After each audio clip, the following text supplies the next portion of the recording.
Good morning and welcome to America Resilient. I'm Leslie Crone, Chief Communications Officer at Argonne National Laboratory. And before we start, I'd like to share what you can expect during today's conference. Your video and audio were automatically turned off when you joined the conference. Questions can be submitted using the Q&A feature.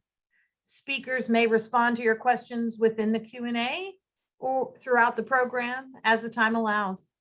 The public chat has been disabled. Lastly, please note that this session is being recorded and may be posted for viewing at a later time. And now it is my pleasure to introduce Argonne National Laboratory's Director, Paul Kearns. Welcome to America Resilience Conference. I'm Paul Kearns, and I have the honor of serving as the Director of Argonne National Laboratory. Today, we'll discuss ways that American leadership in science can guide us to a healthy, innovative, and prosperous future. The escalating effects of climate change are evident across the country and around the globe. From the western wildfires last season to the southern deep freeze just 2 months ago, to the rising sea levels worldwide. A national strategy is needed to enable us to transition to a clean energy future and help all communities overcome the effects of climate change.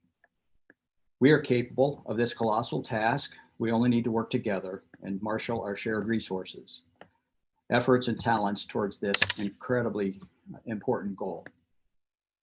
I appreciate each of you for participating in this important conference as we convene leaders from industry, academia, and the national laboratories, along with government, to really address one of the greatest challenges facing our world.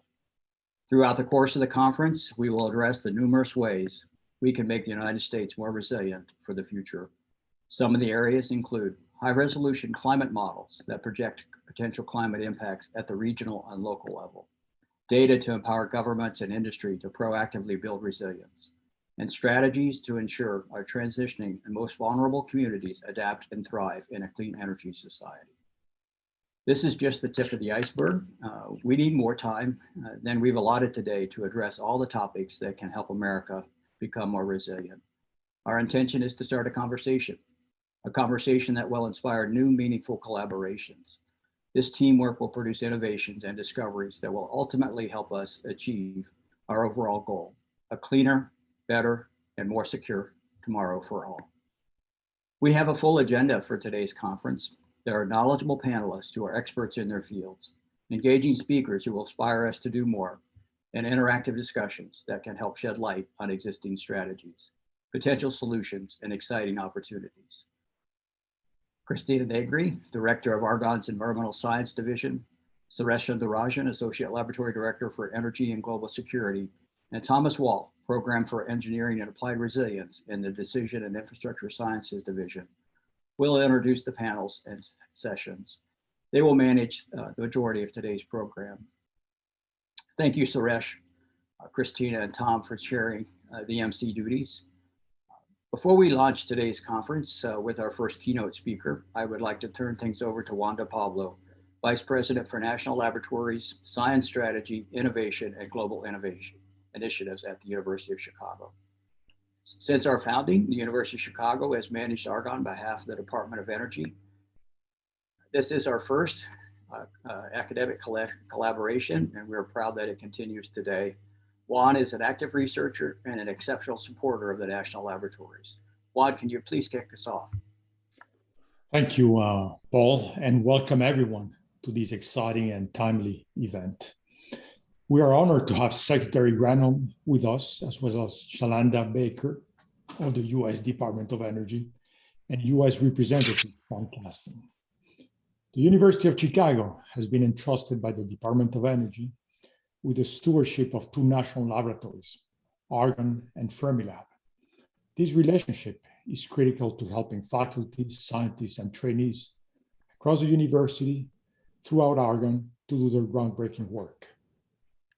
It is also critical to all of us, citizens of the world, because partnerships like this one allows us to truly take on the grand challenges facing humanity, such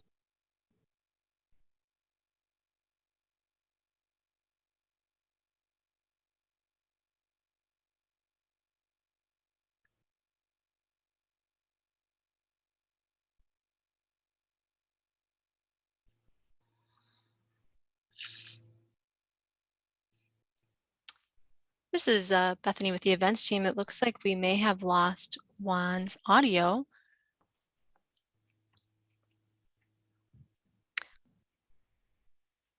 Paul, do you mind jumping back on for a second?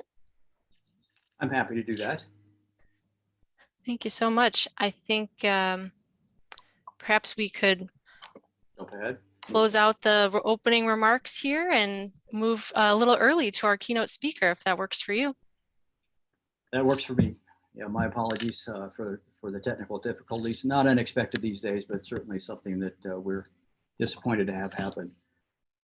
So I was going to say really a thank you to Juan, and now move to the introduction of our first keynote, first of 3 keynote speakers. It's now my pleasure to introduce Shalonda Baker. Shalonda Baker is the Deputy Director for Energy Justice and the Secretary Advisor on Equity.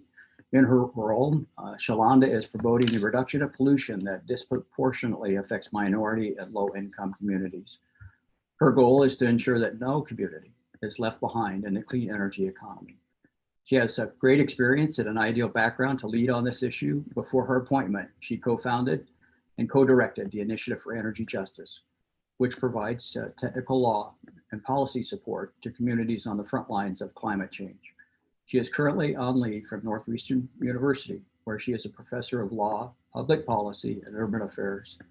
Welcome, Deputy Director Shalonda Baker. Thank you for starting our America Resilient Conference.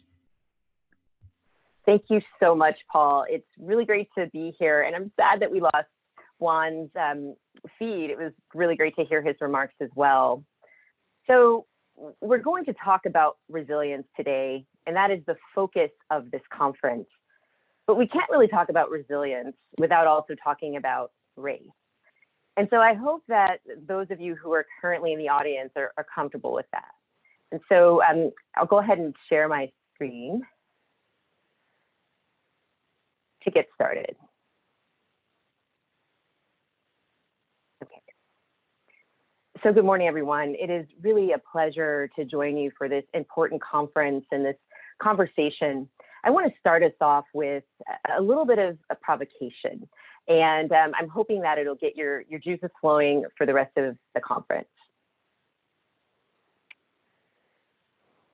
So on May 25th, 2020, just about a year ago, a man walked into a convenience store in Minneapolis, and he purchased a pack of cigarettes with what the store clerk thought was a counterfeit $20 bill. And so the store clerk called the police, and the police arrived on the scene, and they proceeded to publicly execute that man. We all now know that that man was George Floyd. He was Black. And he also had heart disease, and he had asthma. An autopsy report later revealed that George Floyd also had COVID-19. And so in many ways, George Floyd's life and his death create a prism through which to view this moment. Many of you may have taken to the streets in the summer of 2020 to protest for the sanctity of Black lives and injustices that are embedded within our criminal justice system. However, I would wonder how many of you also took to the streets to protest for a more just energy system. And I would suggest to you today that the energy system is not immune from this broader reckoning with structural inequality and structural racism. And in many ways, the energy system is complicit in facilitating the violence that many communities of color around the country routinely face. And so today, we're really going to examine that and explore that. And so I also want to mention that George Floyd came from Houston, Texas, which is a place that has been studied by many, and Robert Bullard, who is the founder in many ways of the environmental justice movement, focused a lot of his early attention on Houston. George Floyd came from the 3rd Ward of of Houston, which itself is a majority Black community that itself is also an environmental justice community. And so I don't have a lot of time with you today, and I'm really excited to get your questions. So I want to move quickly through my remarks. I'll start, though, with a bit of prologue and setting the stage for why we're here. And I want to share a little bit about what I believe this moment to be. And then finally, I want to ask all of us how we can transform this energy system in service of justice. And so my background is a little bit unusual. I have lived 9 lives, and in one of those lives, I had the opportunity to serve as a Fulbright scholar in Mexico. In the fall of 2016, I was invited to a meeting that was hosted by the Mexican equivalent of the Secretary of Energy. And the Secretary of Energy invited a bunch of us, academics, members of the non-governmental organization community, other members of civil society, as well as government officials, to a meeting at the Sheraton Hotel in the heart of Mexico City. And we were at the top of the Sheraton Hotel. The subject of our meeting was to discuss how Mexico and its government would share the benefits of Mexico's energy transition with communities. And so, as I mentioned, the Mexican equivalent of the Secretary of Energy had invited so many people from civil society, but they had left out an important stakeholder group, and that was the communities themselves who would be impacted by Mexico's energy transition. And so as the meeting got started, I had my recorder in hand. I was ready to go. I had my phone ready to take pictures. About 24 people from a place called Oaxaca flooded into the room. They were grandmothers, they were mothers, they were fathers, children. And this woman in the front here with the backpack, her name is Bettina Cruz, and she started the conversation and said, "We were not invited to this meeting, but we came anyway." And so the people who came into that room were from a place that I have come to know quite well in my research, Oaxaca. Oaxaca is the second poorest state in Mexico. It's also home to around 14 different and distinct indigenous groups. It also happens to be one of the windiest places on Earth. So the way that the geography is here allows for wind to blow at a near constant rate. We can see that this place, that Oaxaca is separated by or separates the Atlantic and Pacific Oceans. And again, that creates a wind tunnel effect, which means that it is one of the windiest places in the world.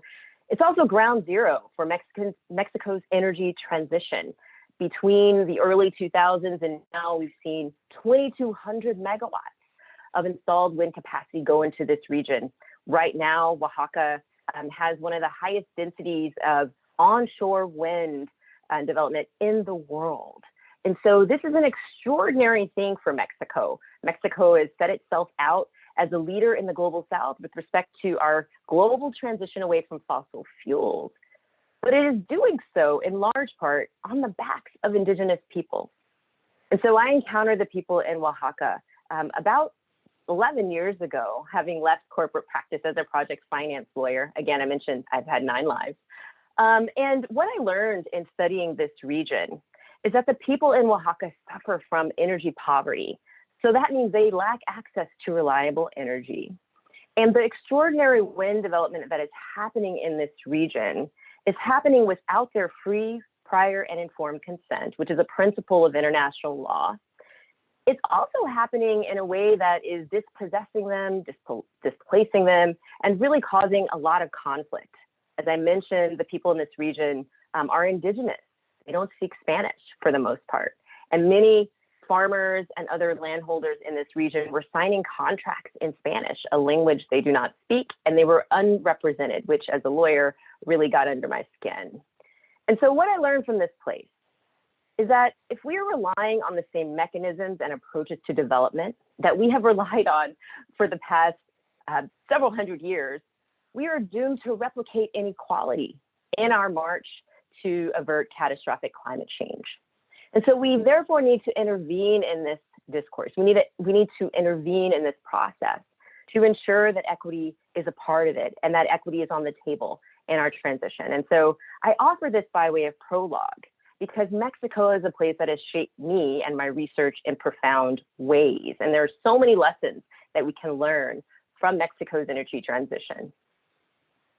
And so where are we now? I like to think that we are at an unprecedented crossroads. We have seen a pandemic absolutely gut this country and gut communities of color in particular ways. As I mentioned at the outset, we are reckoning with structural inequality. We are reckoning with structural racism. And our energy system is a part of that reckoning. We've got to reckon with the ways in which our energy system has facilitated harm in certain communities around this country. And so we know through early research, so about a year ago in April of 2020, researchers from the Harvard Chan School of Public Health showed that this pandemic might not have equitable impacts. Their study showed that just a small increase in long-term exposure to air pollution leads to a large increase in the COVID-19 death rate.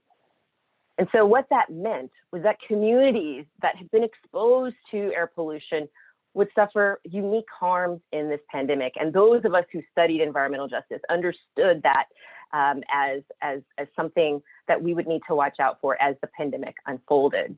And we knew, those of us who studied environmental justice, that this pandemic would absolutely impact Latinx and Black households, because studies have long shown that they routinely absorb more pollution than their white counterparts. And this is a classic environmental justice story. This is the story of George Floyd. This is a story of a man who grew up in the 3rd Ward of Houston, which is itself a community where Black and brown bodies are routinely absorbing air pollution and other pollution. And so for these communities like the 3rd Ward, they can't breathe. And they haven't been able to breathe for decades. And so the image on the right here is not from Houston. It's actually from Port Arthur, a town that is about an hour and a half away from Houston. Port Arthur, many of you may know, is the epicenter and the birthplace of the modern fossil fuel system. It is a part of what is called the Golden Triangle, so named because when you look at this region at night, it lights up with the lights of petrochemical facilities and refineries.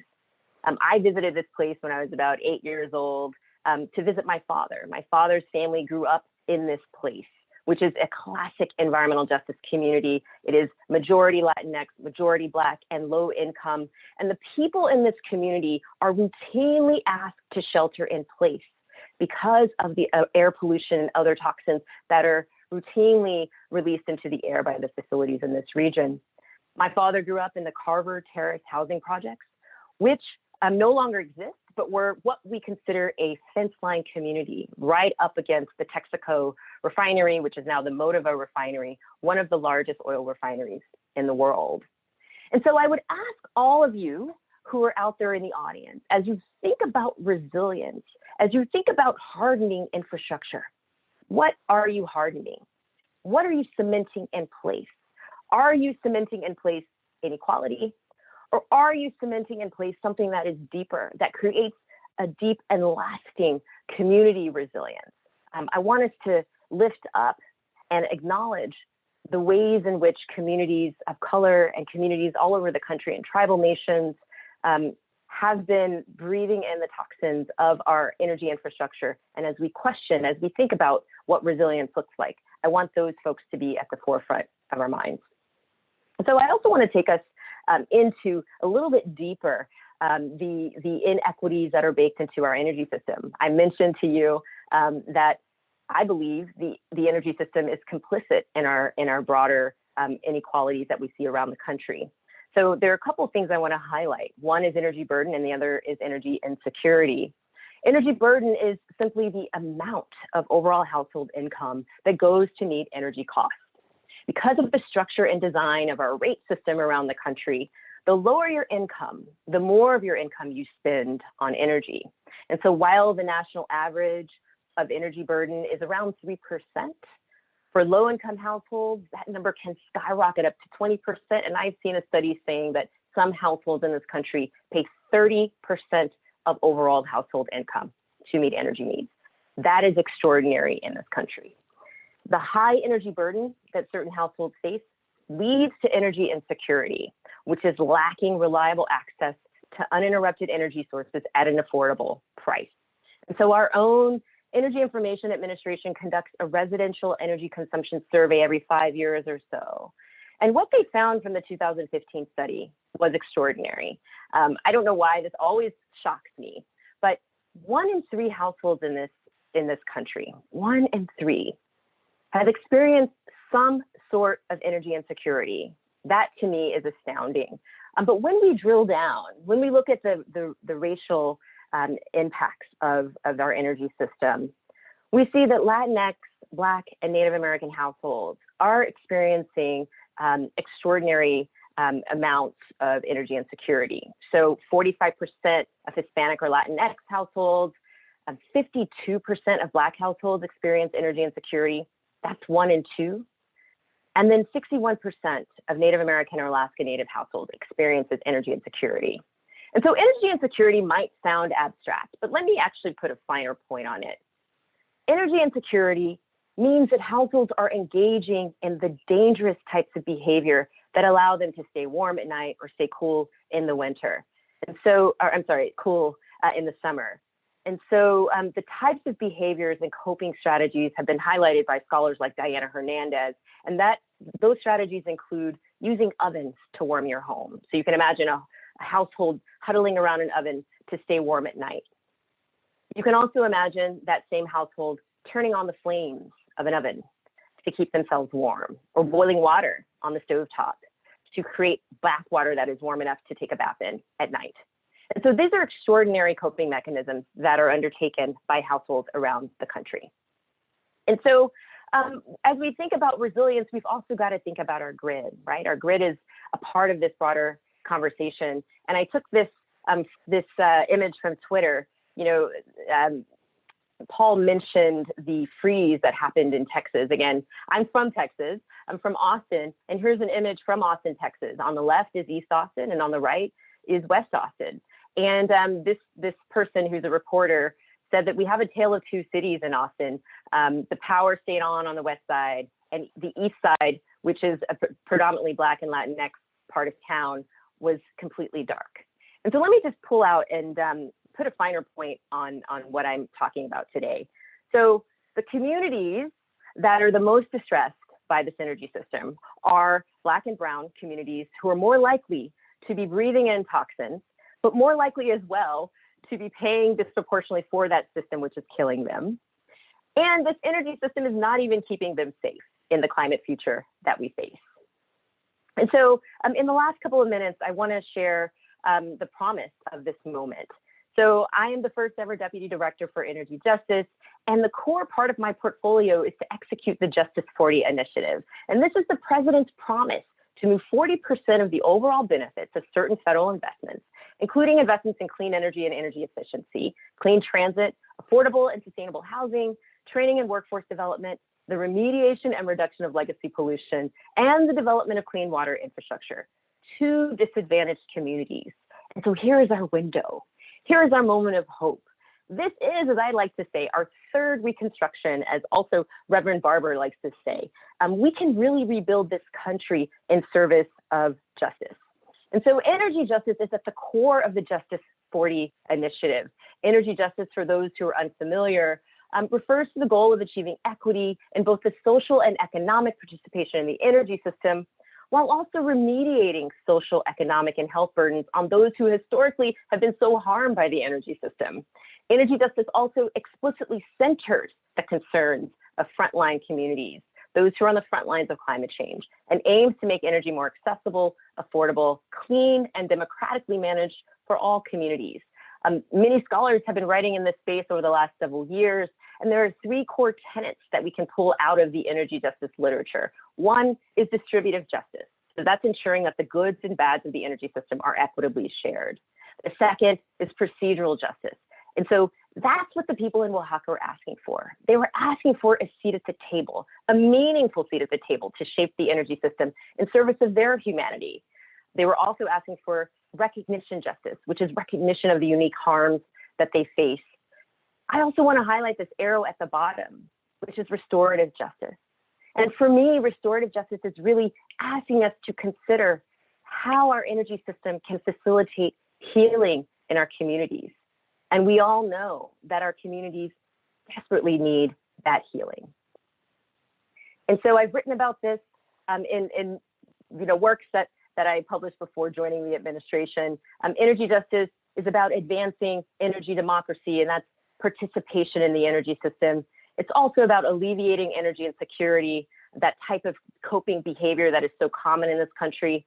It's about reducing energy burden, and it's also about alleviating energy poverty. I'm not sure how many of you know this, but there are households right now who lack electricity in this country. And a lot of those places, a lot of those households are in unincorporated Black communities, as well as tribal nations around the country. And so we have a real opportunity to use Justice 40 to advance energy justice.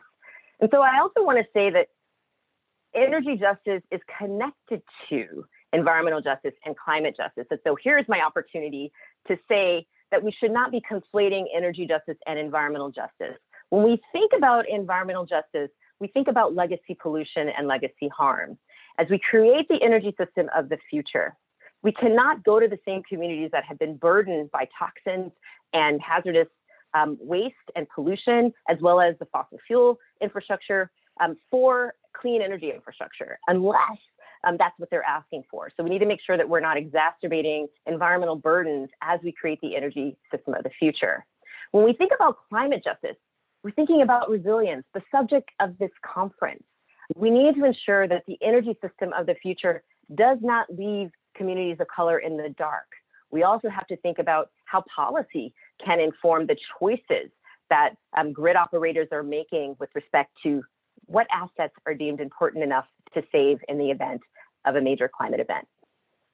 And so in closing, I'll say that energy justice and the Justice 40 initiative provide us with an opportunity to transform ourselves.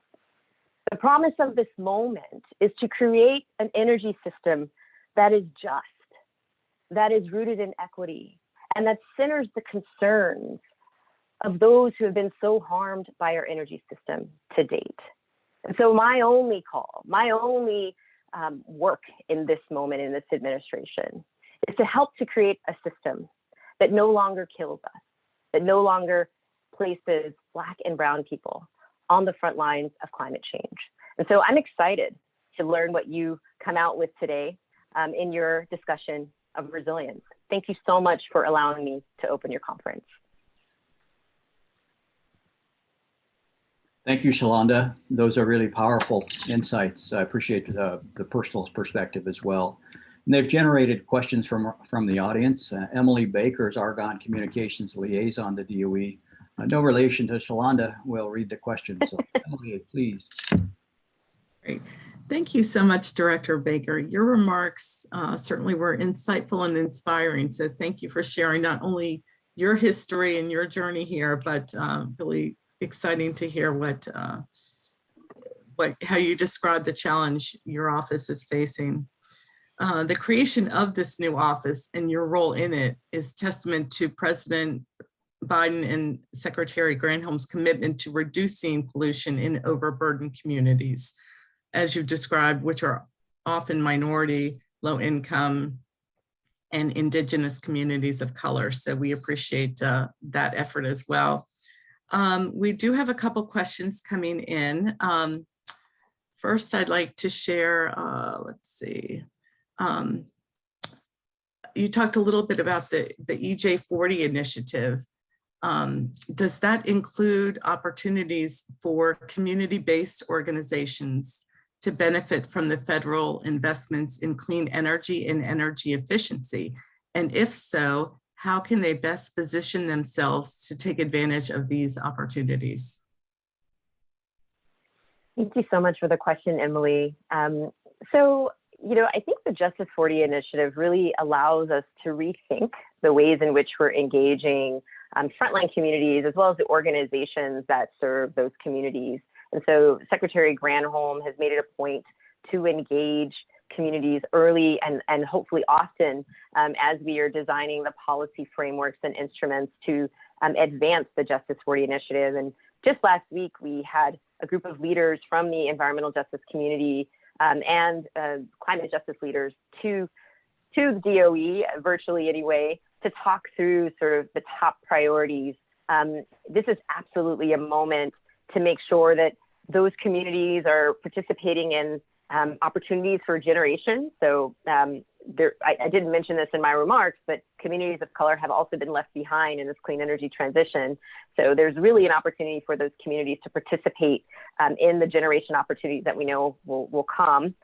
This is also an opportunity to highlight the ways in which they've been left behind in terms of weatherization programs and other mechanisms that are already in place to lower energy burden. And so I'm excited to do a deep dive and understand what some of the challenges have been historically, and to really rely on partners who are experts in understanding their communities to be able to unlock the federal dollar to serve those communities. So it's a new day.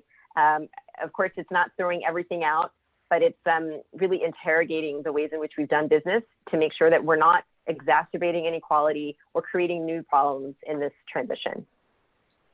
Great, thank you.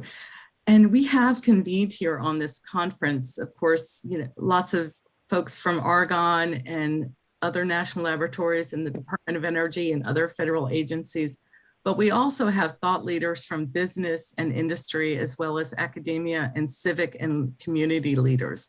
So learning how these groups and individuals can access that is going to be really helpful going forward. So we have a lot of questions flowing in here, many of which are comments saying how insightful and how much people are enjoying your presentation. One question we have here is, let's see.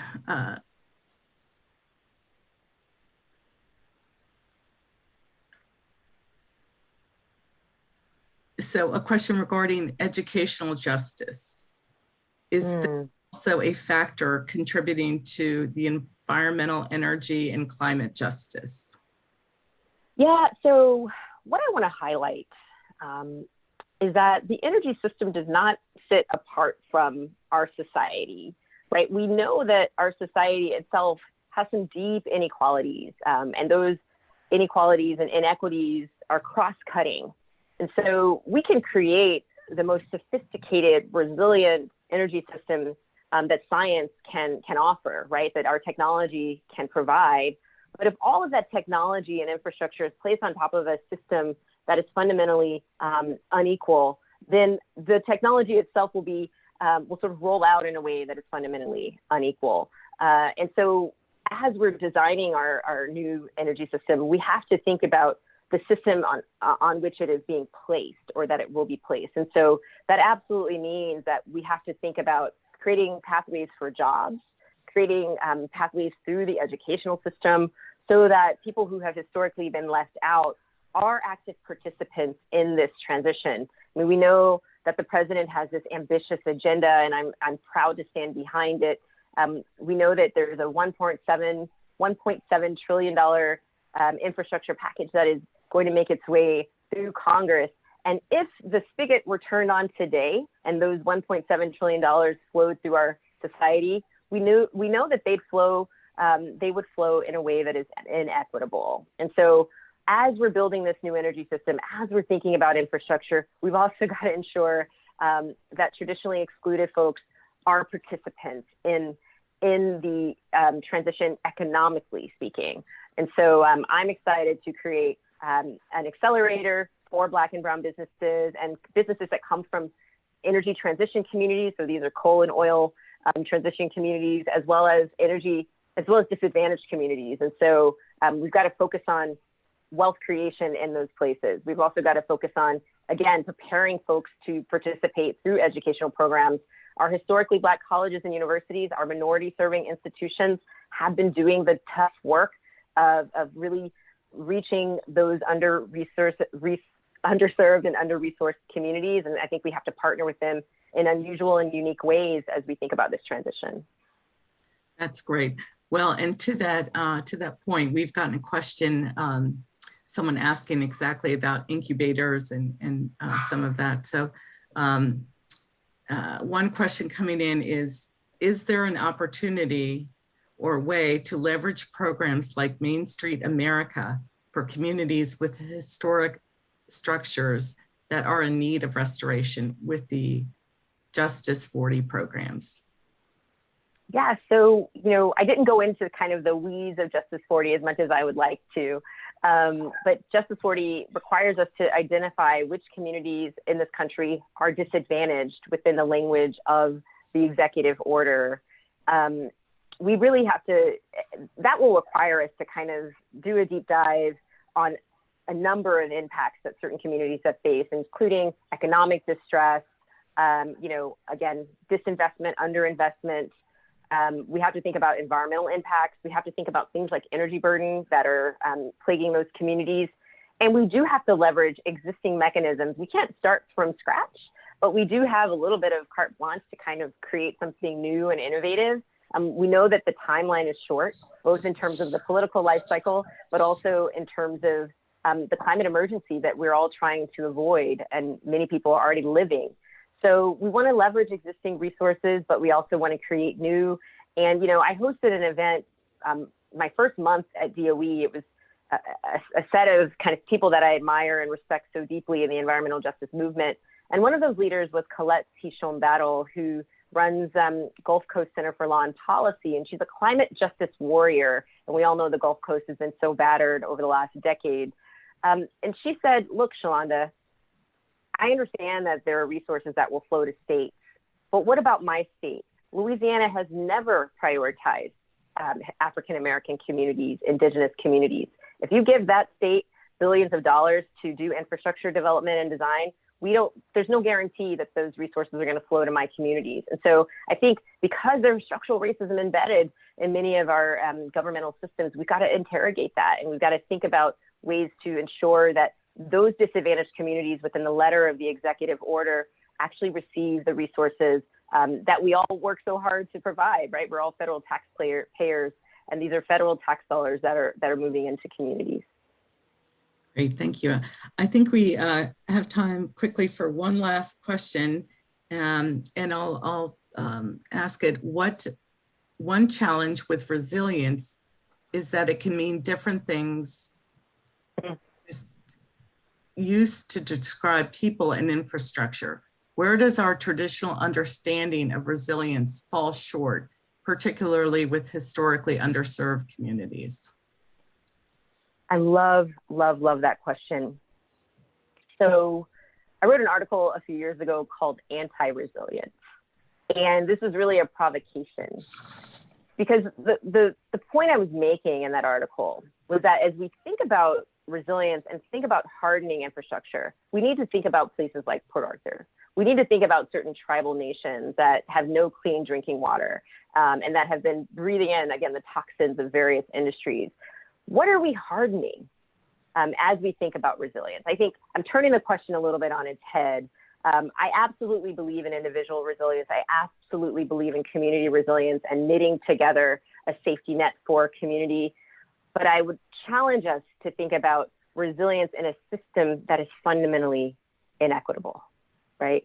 And so as we harden, as we lift up communities, we have to think about what we're reifying, what we're cementing in place in our journey to avert catastrophic climate change. And so I hope that's a sufficient provocation to get folks started on the journey today. Great, thank you so much, Director Baker. And we at Argonne, and I'm sure everyone on the call, stands with you and in your mission to lift up communities of color. And thank you again, and congratulations on your new role. And with that, I'll turn it back to Paul Kearns. Thank you. Thank you so much. Emily. Thank you as well, Shalonda, for joining us today. Really appreciate your taking the time to have a few provide remarks as well as answer questions from the audience. Very helpful in that way as well. Thank you for joining. I'm now going to turn the program over to our MC, Christina Negri. Thank you, Paul.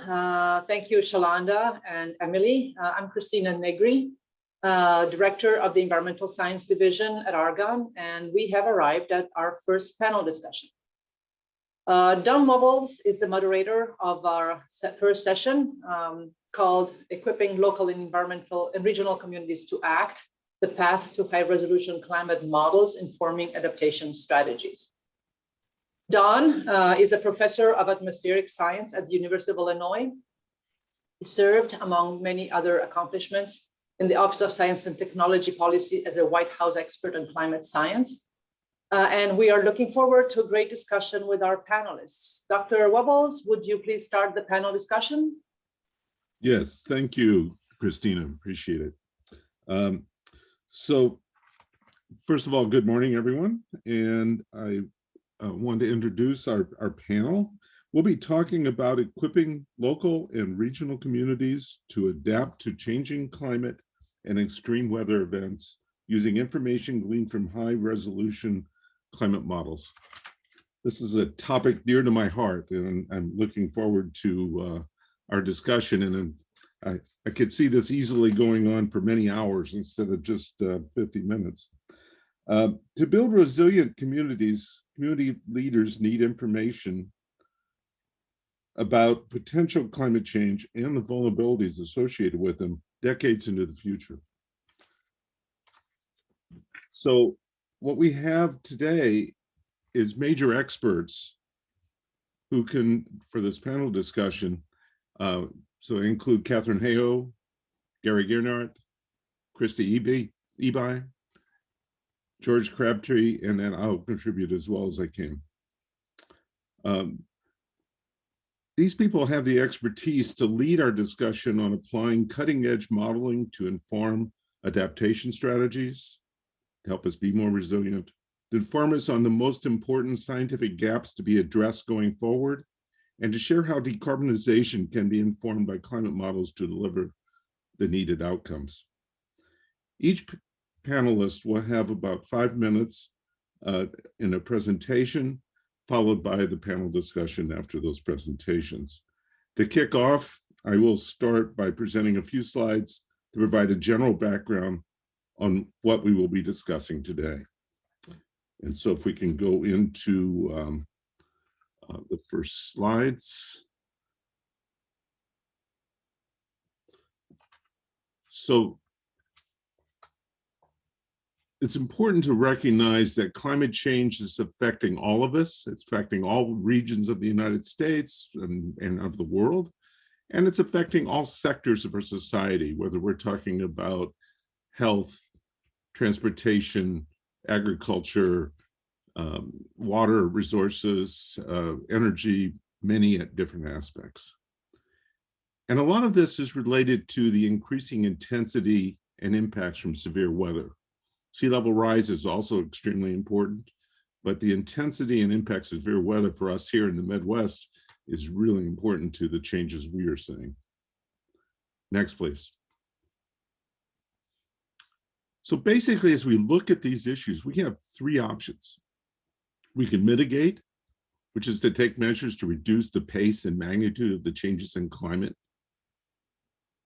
To adapt, taking measures to reduce the adverse impacts on human well-being resulting from climate change, or we can suffer. Right now, we're doing some of all 3.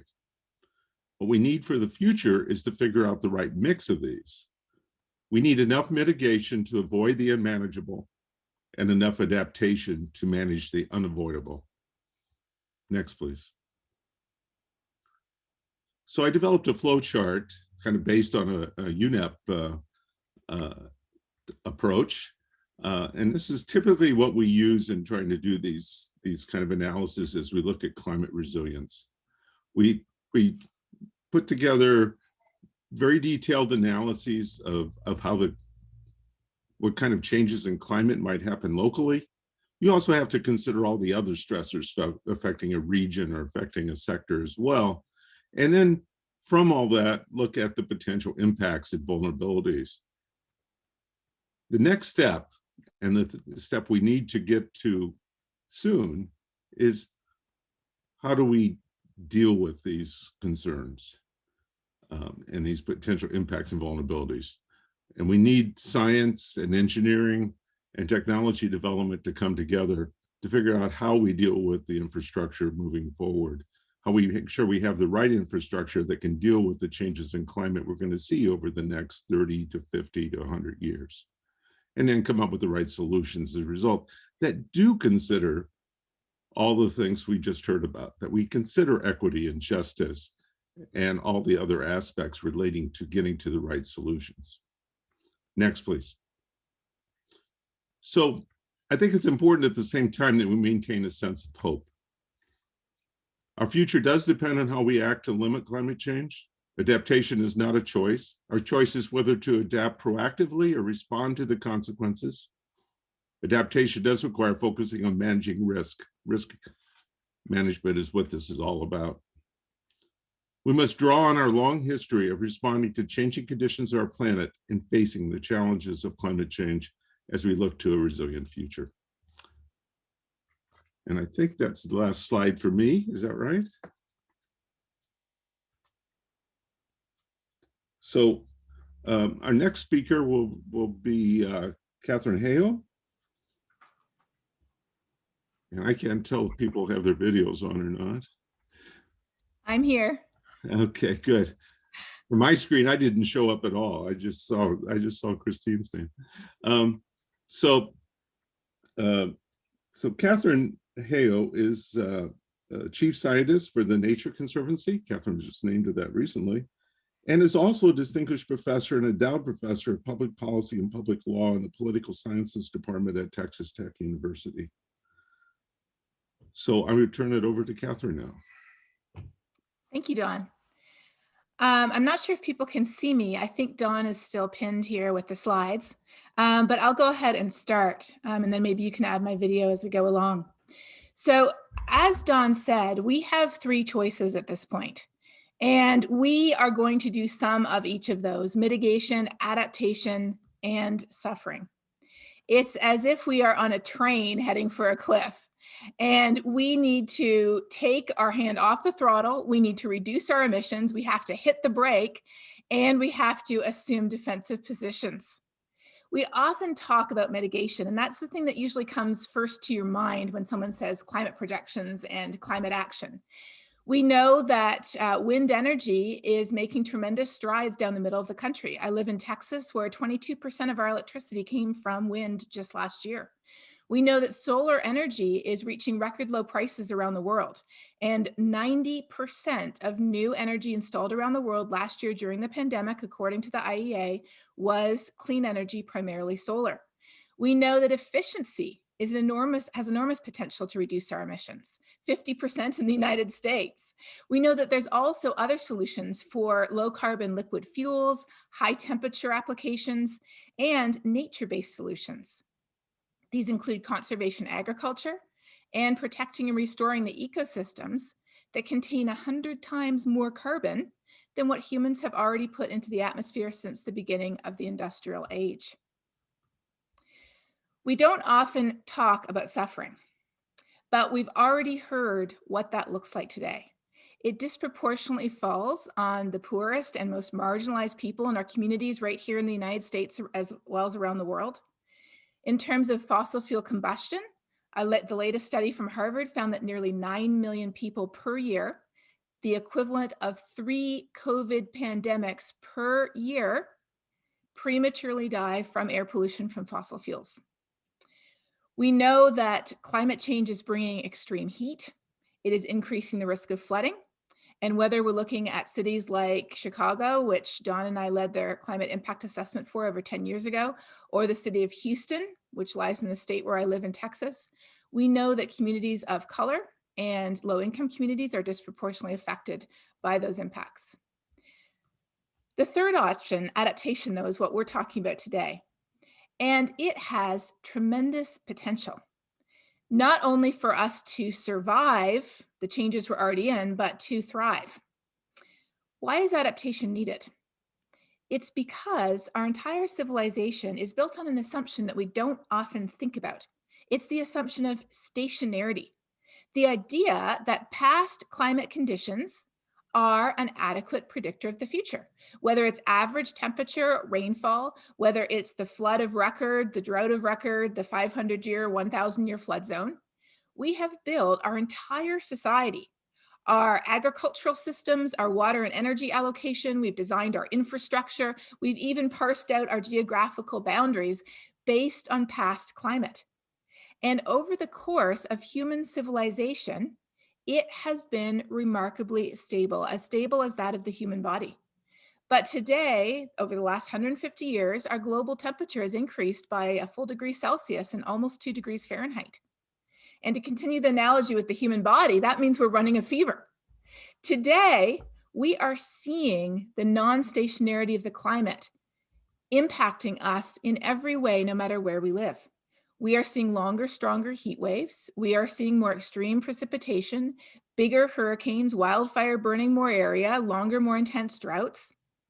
And we need to prepare for what is already here and what we can no longer avoid at the same time as we reduce our emissions to avoid everything else that we can.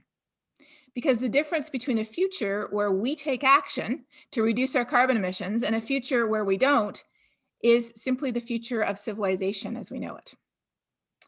What do we need to look down that road to navigate the curve that we're on, to adapt and prepare and build resilience to the changes that are already occurring today and that will continue to occur due to the emissions that we have already produced and are producing today? One of the biggest things we need is information that we have not used before in our planning, specifically information on how our climate is changing at the local scale in places that we live, in ways that are relevant to what we need to plan for water, agriculture, infrastructure, maintenance and design, public health, which we'll hear more about, and more. But for many of us, this information is a black box. It's previously only been confined to, atmospheric science and climate science. And now we're saying people need to use it if they're in national security or energy planning or in the environmental justice movement. How do we figure this out? Well, that's why I'm so pleased that we, many of us, Don Webbles, Jennifer Hirado, Rao Kotomarthi, and others who are part of this conference, we have just published a book that just came out a few weeks ago. It is not aimed at atmospheric scientists. It is aimed at people who want to understand, what does this information look like? So I'm going to close by putting a link to this book in the chat if you're interested in finding out more about it, and hand it back to Don. Thank you. Thanks, Catherine. So our next panelist is Gary Giernot. Gary is at the Department of Energy and is director of the Division of Earth and Environmental Sciences under the Office of Biological and Environmental Research. Gary oversees atmospheric, ecological, and climate science research in the Office of Science, and he will share his views now. Gary. Thank you, everybody. And I want to thank the organizers for inviting me. I think this is a really timely conference, and I'm looking forward to the outcomes of the conference. So before I start, I wanted to thank Don for doing a great job, and also Catherine. So I'm going to build on some of their remarks. And I should point out that I sit in DOE's Office of Science, so most of my remarks will be centric on this part of DOE, though I will mention the applied offices in a few places. So DOE's climate science agenda focuses on energy security in the broad sense. And with this, one has to examine how the basic science of climate change can address issues involving resilience and how to minimize the impacts on the US through adaptation and mitigation, and also take into account suffering as part of climate change. These are big issues, and it's something which all of the federal agencies across the government need to take on, and I would say in particular DOE.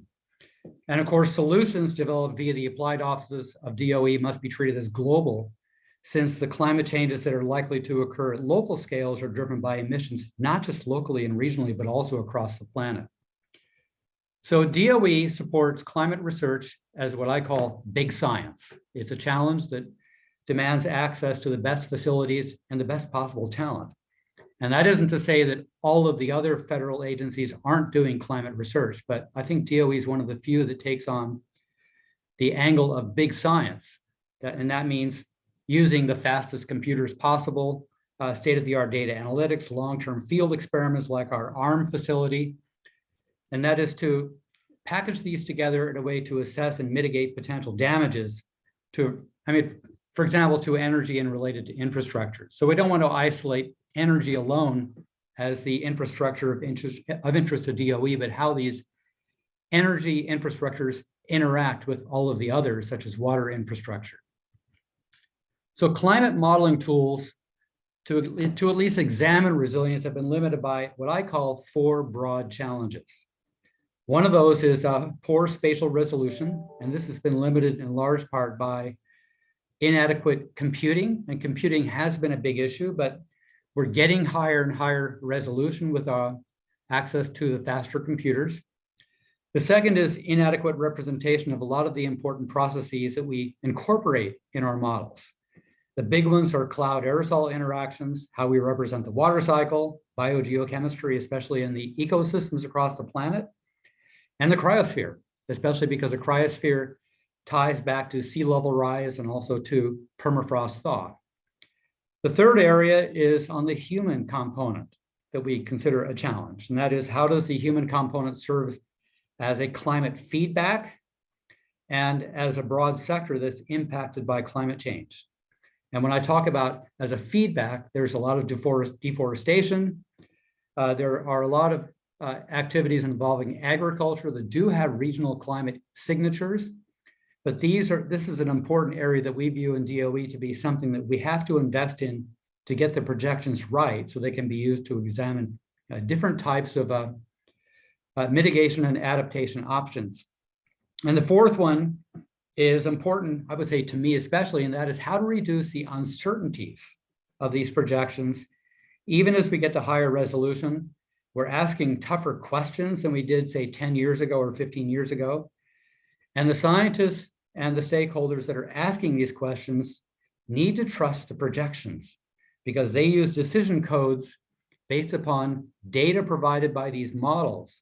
And if the data are above a certain threshold of uncertainty, it's unlikely they'll use those outputs. So we need to make sure that the uncertainties do come down over time as the models become more complex and they move to higher resolution.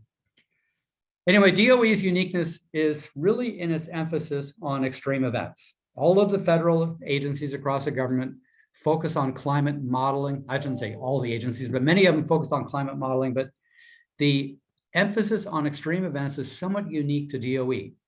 And it's not just because it's a tough scientific challenge, but a lot of the DOE's infrastructures are very sensitive to extreme events.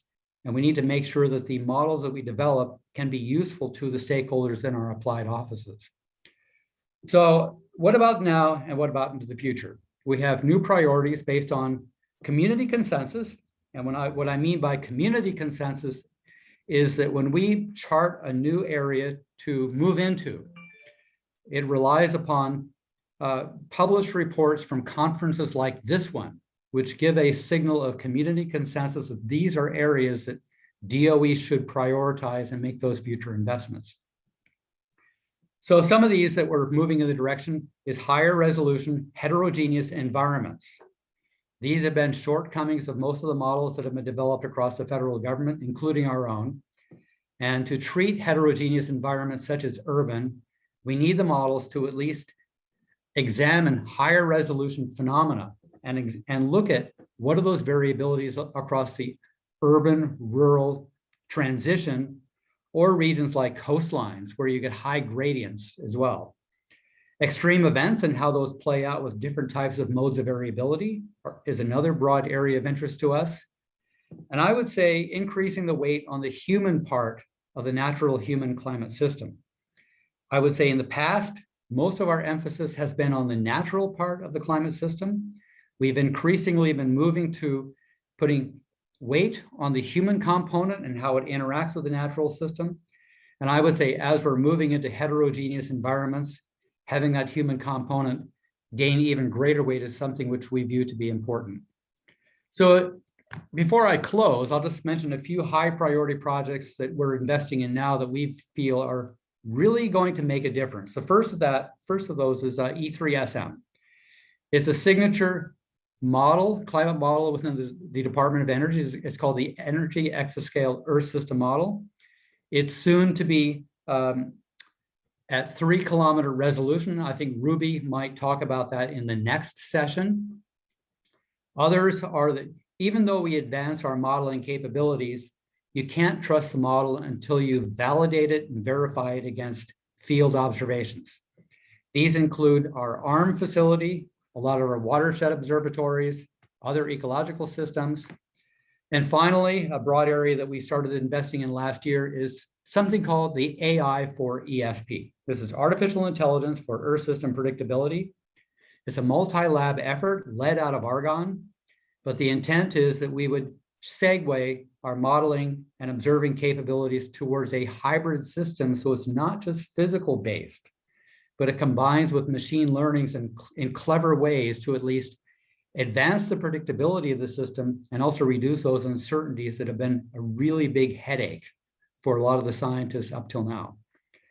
So for the future, I imagine a couple of things. I would say the world's first hybrid prediction capability is likely to come from DOE. The second is that we're going to have tighter integration across our observing and modeling platforms to make these types of new capabilities happen. A third is strengthened cross-departmental and interagency collaborations, and we'll be using U.S. Global Change Research Program even more intensively in the future as we've done in the past. And my final point is that more stakeholder engagement to inform our priorities is likely to be seen in the future. And I think I'll stop there, please. Thank you. Thanks, Gary. That was excellent. So our third panelist, next speaker is Kirsty Ebi. She's a professor in the Center of Health and Global Environment at the University of Washington and is co-author of a recently released report by the National Academies on the Global Change Research Needs and Opportunities for 2022 to 23. Kirsty particularly is going to highlight on that report. Kirsty, it's all yours. Thanks very much, Don, and thank you very much for inviting me to join. And thanks to the presentations from Catherine and Gary, those were great. I want to build on both of those to talk about a recently released report from a National Academy committee to advise the U.S. Global Change Research Program. Specifically, the committee focused on the requirement that US GCRP has a decadal research strategy starting in 2022. As you can see on the slide, we really focused on the intersections between human and natural systems, recognizing, as you've heard from the other speakers, that the risks we're facing over the next decade and longer are going to come less and less from within particular sectors, but much more the intersection across sectors. And really understanding the deep integration across all the sectors that are traditionally an area of focus for US GCRP, including the human and natural systems. And I'll briefly go through a highlight of some of our conclusions. The first was focusing first on the urgent needs to American well-being, recognizing that human health, livelihoods, ecosystems are all being affected right now by a changing climate.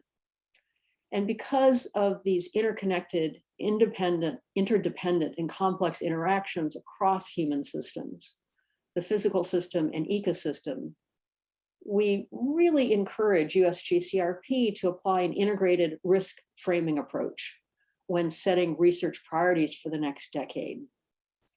We want to encourage US GCRP to use that framing to help avoid the worst potential consequences of the urgent risks to human and natural systems.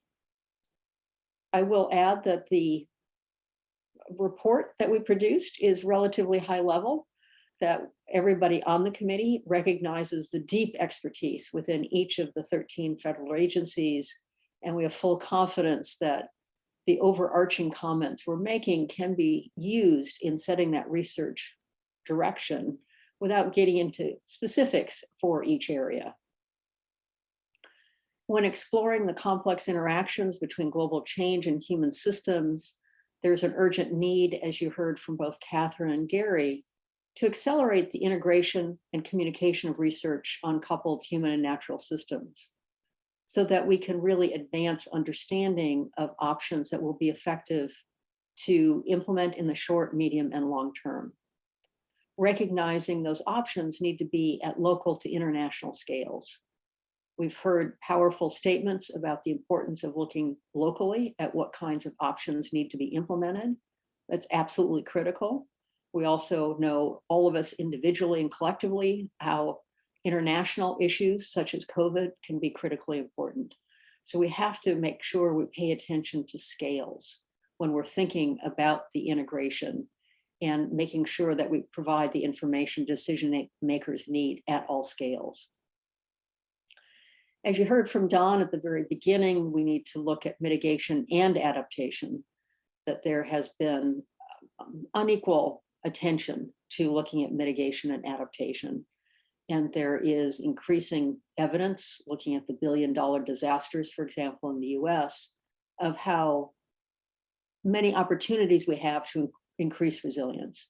We are not there where we need to be able to protect health, well-being, livelihoods, and our ecosystems. So we want to make sure that we have a basket of options that will address these complex interactions that are going to increasingly challenge our society.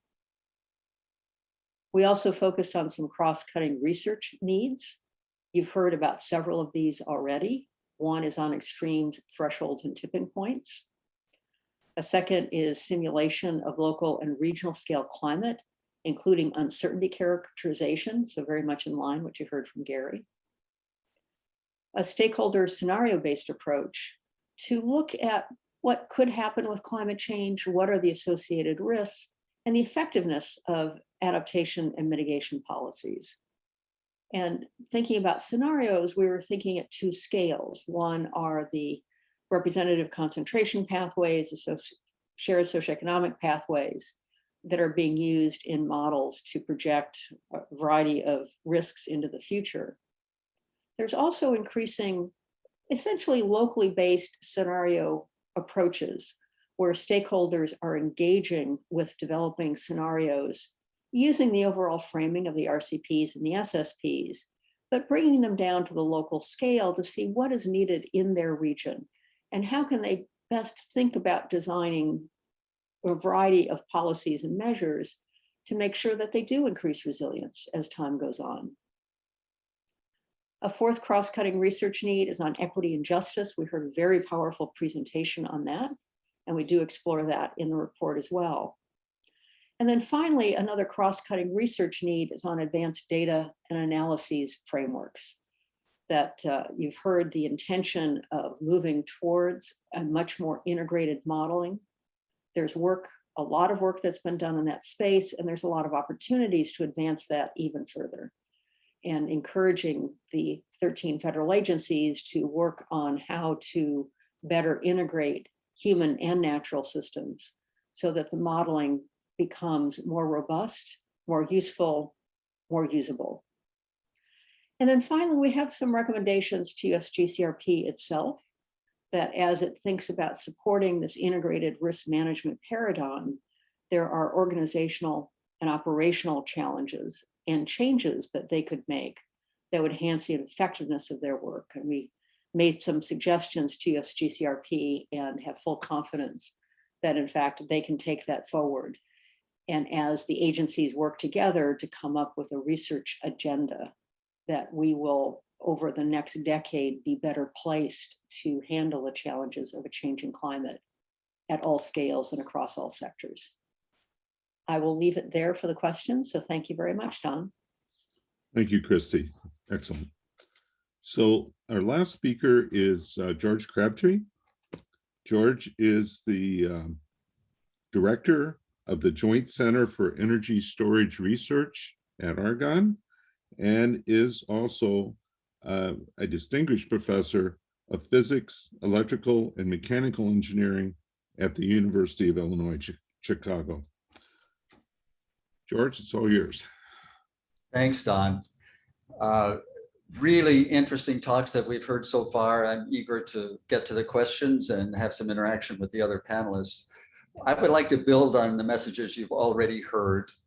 And I think Don put it very well. We can mitigate, we can adapt, or we can suffer. And I think what we've mostly focused on until now is the mitigation part. We haven't done a lot of adaptation, and we have only begun to suffer. Some of that we have seen, but it's certainly going to get much worse before it gets better. And one of the very basic points that I would like to make is shown on the next slide. And that's the very important fact that the climate is already changing. Christy has referred to the billion-dollar disasters. This is documented by NOAA on their website. And what you see on the right is both the number and the cost of the billion-dollar disasters every year from 1980 until 2020. And there's an unmistakable trend. They're getting worse. That's climate change in action.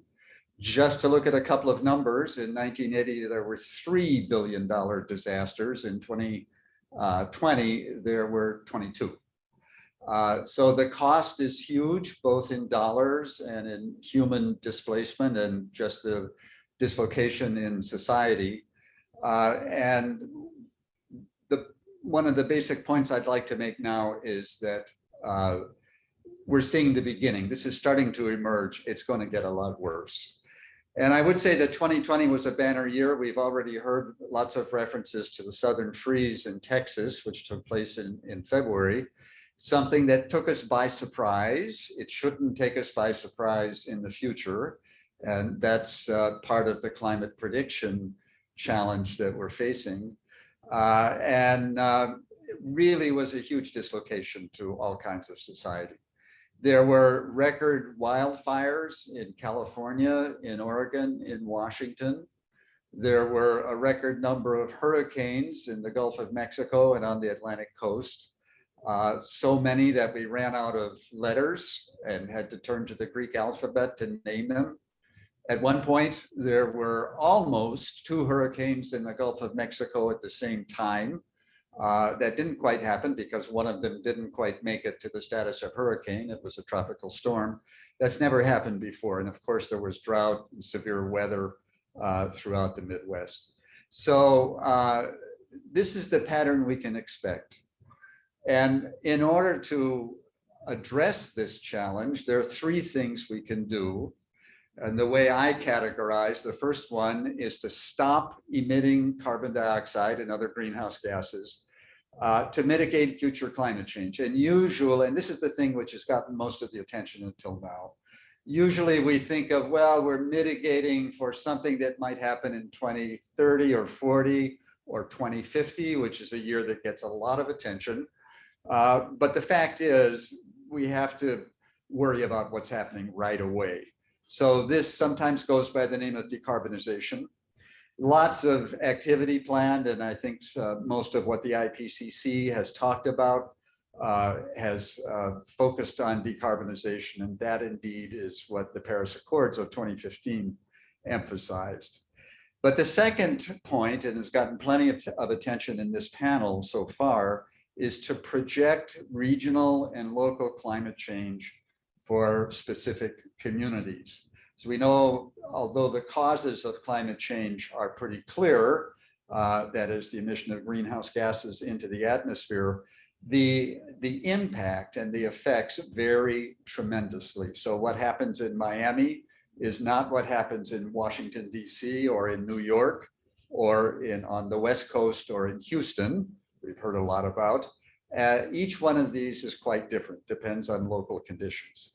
So we need, as we've heard, high resolution on scales down to maybe 12 kilometers or 3 kilometers, that's what people are working on, to see what the climate changes will be locally. And that is critical. We have to understand these changes in order to prepare for them. And I think, as has been emphasized, this is where DOE and BER in particular, as Gary has emphasized, need to make a big effort for future R&D. But the last point is to translate these local climate change projections into local resilience and adaptation actions. A good example is climate change predictions may tell you how the rainfall will change. precipitation. But what you really want to know in a local area is how will that change the flood plains, the floodplain boundaries? What's going to flood in 10 years that isn't flooding now? And that kind of information is really contained or owned, let's say, by local experts. So they're not climate experts. They're folks that know the local geology, that know where the drainage goes, how the rivers flow, how they're likely to overflow their banks. In cities, it has a lot to do with how sewage is collected and how it's processed. And these are things that typically are not in the climate science sort of space. So we need to integrate these last two bullets, that is the climate change on local and regional scales, with local conditions, both the geologic and urban. And these are typically done, these last 2 points are done by different groups. So it's the integration of those two elements that we need to make happen. And I'm very glad to hear from Christy about the report that she was talking about that recommends that precisely this should take place. So with that, I think I'll close my remarks, and Don, love to get to the questions. Yes, on to the questions. So we have a very limited amount of time, so we're only going to be able to go through a couple of questions. As I said earlier, I wish we could talk about this for several hours, because I think we could have quite a dialogue with the audience, but there's just unfortunately no time for that. So I will read the questions, and then each of the panel members will have up to 2 minutes to respond.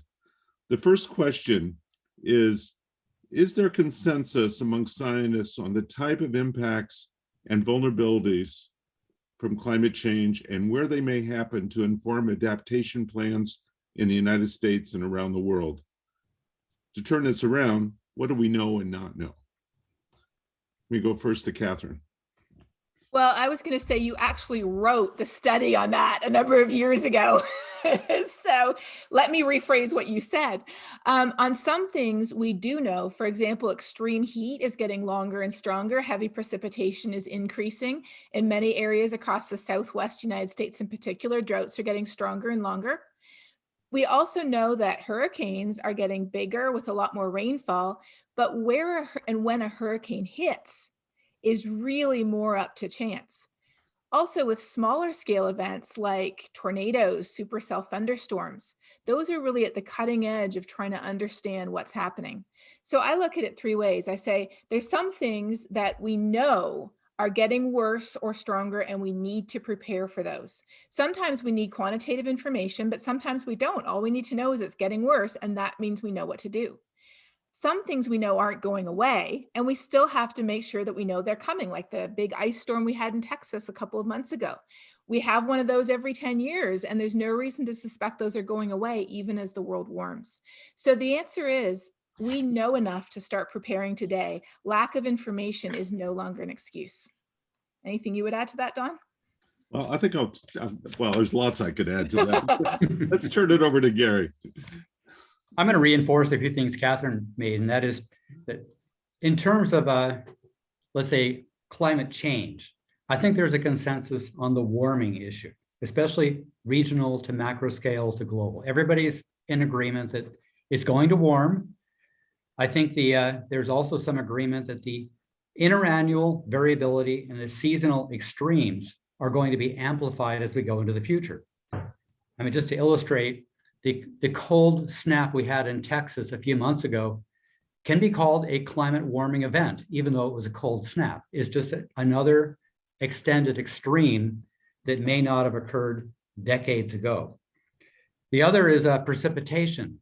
While we have a pretty good consensus on the warming in general and the ranges of extremes, we don't have as much a good handle on how precipitation patterns are really going to change. And I think that demands more work by the climate research community to get, let's say, better confidence in those projections. And then getting down to the small scales of future projections, I think that's the frontier, because most of the models haven't really dealt on those small time scales. Those are new and tougher questions that we've had to deal with now compared to the past. And I think more weight needs to be put on that too. So thanks. Okay, Christy?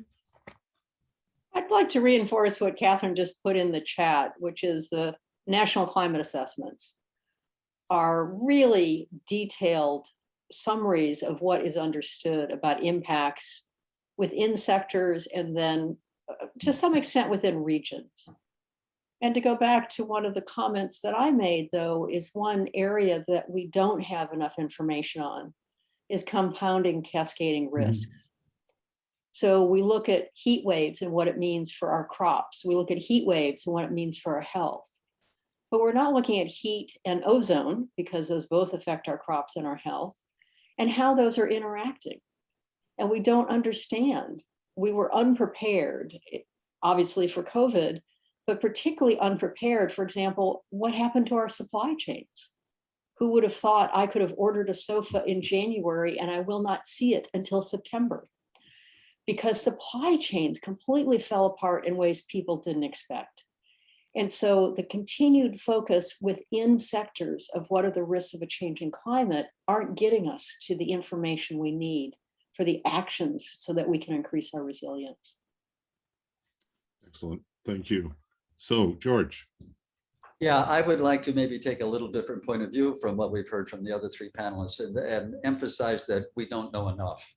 And clearly we do know, as been pointed out, certainly things are going to warm, there's going to be more rainfall, it may be more intense. But these are kind of overview things. And I think we need only look at the southern freeze in Texas to say, well, we knew this was going to happen. I think Catherine pointed out it happens every 10 years, but we weren't ready for it. And it was really a much greater dislocation than it needed to be. So my sense is the opportunity, the white space out there to know more and know what is really relevant is huge. And one of the things that I think Christy just touched on, things interact, and related to that, we can have tipping points. And there's something like, I've forgotten the number, 8 or 10 tipping points that people talk about, like the melting of the polar ice caps, like the melting of the permafrost, which might emit more methane, and lots of other ones. The thermohaline current might slow down, things like that. We haven't really even tried to predict that. It's not even clear that we can predict that. But these things could easily happen, and they could be, I would say, very big surprises. The other thing, and this has been pointed out already, but just to emphasize, that the impact of those climate changes, although we may know precipitation is going to get heavier and more intense, what would be the effect? And on urban areas, will it overflow the sewage capabilities of say, Chicago or Houston?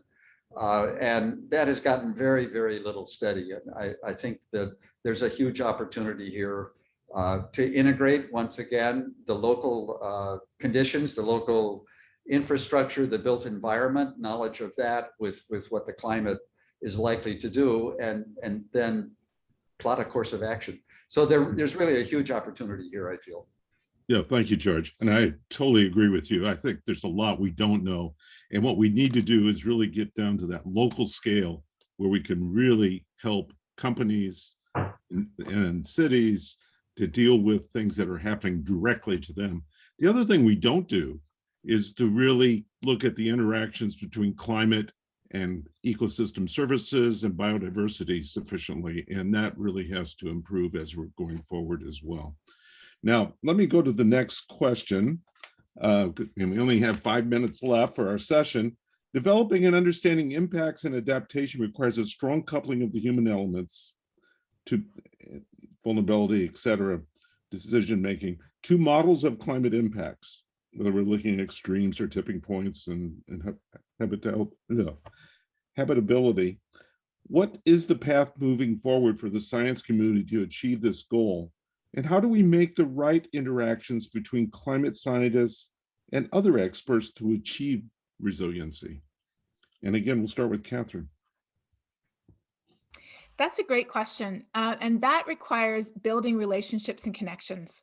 I've been part of a multi-year effort be looking at climate impacts on transportation infrastructure, working directly with engineers. And that is really key, is to have these multidimensional teams, which is something that can be done, I think, much more easily outside of academia sometimes than inside, with national labs, with federal agencies, with the nonprofit community, cities and states, to integrate this type of expertise.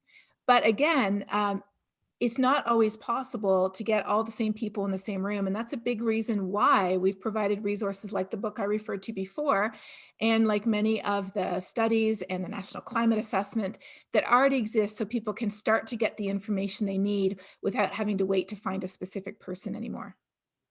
Okay, Gary? Thanks. I agree, that's a great question.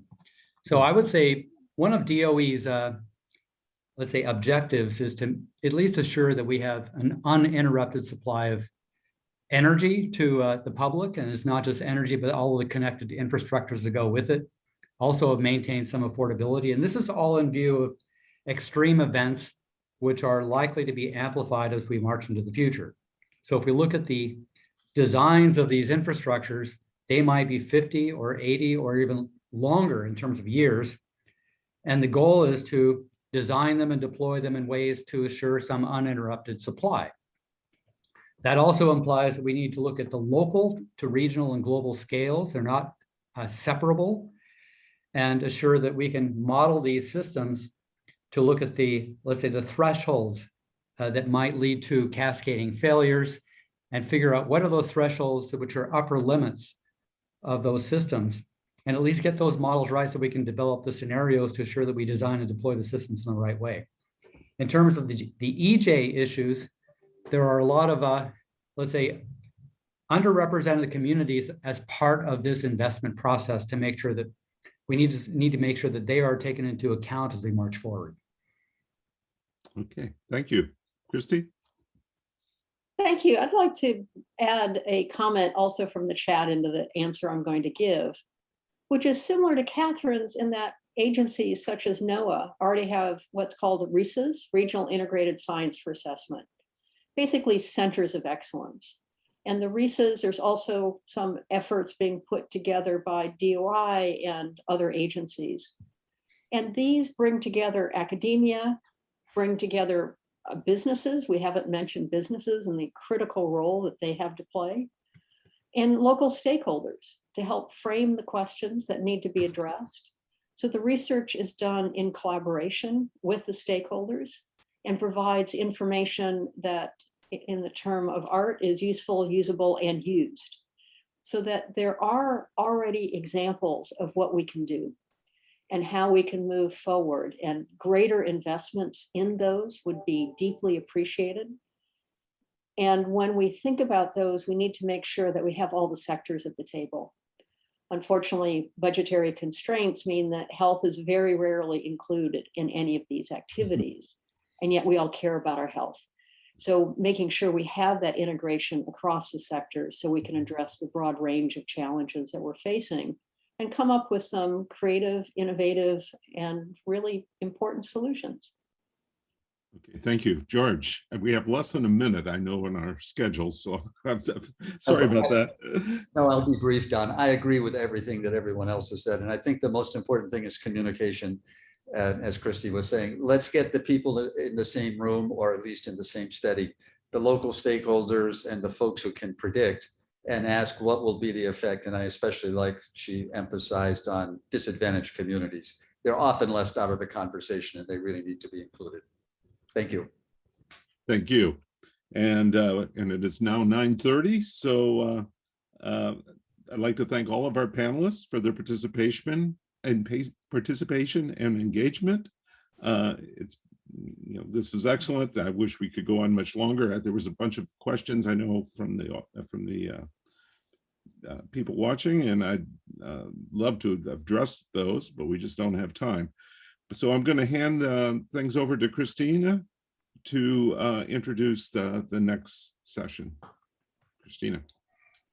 Thank you, Don, and thank you all the panelists. It was a great discussion. We will now shift into our first Science in Action session, which is an opportunity to bring a special spotlight to elements of this dialogue we just had. Rao Kotamarthi is a senior scientist in the Environmental Science Division here at Argonne, and he leads the Atmospheric Science and Climate Research Program in the division. He will moderate the next session. Rao, can you please introduce the presenters for our new next Science in Action session, please? Thank you, Christina. Good morning, and thank you for attending today's Science in Action session. As you know, climate modeling has undergone a revolution in the past decade, thanks to advances in high-performance computing, including artificial intelligence. Our panel will discuss ongoing work. So the focus is what we do at the DOE labs here, laboratories on plans, and also we discuss some plans we have for near future to develop climate model projections and that can inform adaptation and resilience. Joining me today are Ruby Liang, a Battelle Fellow at Pacific National Laboratory, and Peter Caldwell, a Deputy Director of the Cloud Processing and Modeling Group at the Lawrence Livermore National Laboratory. First up, each of us will share a few remarks, and I will ask Ruby, her work is focused on modeling analysis and climate and water cycle. She is the Chief Scientist of the DOE Extra Scale Earth System Model Development Project. So Ruby, take over. You have. Thank you very much. Yeah, thank you very much, Rao. So I'm going to use my time to elaborate on a few points that a previous speaker, particularly Gary, has also touched on. So in particular, I'm going to talk about the Energy Exascale Earth System Model, or E3SM. So the E3SM project is a major effort supported by US Department of Energy to develop an Earth system model and demonstrate its use in actionable science. An important aspect of actionable science is to provide climate change information to support DOE's energy mission. So energy infrastructure, energy production, and energy use are all vulnerable to climate change, such as changes in storms that produce flood and wind damages to energy infrastructure, or changes in heat waves and cold air outbreaks that affect energy consumption, and also sea level rise that threatens coastal energy infrastructure. E3SM can be used to evaluate the impacts of climate change on energy security, and also to understand the implications of societal response to climate change. So our strategies to provide actionable science have two key components that I'm going to elaborate on. The first component, E3SM, represents the coupled human Earth system at both the global scale and at the regional scale. At global scale, this coupling allows future scenarios to consider not only the impacts of socioeconomic and technological changes on climate, but also the other way around, how climate affects or constrains socioeconomic changes and management of human systems. In other words, we can develop future scenarios of the co-evolving coupled human Earth system. At regional scale, this coupling allows regional impacts of human systems such as irrigation and management of water resources to be accounted for in climate simulations. In the second strategy is to focus on ultra-high resolution to improve simulation fidelity and also spatial specificity. Global Earth system models typically resolve processes at the scale of about 100 kilometers, really far too coarse to resolve the structures of hurricanes and thunderstorms. So E3SM targets resolution at the scale of a few kilometers to about 25 kilometers. High resolution modeling is supported by advances in multiple fronts, particularly numerical methods. For example, we can use regional refinement that allows high resolution to be used where it's needed the most. For example, over North America, when we are trying to model energy security in the US, or put the high resolution over Antarctica if the key interest is in sea level rise from melting of ice. So this strategy is also supported by high performance computing and modeling infrastructure. So our next presenter, Peter, will speak more about this high resolution strategy. Yeah, thank you very much. Okay, thank you, Ruby. Next up is Peter. He leads the Simple Cloud Resolving E3SM Atmospheric Model Project, which is aimed at creating global cloud resolving model for DOE that runs efficiently on graphical processing units hardware. So Peter, take over. Right. Yeah. Thanks a lot. And so we've heard a lot in the previous sessions about the need for high resolution. And one reason that's gotten a lot of play is because we know that climate impacts, and particularly those associated with extreme events, tend to be local in their scale, right? So things like flooding. And these things also depend heavily on topography, whether you're on the coast and so on. And so that's one real need for this move to higher resolution. Another one that we haven't talked about yet is that we know that a lot of the processes in climate models are too small to be resolved on the grid scale, and that these unresolved processes are a leading source of climate uncertainty. And so in particular, deep convection is really hard to capture in these models. And we know that it has a big impact on whether we're going to have 2 degrees Celsius of warming or whether we're going to have 5. And so these are both motivations for going to higher resolution. And one thing that a lot of people in the adaptation space have done to deal with this need for higher resolution information is to create a regional model. So you're not simulating the whole globe. So that means that you can afford to use more grid cells in your area of interest. And this is a great strategy. It's important to do, but it has the drawback that you need to then specify what flows into your lateral boundaries. And that information needs to come from a global model. And so oftentimes your regional models parrot what your global model is saying, and they might, your global model is of course imperfect, as I mentioned before. And so I think that we have, from advances in computing, a really exciting opportunity in the last few years where there's been a rise of so-called graphical processing units, or GPUs. And these new architectures perform calculations faster, not by performing any single calculation faster, but by doing more calculations in parallel. And so this is a perfect use for higher resolution models, because you can parallelize each of those new columns that you have in your higher resolution model on these machines that can do orders of magnitude more calculations at once. And so as a result, there's been a real explosion of modeling centers that are focusing on these very high resolution global simulations. And in fact, on the slide that I'm showing in the middle, I have a link to an inner comparison of about 10 of these different models with global grid spacing less than 5 kilometers. And I think this is going to be a real game changer for this community. And I'd like to point out in particular that DOE is one of those models participating in this most recent inner comparison. And we're a little bit of a latecomer to the game, but I think that we're going to have maybe the fastest computationally of any of these models, and that I think that we're going to have one of the best climates. And so I hope that you'll be excited to work with us on that. And so the future is really promising.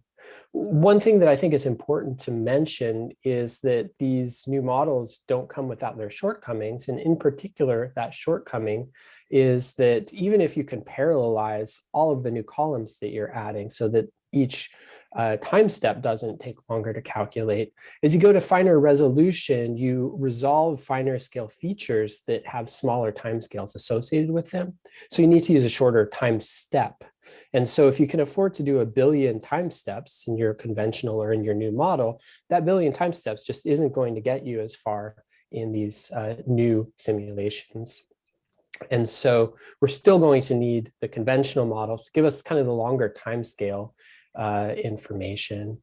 And I think how to use these simulations, these new simulations that we can afford to run for about a year at a time now to do useful climate planning, I think is an open frontier in climate science. And so then I just want to conclude by asking the question of, okay, well, how are the people in this virtual room going to use this new class of models? And my feeling is that these models are really expensive. You can only perform them on the world's fastest supercomputers. And so people are going to tend to use simulations that are performed by the big supercomputing centers like DOE rather than running their own simulations. And this is very similar to what we're already doing with the CMIP archive that's used so much by the IPCC. And so I think this is really just kind of an extension of the current status quo. So that's it. Thanks. Thank you, Peter. I have a couple of minutes, like about 3 minutes, to share my thoughts on this, kind of extending on from where Peter left the discussion about what we have right now and what we can do. So I will discuss currently available methods for creating data sets for supporting climate adaptation and resiliency planning. So while there are many approaches for doing this right now, I will be talking about something called downscaling. Downscaling is the process of obtaining spatial and temporal refinement from global scale climate model output. Often we try to increase both the precision and accuracy by doing this downscaling. The two primary downscaling approaches are statistical method that depends on using observed climate data, and dynamical method that uses physics-based model. A third promising method and an area of active research at all the DOE complex and in Argonne in particular is using machine learning-based approaches for doing these downscaling methods. So there are differences between these methods in terms of computational demands, applicability, and uncertainty of quantification. So like some of the issues raised by Peter are relevant here. The process of developing the downscale datasets, again, is strongly dependent on the Earth system model described by Ruby and Peter. So you really need to have a high quality solid Earth system model that gets all the energy balance of the Earth system right, and most of the processes right. The challenge in using these downscale datasets lies in selecting the appropriate type of dataset for a given application. So you can do different methods and produce tons of data, output data. So which one do you use? A key criteria is having enough data to quantify the uncertainty and model bias. So you need to produce enough data from this downscale data set so that you can actually look at uncertainty and model bias. While there is no single recommended method for doing this selection, the assessment priorities provide a guidance. However, the best approach would still be to work with a climate scientist or a translator to identify the data inputs for an assessment as of now. So these things might be changing as we get more handbooks and the type of stuff that Catherine is talking about into hands of the users. At Argonne, we primarily work on dynamic downscaling. Computational improvements now make it possible to run multi-physics, multi-decadal, and multi-greenhouse gas emission scenarios with physics-based model to create an ensemble for uncertainty of quantification. These models operate at spatial resolution of 4 kilometers or less over regions bigger than North American continent and perform better on a key uncertainty in climate models related to a process known as convection. Convection is important in controlling clouds and precipitation. So the idea here is to get a large enough ensemble that you can go after uncertainty. The one that Peter talked about, you can still do only for like a year. So how do we do this in a sufficient enough numbers that we can support the uses of adaptation and resilience? So with the availability of exascale computers, it will soon be possible to do simulations of similar scope with cloud resolving models with grid sizes of kilometer or less. So hundreds of calculations trying to do this, all this. We could start doing that at 1 kilometer or less, and it makes it cloud resolving models when we have our hands on exascale computers. A key question is to then figure out what point the downscaling stops adding value, and it is no better than a simple interpolation for an application. So how low do you need to go? At some point, this may be just burning fuel to produce data, which may not be any use. So that's an important criteria to figure out. Each of these improvements in our model simulation capability takes us a step closer to refining the uncertainty space at regional scale. While it would seem desirable to reduce uncertainty in the model projection to a really small value, it may in fact be more useful to work with a wider uncertainty range. Like we need to have some uncertainty range that is wide enough, given that the number of other socioeconomic variables and their uncertainty affecting the decision making, especially when you're talking about risk, actually having a larger uncertainty range makes a lot more sense. So I will stop there for sharing my thoughts on this, and we'll go to the Q&A. We have a few more minutes, about 10 minutes. So I will ask a question to my panel and they will answer. Each will have about 2.5 minutes to do that. My first question to both Ruby and Peter is, there's an ongoing effort worldwide to define and refine the concept of purpose-built models. Can you see the labs playing a role in this effort? For example, purpose-building models that are focused on selected impacts. Ruby. Okay, thank you for the question. Models are tools to help us make sense of the Earth system and its interactions with human systems, right? So they can be used to develop scenarios, they can be used to evaluate impacts. But there are too many uses of models, and also models have many different ways to be built or configured. So I think we have to make pragmatic choices in building the models and applying the models. I want to give some examples of E3SM. We particularly strive to support a suite of applications for different purposes. But in a sense, it is also a purpose-built model. So I'm going to elaborate on these 2 points. On the first point about supporting a suite of applications, as I mentioned in my previous talk, I mentioned about the use of regional refinement to increase resolution where it's needed the most. For the purpose of improving model fidelity, one can argue for adding resolution basically in any parts of the world, right? So for example, if we want to have a better simulation of hurricanes making landfall in the United States, not only we need to have high resolution over the US, but perhaps we also need high resolution over the region in the Atlantic Ocean where the hurricanes form. So at the end, we really have to make pragmatic choices. But E3SM has built-in flexibility to allow such choices to be made. And my second point is about a purpose-built model, right? To support DOE's energy mission, we are particularly keen in improving our ability to simulate the water cycle. So this is because energy and water are really very closely related. So water is needed for hydropower generation, thermal electricity generation, and bioenergy production. On the other hand, energy is also needed for groundwater pumping and for desalination and other uses. So we have invested quite a bit of efforts to improve water cycle simulations in our model, such as by using ultra high resolution that Peter talked about, but also representing processes like water management and use. So in summary, building flexibility in our modeling framework allows choices to be made for specific purposes in running different types of modeling experiments. But driven by the close connection between energy and water, we have also deliberately emphasized modeling capabilities in representing the water cycle. More recently, considering coastal vulnerability and population at risk, we also have a focus of E3SM in including more coastal modeling capability. And I also want to make a last comment that besides E3SM, DOE has been supporting a lot of projects that have been helping us to develop and use a purpose-built model to really understand extreme events and other type of processes. So with that, I'm going to pass it to Peter. Great, yeah. So I think this is a really interesting question. And one of the things that's been happening in Livermore with regard to this is that we've been realizing that with this GPU revolution, we need to rewrite our codes in order to have them work efficiently on these new architectures. And that this is really kind of forcing the small purpose-built models for a particular purpose out of business because they just don't have enough staffing to rewrite their codes. And so we've actually been moving away from purpose-built models towards multi-use kind of general codes like E3SM that can do a lot of different problems. And instead of having just completely separate codes for each individual use, you have this one general purpose code, and then you bolt onto the side whatever you need in order to run your specialized case. And we think this is a better strategy in terms of disruptive computing changes that are going to continue to happen.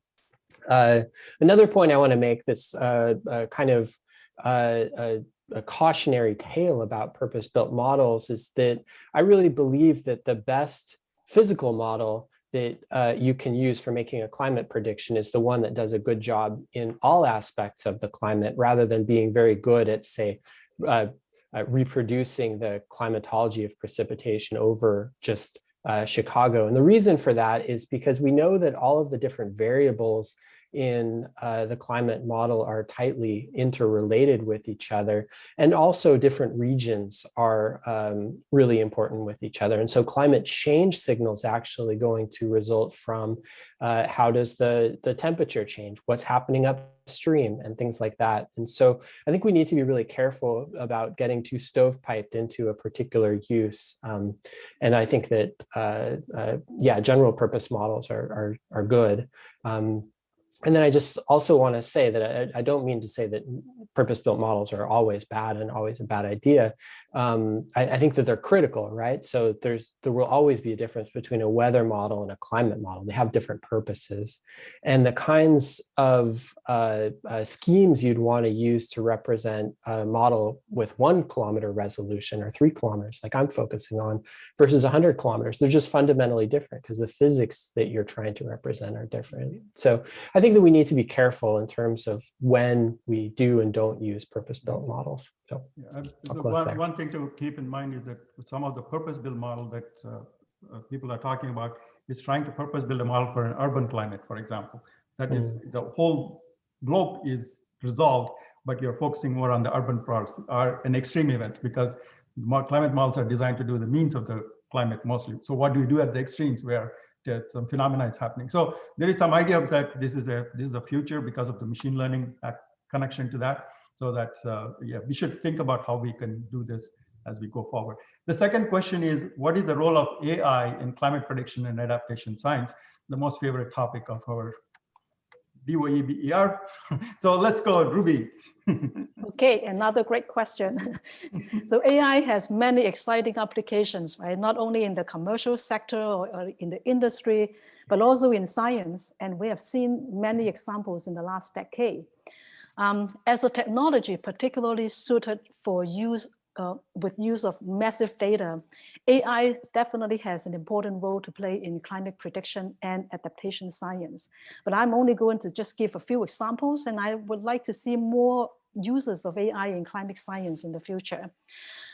In climate prediction, I think AI may be able to significantly help us improve Earth system models and improve the integration of data with model.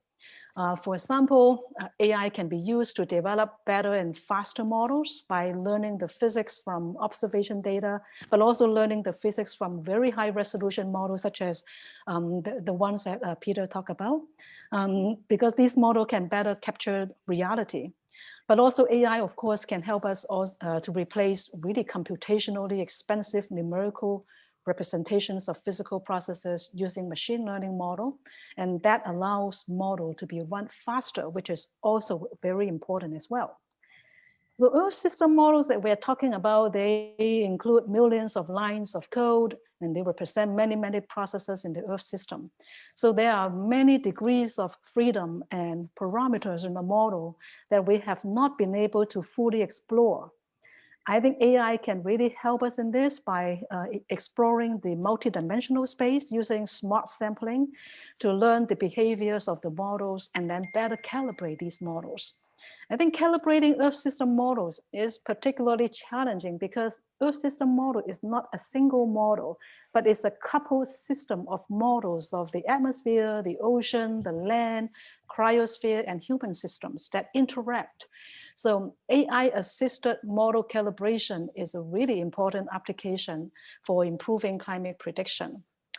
Now on to adaptation science. I think I can maybe talk about 2 different examples.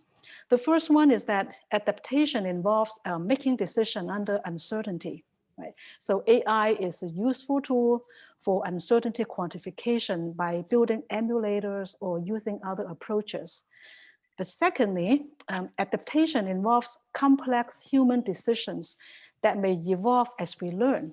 Right? So steering the decisions through learning may be guided by AI, such as development of digital twins that allow scenarios to be explored, guided by new data and guided by new information. Lastly, I think it's really important that while we are developing digital twins or other types of approaches, that we engage the stakeholders to provide us with the information and work together on these type of approaches to make them useful for adaptation science. Peter. You have 2 minutes. Okay, great. So I will keep mine very short by saying that I'm really excited about AI for adaptation and climate prediction science, and just say that I think that Ruby did an excellent job of explaining some of the things that we can do.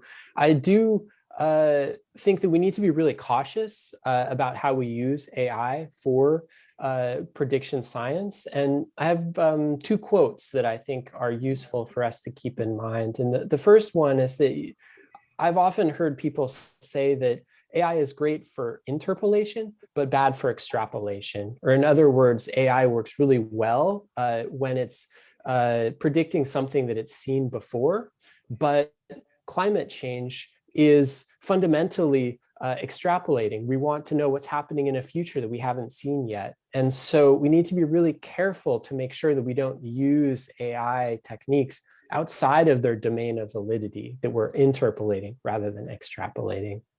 And the other thing that I want to, another quote, is that I really believe that you shouldn't trust a model that you don't understand physically. Even though I spend all my time building models, I really believe that your results really need to kind of pass the sniff test. They need to be intuitively sensible. And AI tends to be thought of and used as a black box. And I think that that's really a danger in the sense that it might bring us farther from understanding why we're getting the answers that we're getting, and therefore decrease our confidence in the predictions that we're making. So I think we just need to be careful. There's ways around that for both to use AI around both of these issues, but we need to make sure we do that. Yeah, I think it's a pretty exciting area of research in a sense, because we still don't have the solution. So as we go forward, these are the key questions we are asking, right? How do explainable AI and stuff like that. Whether it exists or not, we don't know, but that's what we are trying to do. Thank you, guys. I mean, this has been excellent, and we had a very good use of the time we had. Now I'm going to hand it back to Christina. Thank you. Thank you both to Rao and to Don for moderating these informative discussions and sessions. And also thank you. We very much appreciate our panelists and presenters. A very great discussion. It is exciting to hear all about the ongoing research to develop climate change predictive models, strategies, downscaling AI, and all that. Much has been done, but much is still left to do. That's my take home. And with more support and teamwork, we'll be able to make progress on these strategies. Before we move to the next part of the conference, let's take our 15-minute break or so. We will restart with our new next section at 10:15 Central Time. Thank you, everybody. Stay on board. See you at 10:15. Good morning, and welcome back to the America Resilient Conference. I'm Suresh Sundarajan. I'm the Associate Laboratory Director for the Energy and Global Security Directorate at Argonne National Laboratory. To help us reconvene the conference, we have some pre-recorded remarks from U.S. Representative Sean Casten of Illinois' 6th Congressional District. Fighting climate change is one of Congressman Casten's top priorities. As such, he serves on the House Science, Space, and Technology Committee and the Select Committee on Climate Crisis. He also serves on the House Financial Services Committee. Congressman Casten is a biochemist, and before taking office in 2019, he was a clean energy entrepreneur and an author. Here is Congressman Sean Casten. Hello, Sean Casten here, Congressman Sean Casten from Illinois' 6th District. I'm so happy to be joining you today virtually, such as it is, on this hugely important conference and a role that Argonne is going to play such a critical role in. I serve on the Select Committee on the Climate Crisis in Congress. I serve on the Financial Services Committee and on the Science, Space, and Technology Committee. The latter obviously oversees a lot of the funding for our national labs and research. The Select Committee on the Climate Crisis built out a roadmap last term of what we have to do in order to meet the needs of the climate crisis. Not what's politically possible, but what's scientifically necessary. And I think all of us as human beings who understand the science recognize the gap between what is necessary and what's possible. And all of us who are rowing in the same direction appreciate the need to close that down. You know, as I like to tell people, there's only three things we have to do to solve the climate crisis. The first thing we have to do is get back to 1985 levels of emissions, 350 parts per million. So many of the issues around environmental justice, we have to invest in negative emissions technologies. It's hard to grapple with that, but that's the reality of where the environment needs to be. And Argonne has the modeling capacity to help us understand why that is so necessary and help us understand what happens in the timing of those transitions, because there's a lot of hystereses, as they say, in the weather system. The second thing we've got to do, which is somewhat easier, is really a massive research and development program to figure out how to decarbonize those industries that we don't yet understand how to decarbonize. How are we going to make steel? How are we going to make cement? A lot of that is basic material science, where there's tremendous expertise at Argonne to go through and model that. Last term, I introduced and got signed into law the Clean Industrial Technology Act to create, stand up an agency within the Department of Energy to do that research and then deploy $500 million of deployment of those projects that come out. And I hope that some of that will come out of our local national labs. We also brought forth research that a program that the BEST Act that I introduced with Congressman Bill Foster to put $500 million into funding of basic research into battery energy storage technology, and a second $500 million to deploy that technology. Fantastic research opportunities at Argonne that's come out of the photon beam accelerator, and really, really interesting technologies that can be deployed. Because if we're going to shift to a grid with a lot more intermittent renewable energy, we're going to need more energy storage to solve those sort of peaks and troughs in the load and smooth out to match so that the generation can match the load. That's a bit easier than negative emissions, but it's going to be some R&D effort, and we've got the horsepower to do that. The third big piece, which is really, really critical, is we need to massively rethink our economy and ask ourselves, why can't we be Switzerland? Switzerland uses half as much energy per dollar of GDP as the United States does. They got just as much access to talent, just as much access to technology, just as much access to capital. If anything, not as much as we do on all three of those fronts. And yet they have figured out how to run their economy with a lot less primary energy use, not fossil, not renewable, just total primary energy use. And that goes to a whole host of issues around how to better deploy the technologies we have, how to understand what are the barriers in our current regulatory environment that keep proven technologies from coming forward. And frankly, a lot of commitments to invest both federal and private dollars. And that's a huge part of what the President Biden's Build Back Better program is. You know, if we go out and we build out vehicle electrification, if we go out and we make it easier to permit transmission, if we go out and build more efficient buildings, all of those things, a clean energy standard, all of those things are going to make us wealthier and reduce CO2 emissions. And when I say make us wealthier, make us a lot wealthier. It's a lot cheaper to keep your house warm and lit if you don't have to pay for energy anymore because there's a solar panel on your roof that's throwing free electricity back at you. Well, what are the barriers to getting that done? And a lot of that is things that we're working on the Financial Services Committee around changing some of the disclosure requirements in our financial system to better allocate risk and reward, better articulate the risks of those technologies and those business models so that capital can flow to the places that are going to accelerate that transition. So there's a big role here for the private sector as well. And it's a pretty exciting time to be working in Washington to bring those forward. So a whole lot going on, as hopefully made clear. Argonne's going to play a critical role in that future going forward, both in terms of modeling the current weather environment, helping to develop those technologies of the future, and then hopefully spinning out some really interesting ideas that the amazing private sector talent in and around this region can deploy.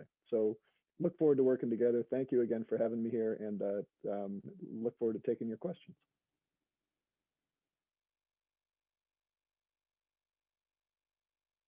Thank you very much, Congressman Caston, for your remarks. You know, we strongly resonate with your statements, both on the need for urgent action, as well as the need to do what is scientifically necessary. I really like that phrase. You know, we're really excited and hopeful that the dialogue that we have going on will motivate, collective and coordinated action to improve our understanding of the climate change impacts, as well as motivate timely steps to mitigate and adapt to these effects. My understanding is we have about 15 minutes for questions today. So if you don't mind, I'll jump right into the questions. Here's our first one. As you mentioned, in Congress, you sit on a number of committees and caucuses, including the House Science, Space, and Technology Committee, the Select Committee on Climate Crisis, and the New Democrat Coalition's Climate Change Task Force. Are each of these organizations looking at climate change from a similar perspective? What outcomes do you anticipate for these organizations this year? They are looking from a similar perspective. One of the things that I find interesting about our entire federal government is that if you really care about healthcare, the Department of Health and Human Services is the place to be, and by and large, the Energy and Commerce Committee deals with healthcare. If you really care about education, Department of Education is the place to be. The Education Labor Committee covers that. If you really care about climate and energy policy, it's everywhere. In the executive branch, it's DOE, it's EPA, it's the Federal Energy Regulatory Commission, it's Department of Transportation, it's Department of Agriculture, it's the State Department. And in the same way, it's every committee in Congress. When the speaker set up the Select Committee on the Climate Crisis that I served on last year and serve on again this year, it was her recognition that we need to look across all of our committees and be holistic about this. And I always tell people that our strength and our weakness on the Select Committee is that we have no jurisdiction. We have no jurisdiction, which means we can't write laws. But because we have no jurisdiction, we weren't constrained to say, what can we do within the Financial Services Committee that I sit on, or the Natural Resources Committee that Joan DeGoose sits on, but rather, what do we have to do? And then let's look at all of the bills that have been introduced in the 116th Congress that would meet that goal, figure out how they fit together in a holistic sense, and come up with a series of recommendations. And both the optimism and the anxiousness that I felt at the end of that is we set out to say, okay, we got to get to zero CO2 by at least 2050. We added up all those bills, we then scored them and found that they got us 85% of the way there. On the one hand, that's pretty great to know that we've got a path now to get 85% of the way there. On the other hand, it's a bit jarring to recognize that we are still ambition constrained because we don't yet have a roadmap to get us all the way where we need to get to. And so we need to keep pushing that envelope, but at least now we have a scoreboard to measure to. Thank you, Congressman. You've highlighted some very bold goals there. What is your view on the investments required to achieve the goals that you've just shared? I think the scale is both enormous and will also be vastly less than we think. It's enormous because I think the entire US energy industry has a depreciated capital value right now of a little bit north of $8 trillion. So if, I'm not saying we have to replace all of it, but if you think about, do we have to replace a meaningful amount of that to get to zero carbon? That's a lot of money, right? And then if you start thinking about the sectors, what do we use? I think we use about 28 quadrillion BTUs of primary energy to make electricity in this country, and a little over 30 for transportation. If we're going to electrify our transportation fleet, and you've got to adjust for conversion efficiencies, of course, but electrifying the transportation fleet means you need to be thinking roughly about something like doubling our generation fleet. And of course, if we're going to lower capacity factor assets, on a megawatt basis, that's a lot more than on a megawatt hour basis. That's a lot of capital. If we're moving our generation to where the renewable resources are, or other forms of resources, and we're moving our loads around from traditional, industrial and commercial to vehicles and things that were done thermally, we're going to build a lot of wires. Jesse Jenkins at Princeton has estimated that we probably need to build about $350 billion just of transmission to get to zero carbon. Now, those are big numbers. However, the reason why I say I think it's less than we think, almost anything we do to convert to a clean economy is also something we do to convert to a cheap economy. If you own an electric vehicle, you don't spend as much on maintenance, you don't spend as much on fuel. If you have a solar panel on your roof, you don't spend as much on electricity anymore. You have to figure out how to get the capital to build that, but then you earn a return on that capital based on what you do. And and what we've seen over time is that once societies commit to reducing CO2, once businesses commit to reducing CO2, it's that old McKinsey curve. They find that it's a lot cheaper and a lot more profitable than they thought it would be to get it done. And the case in point I always like to point out to people is that in 1992, when Congress passed the Energy Policy Act and that deregulated the power sector, the electric sector then started prioritizing their low-cost assets. So the nuclear fleet went from operating 60% of the time to operating 90% of the time. Developers started building combined cycles instead of simple cycle gas turbines. We saw, the beginning of the uptick in renewable energy generation. And now, 30 years later, the price of power is lower, and the grid has gone from 1,300 pounds a megawatt hour of CO2 emissions to 900 pounds a megawatt hour of CO2 emissions. That's a heck of a win-win, right? And ironically, it's created a challenge because now, as the price of power has fallen, it's gotten harder for our nuclear industry in Illinois can't figure out how to make enough money to pay for their refueling cycles because they don't make as much money for power as they used to when there were more expensive and dirtier generators dominating the system. That's a good problem to have, right? And let's sail in and embrace those problems. So it'll be cheaper and more economically stimulative than we think it'll be, but it still is going to be a lot of money, a lot of investment opportunity. Think of it as an investment, not as an expense, and we'll get there. Great framing, Congressman. It is a threat, but it is also an opportunity at the same time. So if I could ask another question, sustaining climate programs and success can be a challenge in a political landscape that frequently changes every couple of years. What can be done to keep long-term focus on these important goals? It is a great question. And, to pick up the back end, I think once we recognize that this is an economic and environmental win-win, a lot of those tensions start to go away, right? Because once you build these assets out, they tend to run. Once you've got that solar panel, it's going to run all the time, at least subject to the sun shining. So getting the deployment, I think, is the challenge. I think what's harder, and I think this is sort of a permanent political problem, is there has never, ever been an industry that lobbied to make their industry safer for their competitors, right? It just doesn't happen. And so there's always vastly more political pressure to preserve the status quo than there is to create an environment where all those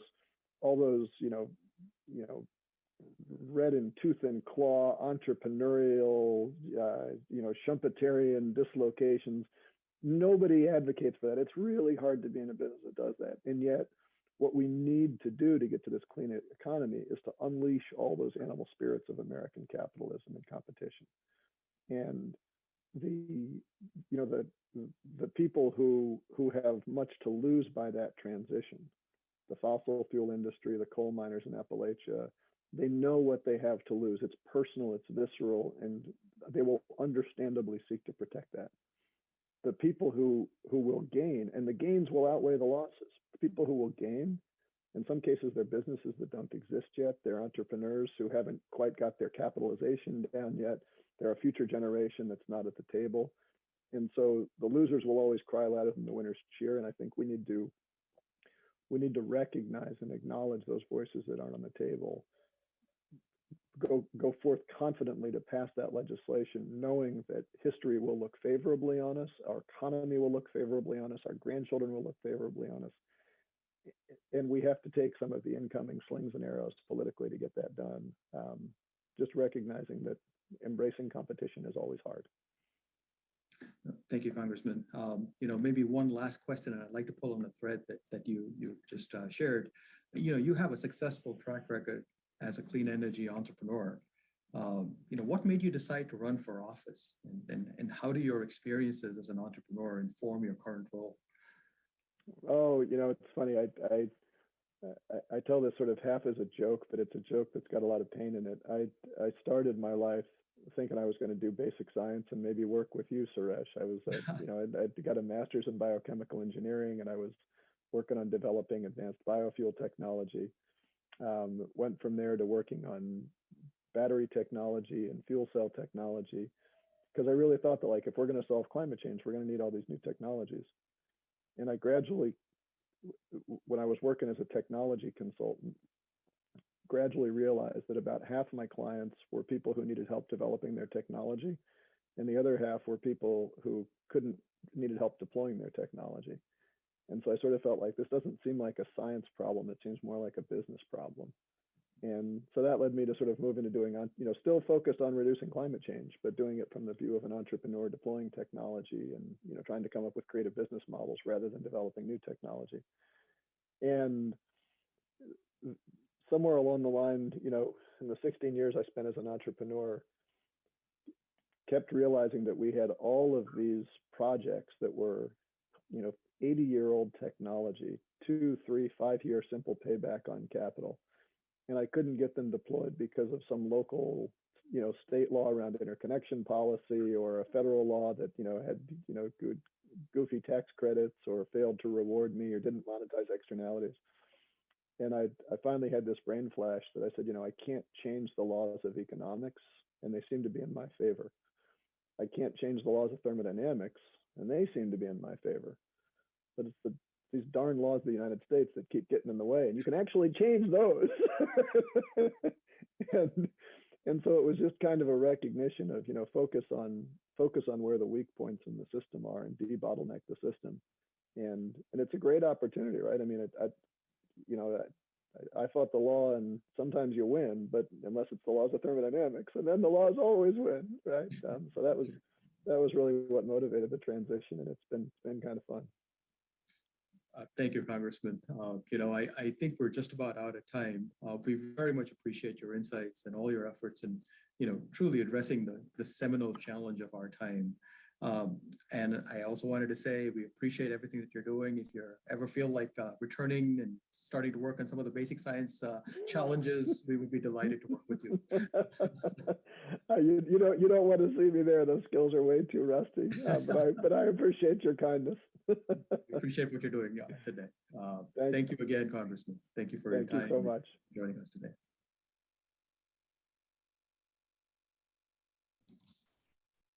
Thank you, Congressman Caston. He had previously planned to join us in person, but we appreciate his recorded remarks and given his full schedule in DC today. Many of the topics the Congressman just mentioned relate to our next Science in Action session, which addresses climate and environmental justice in urban communities. Our panelists for this segment are Professor Louise Betancourt and Dr. Georges Benjamin. Dr. Betancourt is a professor of ecology and evolution and the first director of the Mansueto Institute for Urban Innovation at the University of Chicago. He has recently published a book titled Introduction to Urban Science, Evidence and Theory for Cities as Complex Systems. Dr. Benjamin is the executive director of the American Public Health Association and the former Secretary of Health for the state of Maryland. He is also a former member of the National Infrastructure Advisory Council, which advises the president on how best to assure the security of the nation's critical infrastructure. Each of them will provide some introductory remarks before engaging in a dialogue. Professor Betancourt, can you please begin your talk? Thank you, Suresh. So it's a great pleasure to be here with you. I hope you can hear me.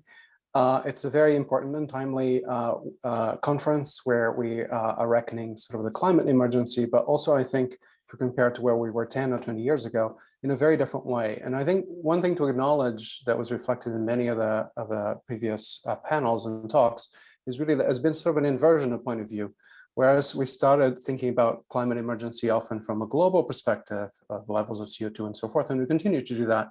There's really been a sense in which we look at this issue much more from a local point of view, where people live, where emissions are being created, where justice and injustice plays out. And this is where a lot of sort of our own work and I think this conversation will go. So as you said, I'm the director of the Mansfield Institute for Urban Innovations, a new scientific institute at the University of Chicago, dedicated to what I like to think is sort of a 21st century version of a science of societies and specifically of cities. And what I mean by that is that we don't do science in the sense of just getting a lot of data and putting a bunch of people in the lab, but really it's the science of the cities that we have, the people that we have, of real life. And it's the kind of science that's very informed increasingly by a lot of evidence, a lot of data that comes not only from the United States, but from all over the world, that plays out across scales, that allows us to interact with people and their living experience, and that is often created by people and allows us to collaborate and co-create knowledge and solutions. It's also a science of systems where we connect issues of the biological environment, of the geophysical environment that deals with carbon and climate change, to society and to processes of change, of again, justice and equity, but also of economic development, where we try to understand the roots of these processes as well as their variability.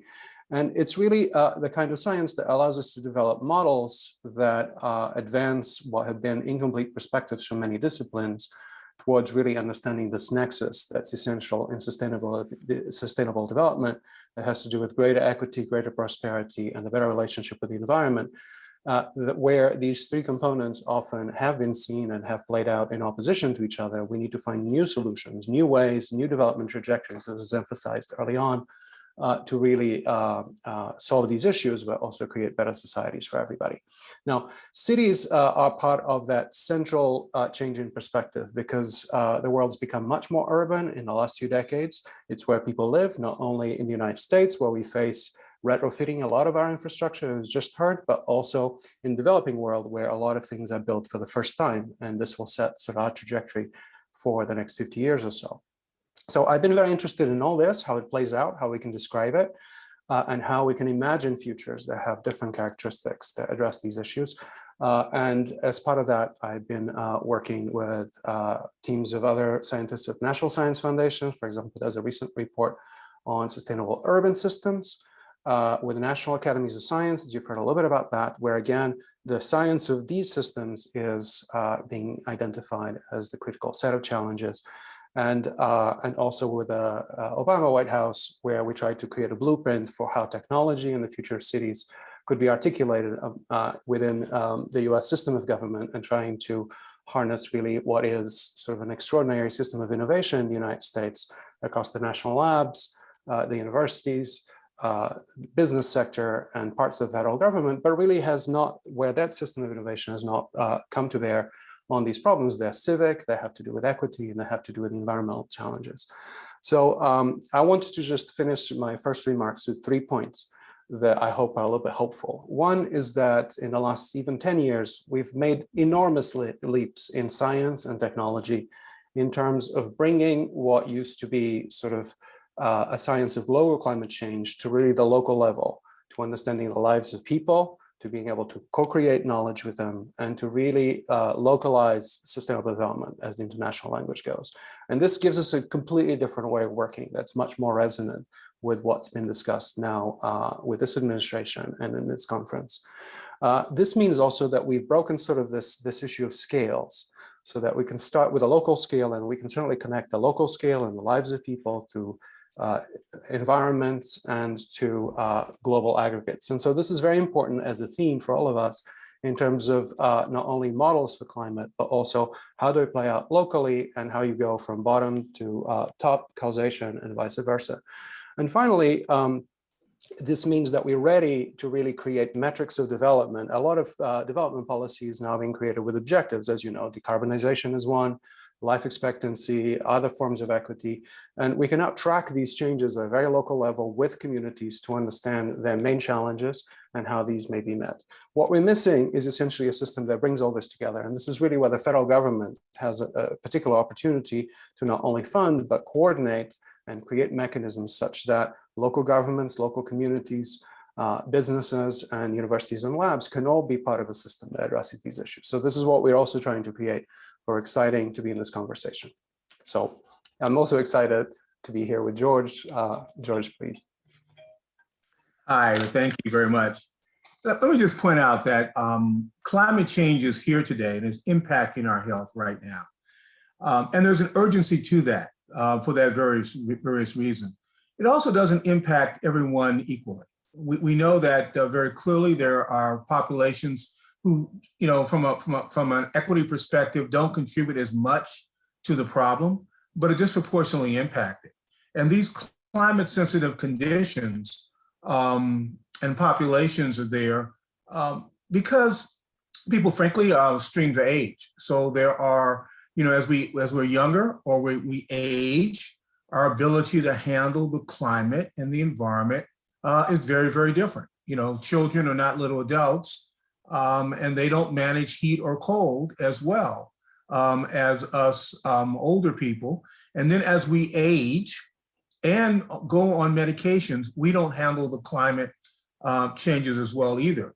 Location. Tragically, we have many of these populations that are located in parts of our nation and the rest of the world that are much more likely to be impacted by the challenges from climate. So people who live on the Gulf, people who have, for a variety of reasons, live up and down where dams are, or live in toxic communities. We can come back and talk a bit about why that is. You know, the fact that we already have disparities in health, so that when you look at Native Americans, African Americans, Latinx individuals, the fact that there is more diabetes or hypertension or heart disease, which also means that they tolerate these changes in climate more poorly than other populations. And the reason that they have those disparities are due to long-standing health inequities in a variety of our systems in terms of things such as access to health care, differences in the quality of care received within the healthcare system, differences in health seeking behavior, often driven by, frankly, racism, discrimination, and, you know, sometimes just what they understand around their health. And then a whole range of structural issues around where you work and your ability to get off of work and go to the doctor. All of those things can dramatically impact your health in both the short and long term. And then as we think about what ultimately happens to people, recognizing, for example, in our urban settings, that our cities are about 8 to 9 degrees warmer, depending on where you live. If you live in a community that has lots of dark surfaces and less trees and green space, then those communities are much hotter. If you live in a high-rise building where the windows are not able to be opened, or you live in a community that's not safe, or you feel you're not safe and the windows are shut, you're not likely to open those windows and get a breeze. Those communities are much more likely to suffer from heat-related injuries. And we see a lot of that in the urban setting when we have heat waves. And of course, now having seen what happened with this recent frost, unanticipated frost, probably exacerbated by climate change, that hit the state of Texas and some of our other southern cities and states, we now know also the terrible impact of unanticipated cold weather on these communities and the stresses on our system. And then finally, there are huge differences in even energy costs. So we know, for example, that lower income communities pay about 15% of their total income for energy, but the affluent only spend about 1% on their income for energy. And this has enormous implications for making a just transition as we try to go to more green energy. The cost of energy, if not done correctly, can become prohibitive to making those changes in lower income communities. And of course, would then exacerbate those disparities as we go further.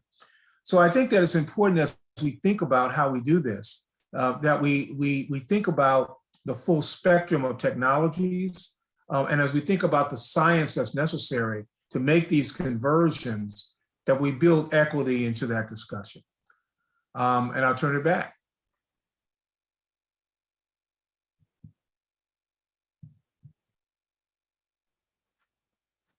Okay.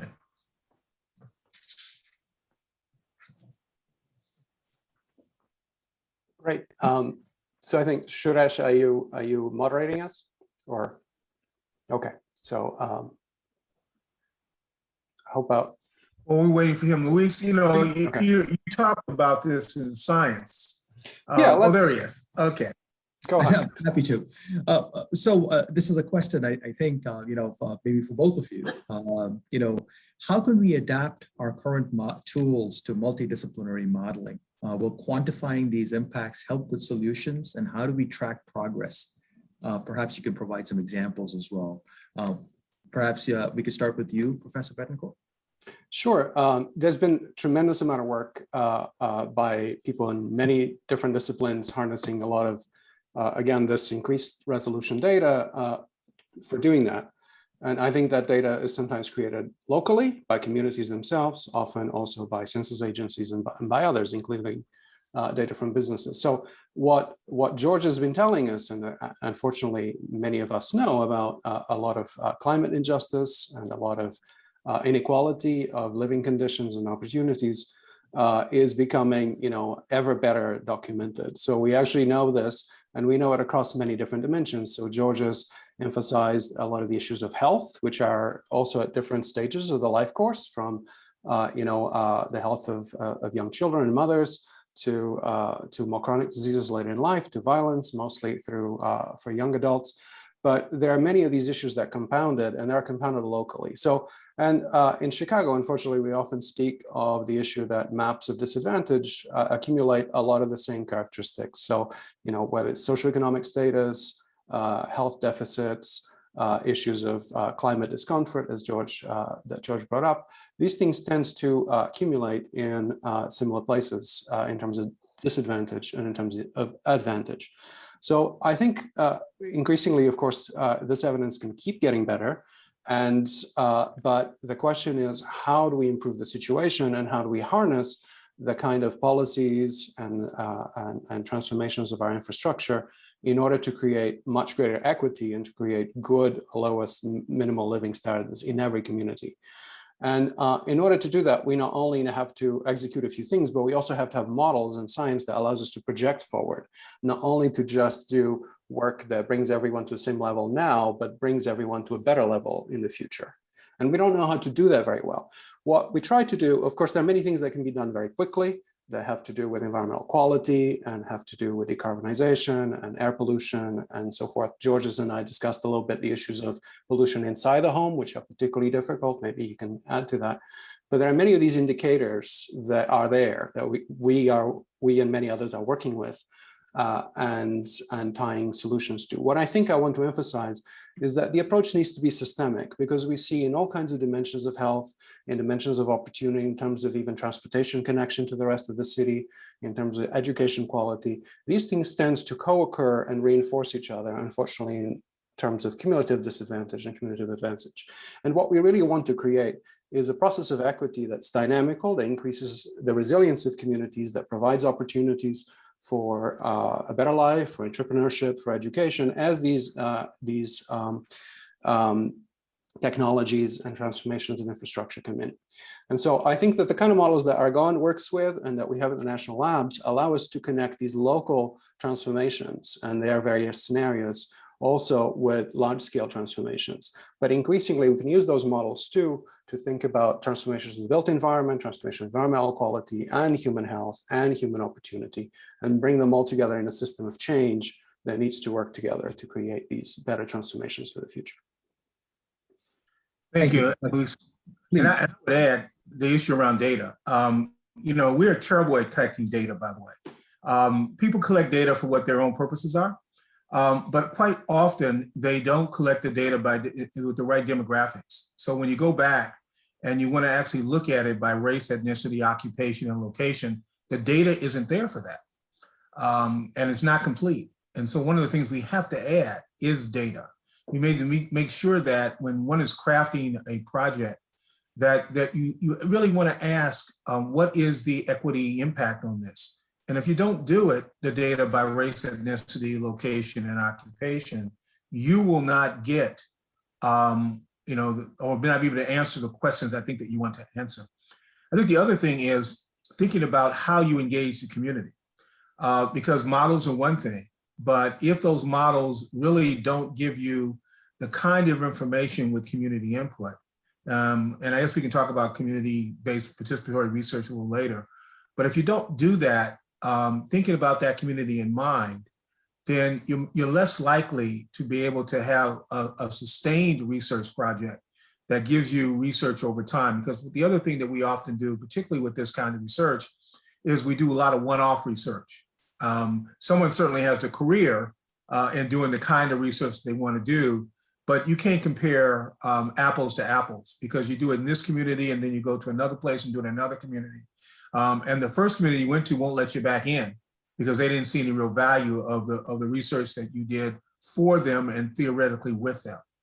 So you have to think about these research projects and these models as having a long-term trend so that you can make long-term decisions, because quite frankly, as these communities change over time, a lot of factors that drive the environment in which people live change over time. So when I came from Chicago, I lived in Chicago, grew up in Chicago. I remember moving as the second African-American community in this community. Well, that community changed over the next several years to almost all African-American. It's now going back to gentrification. And guess what? All of a sudden, city resources are now going into that community again. Isn't that interesting? But if you want to actually look at the health and well-being of that community over time, you've got to trace not only the demographics of that community properly, but you also have to track the community resources that within that community that drove the differences in support for those various communities. Thank you, Dr. Benjamin. So if I could ask a follow-up question then, if you had the freedom and the funds to address climate justice concerns on health, what would your priority be? What information would you need to address it from climate models? And you had indicated some zip code level models as well. Can you just specify what these models might be about? Well, I think that give you an example. We know, for example, I guess I mentioned that cities are well. If you step back and you look at the health of communities, we know that based on one zip code makes a big difference in the health and well-being of the community.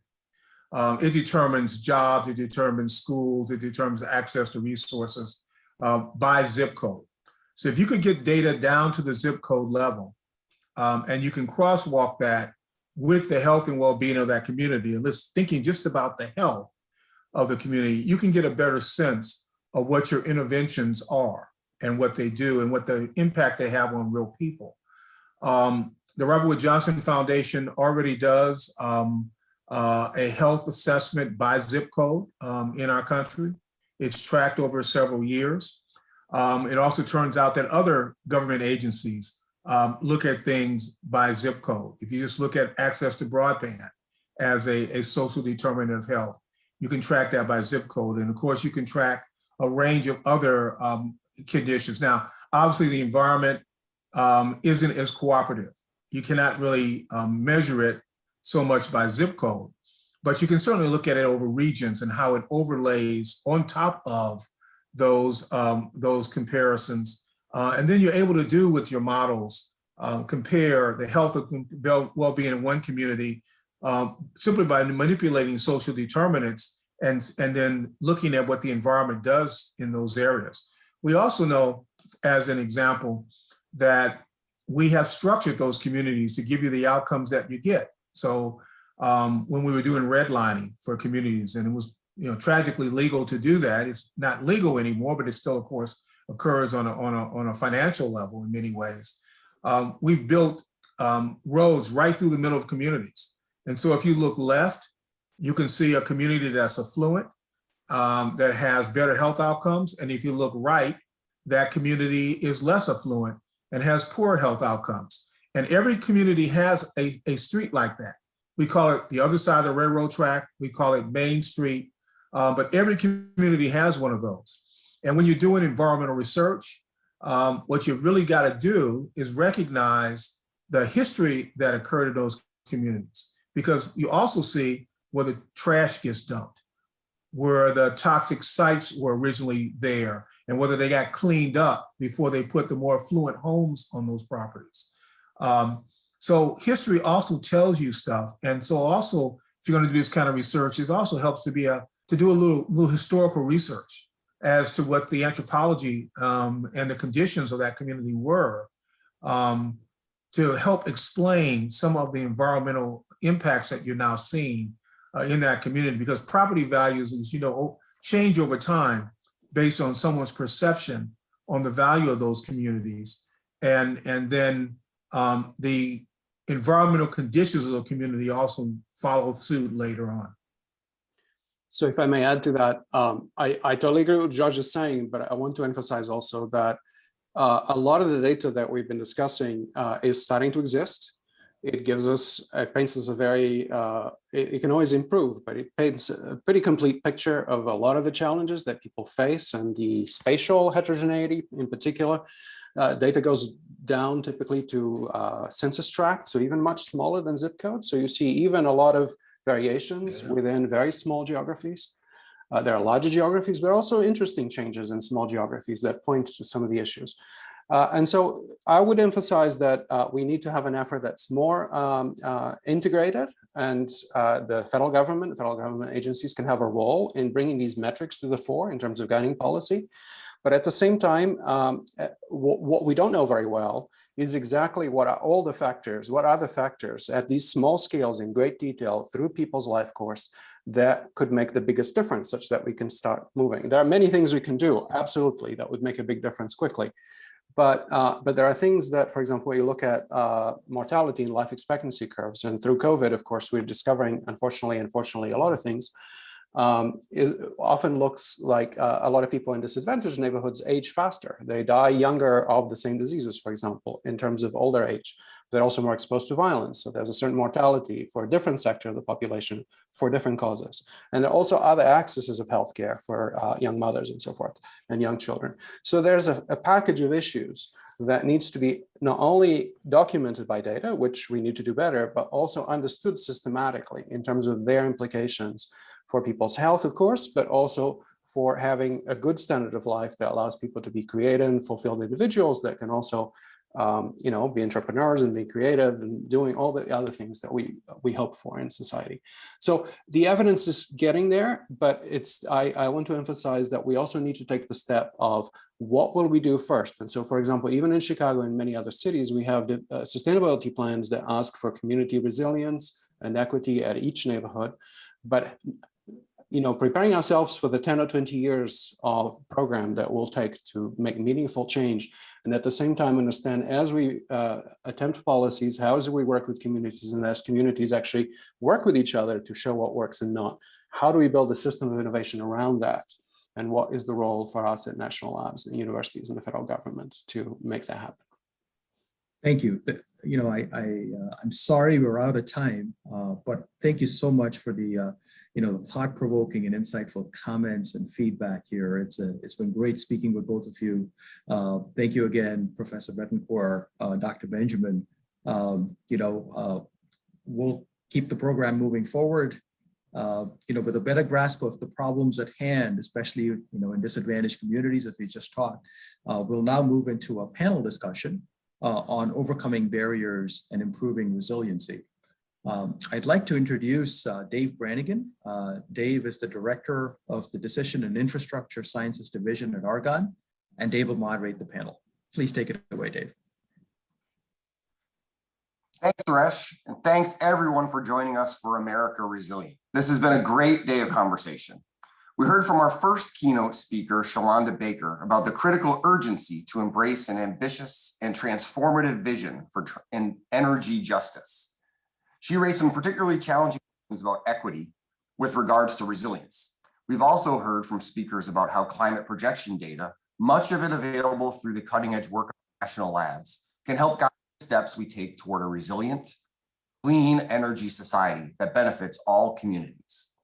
Now, conference will fully turn to the topic of resilience. As we heard from earlier speakers, adaptation is not a choice. We must proactively enhance resilience. Also mentioned earlier, while it is critical to continue to enhance our climate projection capabilities, we know enough today to take strong actions. I'm pleased to moderate this next discussion about how ever-improving climate projection data can be used by industry, government, and other organizations to develop strategies to proactively enhance resilience and adapt to climate change risks. How can these projections be translated and applied so they can be used most effectively by decision makers at all levels? Before we get started, I'd like to give you a picture of the landscape, so to speak. The climate-driven challenge to communities, all levels and sectors of government and the private sector, continue to cascade and escalate in significant human and financial impacts. Effectively meeting this challenge will require multidisciplinary expertise, long-term and systems thinking, and the seamless integration of basic and applied capabilities.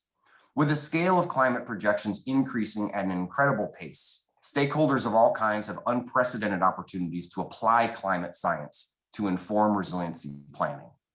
However, barriers exist that impede the streamlined, efficient, and comprehensive application of this cutting-edge climate science to enhance resilience and reduce overall risk.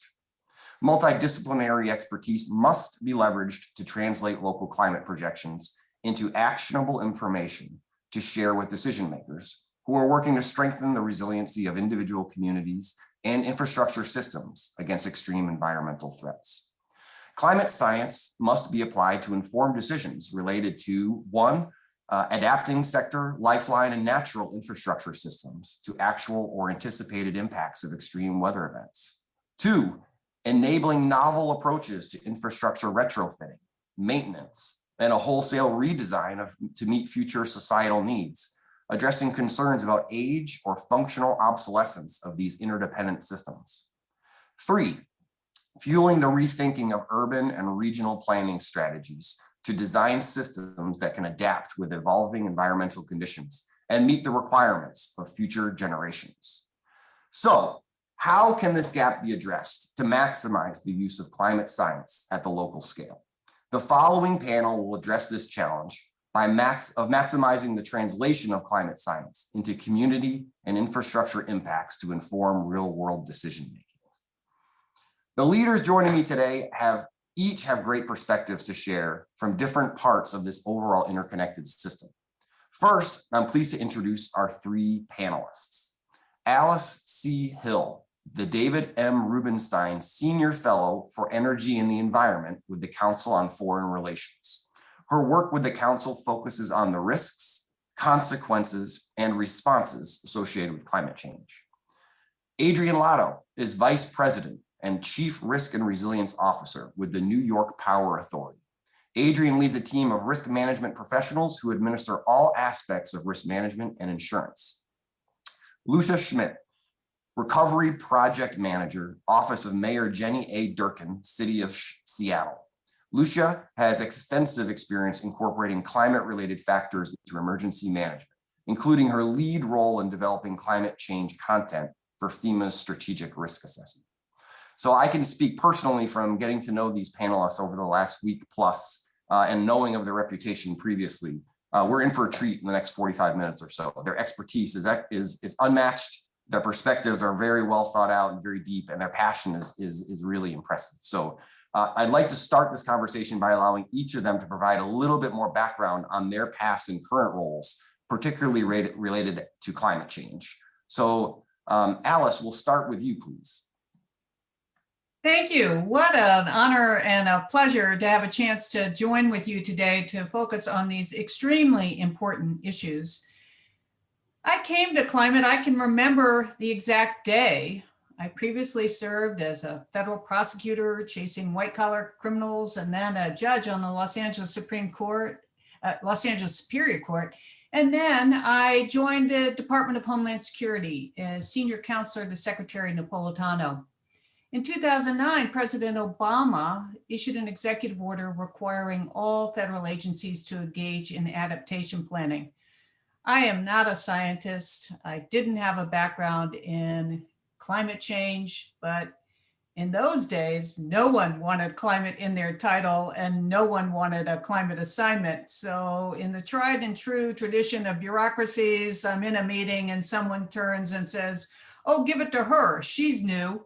And that's how I began to work on climate change. Of course, once I began to study and learn from the fabulous scientists that we have in the federal government working on climate science and understanding the risks to the United States, I had the classic aha moment where I realized that climate change will affect everything.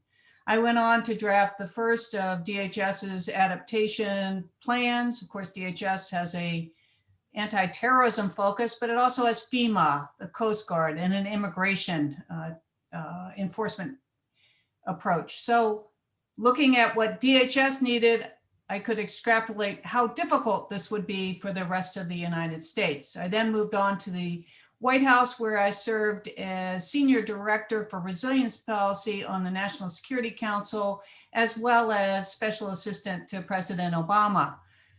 During President Obama's second term, he took a leading role in developing the first ever policies for adaptation for the United States. I had the honor and privilege of developing a number of the executive orders leading the development of a number of the executive orders that he eventually signed, including the first federal flood risk management standard, an executive order about national security and climate change. Both of those have been brought back by President Biden after President Trump had rescinded them, as well as an order about screening all of our overseas work for climate resilience. There's so much more to be done, and the federal government plays an essential role, in my opinion, in helping achieve a resilient nation. So I'm really delighted to have the chance to join here in this discussion. Thank you, Alice. Excellent start. Adrian, we'll turn to you. Good morning, good afternoon, depending on where you are in the country. I'm Adrian Lotto. I'm the VP and Chief Risk and Resilience Officer at the New York Power Authority. Thank you all for joining today and taking a few minutes to listen to us. Hopefully you'll find it informative. So for those of you who don't know, the New York Power Authority is the largest public power authority, and we're located wholly within the state of New York and own about 25% of the generation and about 1,400 square miles of transmission line. So in that role, I lead all aspects of resilience. In the portfolio, the definition of resilience, maybe we'll talk about a little later, but the portfolio is pretty vast. It includes things like climate change and what NYPA is doing in that regard, but it also includes things like disaster recovery planning and business continuity planning, things that became critically important in 2020 and in our response to COVID-19. And prior to that, I was at the federal government at the U.S. Department of Energy. Initially, my role there was I was Chief of Staff of the Office of Electricity.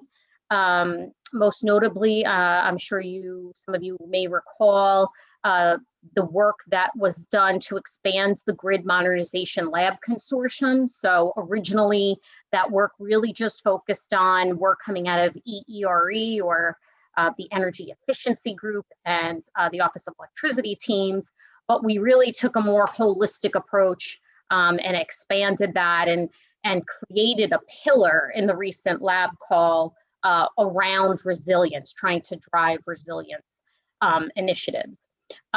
Subsequent to that, or after that, then we stood up the CSER organization. So for those of you who are unfamiliar, that's cybersecurity, energy security, and emergency response, where I was the acting principal deputy assistant secretary, as well as the Deputy Assistant Secretary for ICER. Again, that acronym, there's a lot of acronyms, I know, I apologize, but that's Infrastructure Security and Emergency Restoration. And in that we worked closely, we led the ESF 12, which is fundamentally the emergency response arm that works very closely with FEMA for the electric sector. So really excited to be here. Unfortunately, leading the department's efforts in hurricanes and emergency response, we got to see firsthand with Hurricane Maria and the like, the impacts of the changing climate. But I'm excited to be here today and to discuss it further. So thanks. Thank you, Adrian. And Lucia, on to you. Good morning. My name is Lucia Schmidt, or I guess good afternoon, depending on where you are. My name is Lucia Schmidt. I have worked in the field of emergency management for about 16 years now. And right now I'm with the city of Seattle, but prior to that, I've worked at every level of government, at the county level, at the state level, the federal level, and even internationally in disaster management. While I was with FEMA, I led the development of the climate change content for the Strategic National Risk Assessment, the first time that we built climate change into that assessment, and then developed the guidance for local emergency managers on how to incorporate the evolving threats of climate change into their threat and hazard identification and risk assessment, which is a risk assessment process.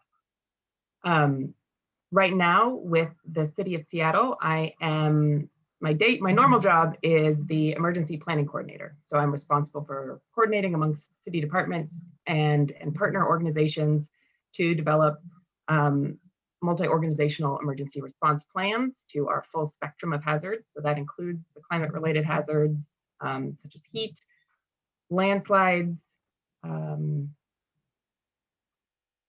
flooding, the full spectrum, wildfire smoke. Right now, though, I am serving as the project manager for recovery, which gives me really a front row seat to the opportunity that our current federal stimulus money gives for investments in resilience.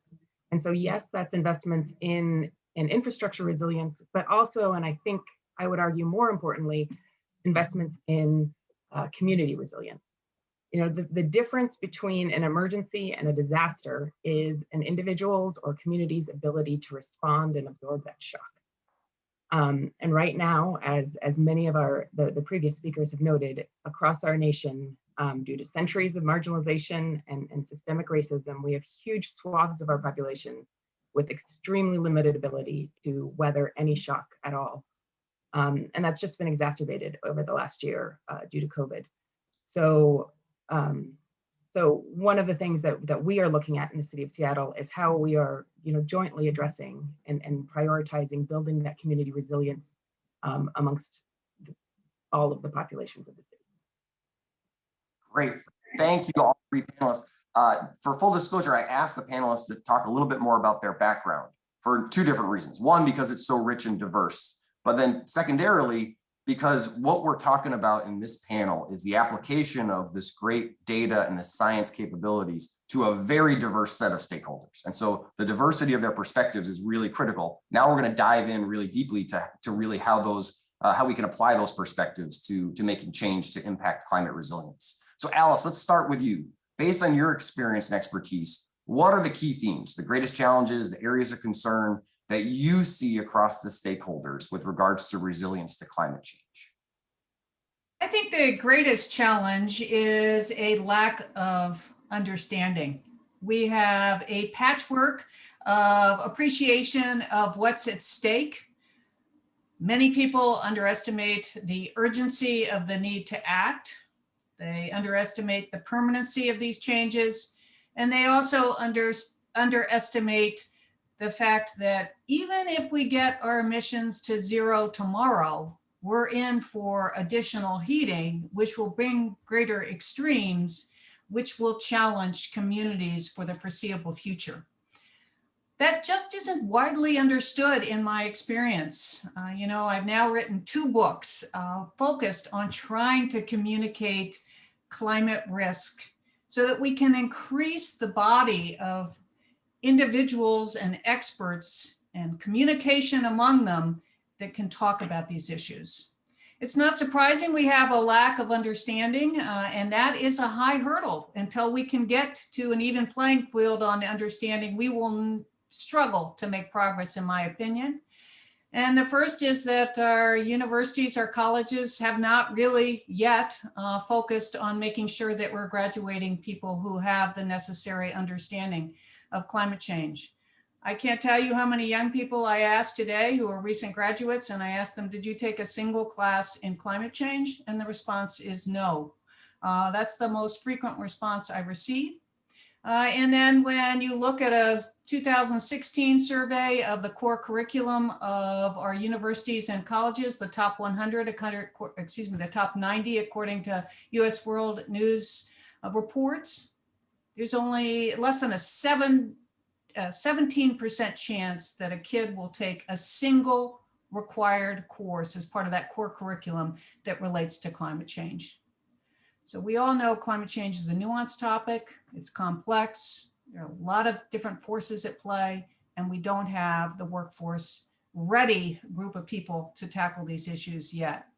And then when you look at who's in charge, the decision makers, most of them are similarly lacking education, simply because when they went through the school system in the 70s, 80s, and 90s, climate change wasn't even offered as a routine course available for those who are enterprising enough to recognize that this would be one of the greatest threats, or the greatest threat that we currently face at this moment.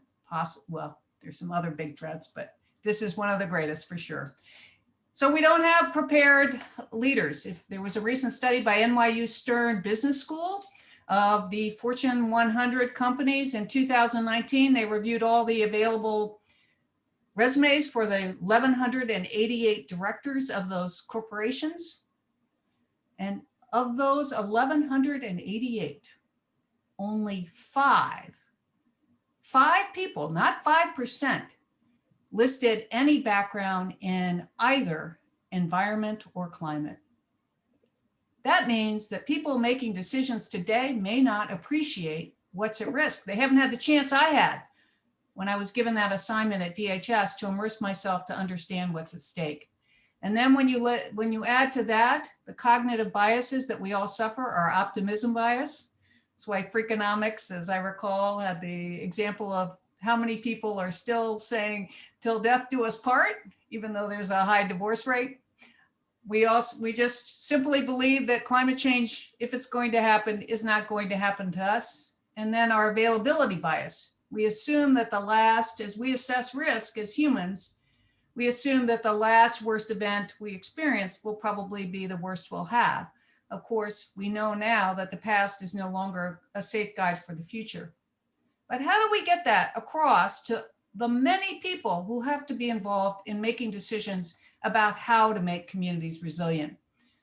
We have a huge hurdle ahead in increasing education and understanding so that we can get people to care sufficiently to act. And that's the biggest hurdle I've encountered to date. Great, thank you, Alice. It's a great start. The requirement for us to be intentional about how we educate and inform all generations that are going to have to work together in the systems-based comprehensive approach to addressing climate change resilience. So a great start to the conversation. Lucia, let me turn to you and really interested in your insights regarding how climate change is affecting the discipline of emergency management in particular. Yeah, so I mean, it's a great question. I think the simple answer is that it's just changing the hazard landscape. We're seeing increased, frequency, severity of disasters. I don't think that's a surprise to anyone on this, but also the shifting of geographies and of seasons. 2020 represented the sixth hurricane season in a row where we experienced tropical or post-tropical cyclones before the start of the hurricane season, and that's a record. So we're starting just to see, everything is starting to blend and shift. And when you factor in the experience bias that Alice just mentioned, it can lead to a lot of challenges. There's this well-documented increase in our billion-dollar disasters across the nation. But what we're also seeing, and what doesn't make the news as much, is just the death by 1,000 paper cuts of all of the minor and smaller disasters across the nation. My mom is a FEMA reservist, which means that prior to 2020, she would go out for months at a time in response to disasters. And it was just shocking how often she would tell a friend where she was, and the friend just had no idea that there was a disaster going on there.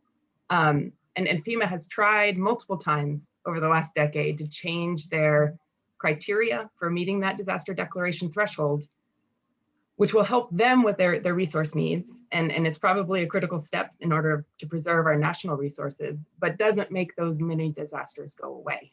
And those disasters still need to be managed at the local level and at the state level. And so what we're starting to see in emergency management, just in response to this huge, huge wave of disasters, is just an acknowledgement that we as government can't do it all. And so it started to shift with kind of the discussion of whole community planning and building in the capabilities of other parts of our society to respond. And I think has really transitioned recently into this discussion about building community resilience. As I mentioned, the difference between an emergency disaster and a disaster is the community's ability to weather this shock.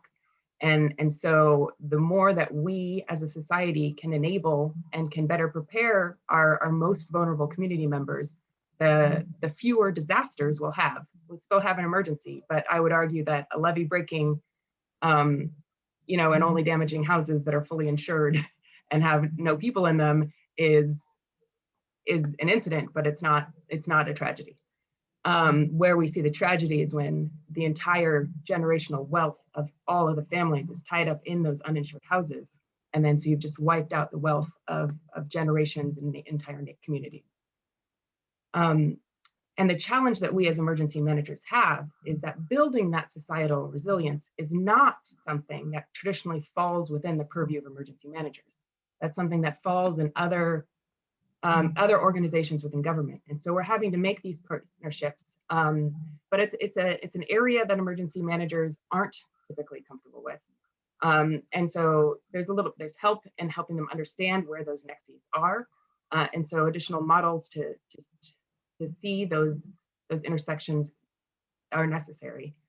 But then I would also argue that, as we're asking emergency managers, who are usually understaffed in most of the country, it's one person, often one hat of multiple hats that person is wearing. And we're asking them to use this, to imagine this increase of frequency and increase of severity. And we're starting to butt up against the limits of human imagination. And I'm not saying that it's impossible to imagine an ice storm in Texas, but when our entire lives, we've grown up learning that, water is wet and deserts are hot. At a certain point, it takes a very intentional focus to realize that deserts and hot statement might not be true anymore. And it might actually be a representation of our experience bias. And when you have people who are so strapped that they don't have time to sit down and do that intentional thinking, that's where having those clear messages, having the clear models that help present not data, but information about the risk and in very human impact terms can help us get there. Great, lots of excellent points there. Two quick things I would point out. One, we've seen this lack of imagination before in the world of national security and emergency management and homeland security. So certainly there's lots of lessons we need to make sure we're learning from that. But also your point about the need for a whole of government, whole of community, whole of society solutions. That's something I think we'll probably touch on as we get to some of the recommendations for solutions. But thank you very much. Adrian, the New York Power Authority has indicated that preparing for climate-related risks is a key step in achieving its vision for a thriving, resilient New York state, powered by clean energy. Would you share some of the reasons climate-related risk became a focus for your organization and what climate change impacts you are already seeing? Sure. So, I fought hard to get that word resilient inserted into our Vision 2030. So I'm really proud of it. But the overall approach for NYPA started several years ago. And it's really, as you kind of just intimated, it's really a state approach as well as our utility approach, right? So back in 2019, some of you may recall that New York passed what's called CLCPA, or the Climate Leadership Community Protection Act.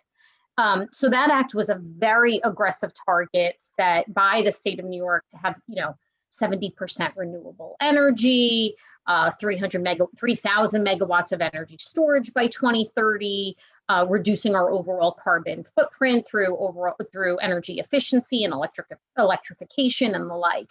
So while we were working towards and are still striving towards meeting those goals, we also launched our path toward Vision 2030. What do we see as the future for NYPA? And climate resilience became a key theme or a key pillar for us. But before we got there, it took a lot of internal conversation, a lot of research, and some, as I just kind of said, a little bit of debate. One of the things I noticed right away was that within NYPA, the state, and other stakeholders, we were actually defining resilience differently.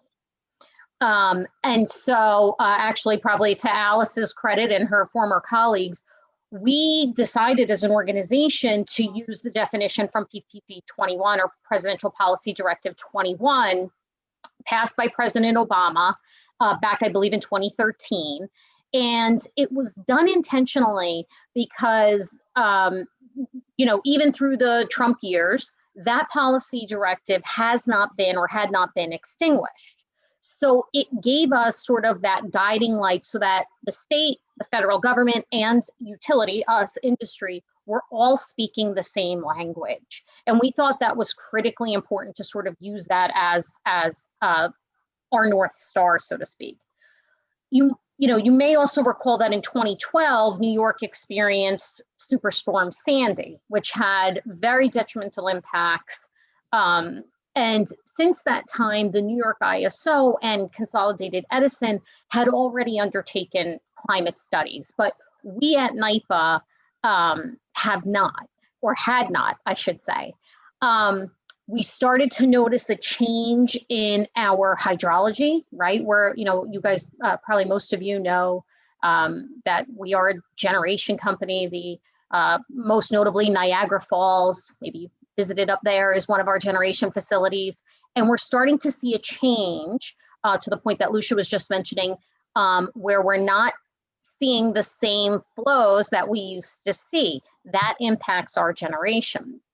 So when I came on board, I looked at the portfolio, noticed the gap, and reached out to the national labs. I reached out to Argonne National Lab. I was familiar with the work they had done and continued to do for FEMA, some of the modeling that's going on. And so happy to announce that we have entered into a partnership with Argonne National Lab, wherein we have, and maybe I'll speak a little bit more about it later, but we are going to be looking at what our entire asset base looks like. First, by understanding what is required, what are those climate models and simulations that we should be undertaking and studying, and then, to the preparedness cycle, plan for and attempt to mitigate the impacts of the climate for the future. So we're super excited to be kicking that off shortly. And, I think it's going to be instrumental for us. Simultaneously, we're also entering into what we're calling a consortium. In other words, NYPA wants to bring to bear, yes, the DOE National Lab, but also industry, other academia that have experts in this area to help inform our work. So some of you may be familiar with EPRI. The Electric Power Research Institute has already signed on to be a key partner, but I think we're going to see that expand as well. So very excited for the future. Excellent.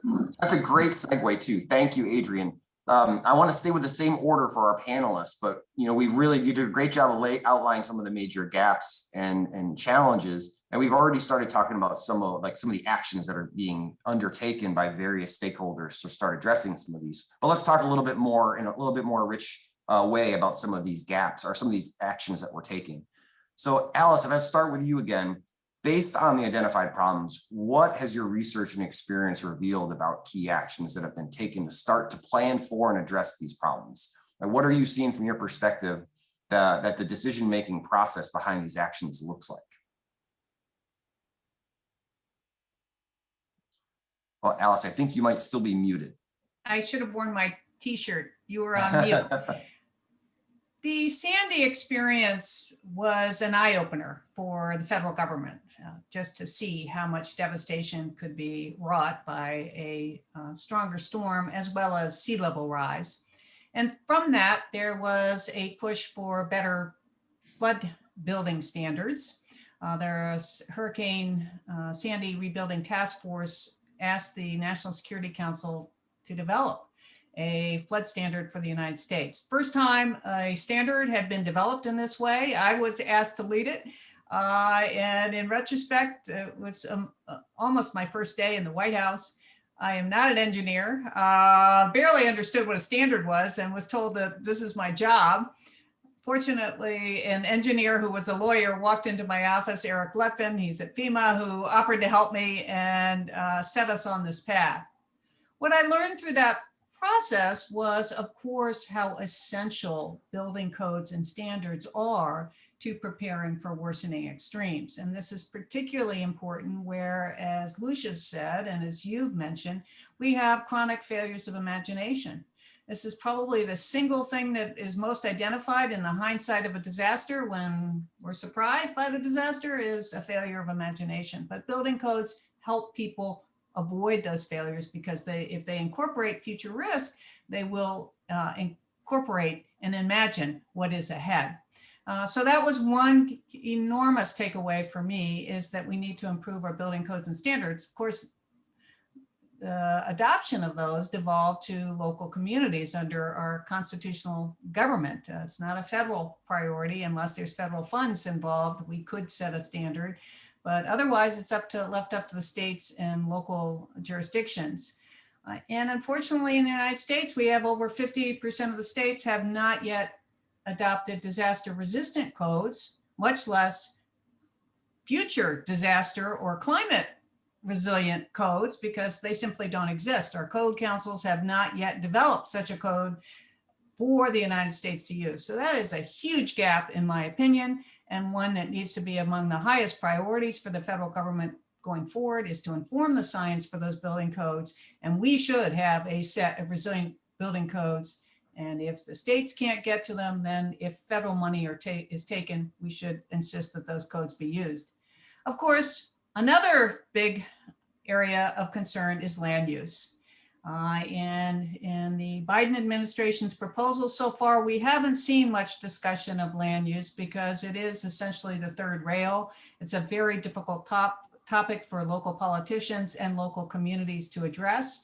But with climate change, we have to look at whether areas will be chronically flooded or simply lost to, for example, coastal erosion, or whether certain areas are going to be so at risk from wildfire that they're not safe to build on. Interestingly, I think the courts may get involved in this, and we have an example just last week from Los Angeles where I was a judge. The development in Tejon Ranch, a 19,000 home development, was approved by the Los Angeles County Board of Supervisors shortly after our devastating wildfire seasons in 2017 and 2018, even though this area is at great risk of wildfire. But the judge recently said, no, you need to go back to the drawing board. You haven't sufficiently, to the developers, you haven't sufficiently accounted for the growing wildfire risk, the fact that essentially embers can fly further than they have flown based on historical experience. So we may see adjustments to land use that way, but that will be a very important topic as we talk about how communities can be resilient. And those are key areas that we need to focus on. We need a national strategy to help us figure out how we do this better. Great. Alice, I love that point you made about the science. A lot of this panel is focused on the science informing decisions, but it's also the decisions have to define what science we need to prioritize and motivate. So that virtuous cycle is a really point well made. Lucia, what actions are the emergency management community taking to plan for and address these problems? I think, to the point that a number of panelists have made, certainly, I mean, it varies depending on the local jurisdiction. I think in the city of Seattle, the kind of new and unanticipated hazard that we are currently adjusting to be prepared for is wildfire smoke. In 2 of the last 3 years, we have had multiple days in a row of poor air quality where the smoke from distant fires just comes and settles over the city. This past year, it stayed for over 2 weeks. In previous years, which seemed bad enough, it was just for a couple of days at a time. And so for those of you on the West Coast, I probably don't need to explain that to you, but for those elsewhere, what that means is wildfire smoke contains extremely small particulate matter. And so it's incredibly hazardous to children and to people with pre-existing cardiovascular and respiratory diseases. And it's so small that our standard HVAC filtration standard residential HVAC filtration and commercial doesn't filter it out. And so we as a city have updated our building codes to require for future commercial developments that we need to have that MERV 13 or higher filtration in order to filter out wildfire smoke in the future. But the challenge there is that's just 1% of our building stock per year once that building code, and there's a couple year forgiveness before, well, I guess, the buildings have to start being constructed. So what we're dealing with is our entire legacy of building stock from when the city was started being developed was built for an entirely different climate. And it's not just a matter of installing new HVAC. The buildings were built to take advantage of our amazing summers here. And so they were built to just open up and let all the ventilation through in the summer. And that's how they were cooled. And so when we talk about wanting to renovate a community center so that it could be appropriate for a cooling center or a cleaner air facility, we have to build in and renovating the entire building to seal the building envelope, because the buildings weren't made to have a sealed envelope. They're made for aeration. And then that's looking at, our residents. Less than 40% of our residents have AC in our houses, and that gets down to less than a quarter of our residents when you get to the lowest income levels. And so it's just, the amount of time and the amount of investment it takes to kind of acknowledge and change the entire legacy of our built environment. And what we are seeing from FEMA, the recent Disaster Response Reform Act, I think it was called DRRA, changed the calculus for the amount of mitigation funding that's available for local governments. FEMA has started being more forgiving of, a greater spectrum of hazards. So we have, as a city, been able to get approval for, HVAC renovations of community centers, which previously would not have been an eligible mitigation expense in the old kind of more traditional floodplain management mitigation view. But if what we're talking about is, the city making these big, or the government as a whole, making these big infrastructure changes, without our communities being able to, afford simple change, like the easiest solution there would just be to have people be able to close their windows and have appropriate filtration in their homes. But unfortunately, that is not an ask we can make of vast portions of our population. They cannot afford that. They can't make those renovations in their own homes. And so when we're talking about those kind of mega infrastructure changes, we're fighting a losing battle. And the other point I'd like to make there is, we as Seattle, so we update our community centers with HVAC. We build a seawall. Those are changes that we can do as a city, and they don't impact anyone else. They're net benefit. But if you start talking about other climate hazards like river and flooding, the local response to a river flood is to build a levee. And that levee isn't a net positive. That just shifts the hazard elsewhere on that same river basin.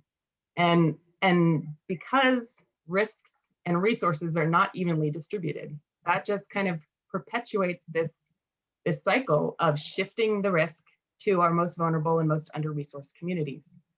And right now, there aren't good systems in place to incentivize that regional and river basin-wide decision-making.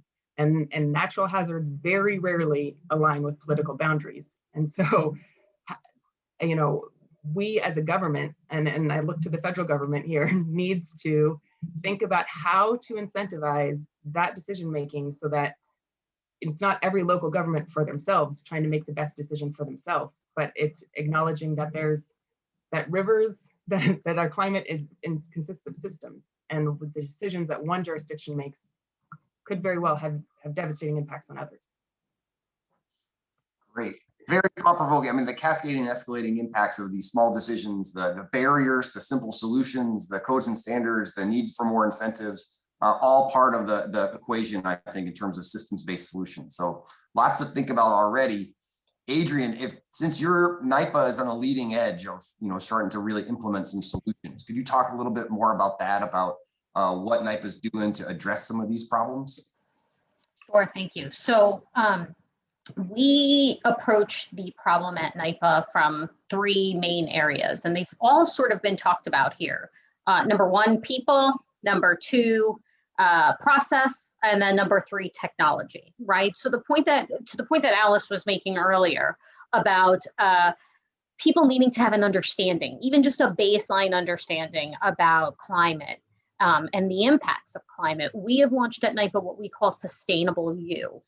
And fundamentally, it is a series of trainings and education series for our employees, contractors, and others, partnering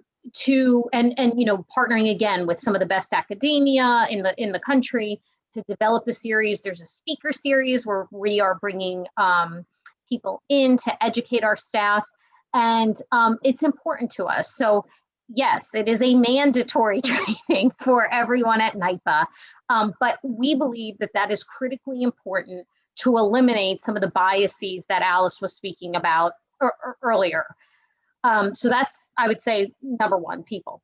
Number two, process. Some of the process that we're focusing on, so you mentioned earlier, David, that we launched Vision 2030. That's what I would call like the high level vision, but how do you operationalize that vision? How do you make that real, so to speak, within the utility? One of the first steps is that NYPA recently launched or developed a sustainability plan. For those of you that are interested, you can log on and take a look at it, but it's pretty comprehensive, and it addresses our process and how we tend to address or plan to address things like our buildings, transportation, electrification, even our basic generation and transmission assets, so that what steps are we taking to address climate and make sure we are resilient within NYPA itself. And then the last aspect I would say is technology. And again, back to what I mentioned earlier. So I think the work with Argonne is really our first step. They're going to be conducting hydrology simulation for us, looking at all types of different data sets, fully encompassing the region of New York. But I think it's also important to note that yes, NYPA has a hydro fleet, but we also have what we call our small clean power plants, which are fossil plants located right within New York City that really serve as the backbone to Manhattan should something go amiss or awry, or there's additional capacity that's needed.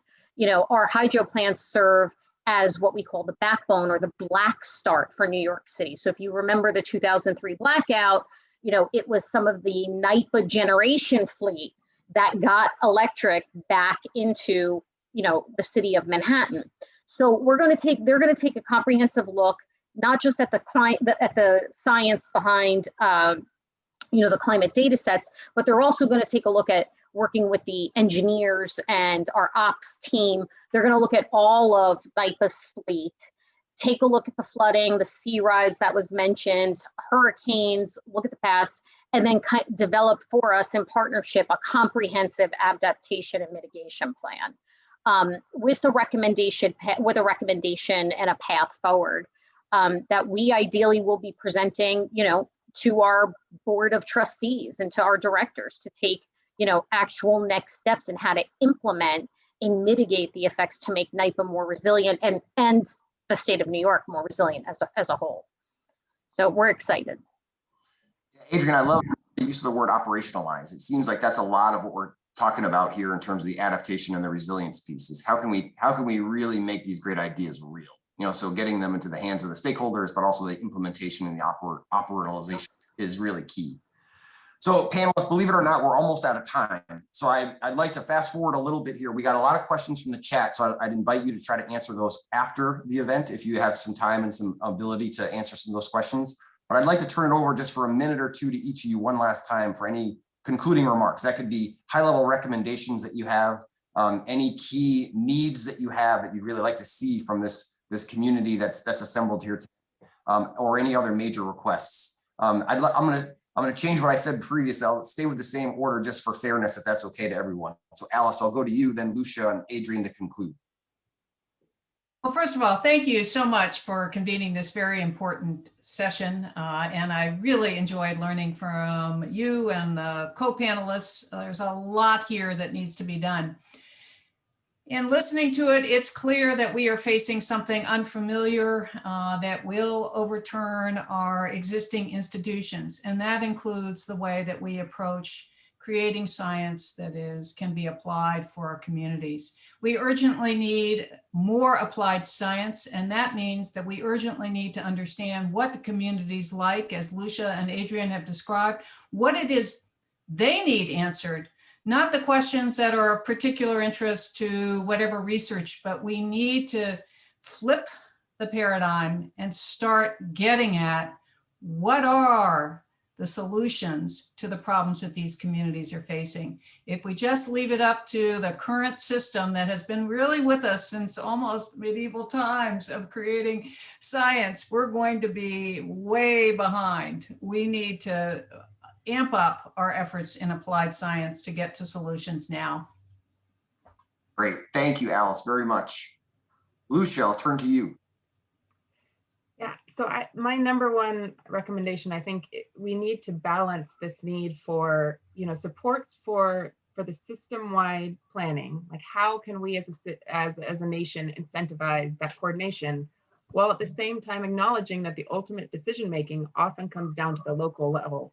And so are we providing the right decision-making tools at the local level that have very clear, actionable guidance? In emergency management, we have a term called milling time. And that's the time that someone spends between when an emergency message comes to them, like tornado warning, and when they decide to take action. And that's the time people spend thinking, is this real? What are other people doing? Do I really need to do this? And I think we're stuck in that milling time for climate right now. And in emergency management, what studies have shown, the way you reduce that milling time is you need to make it just clear actions. This is what you need to do.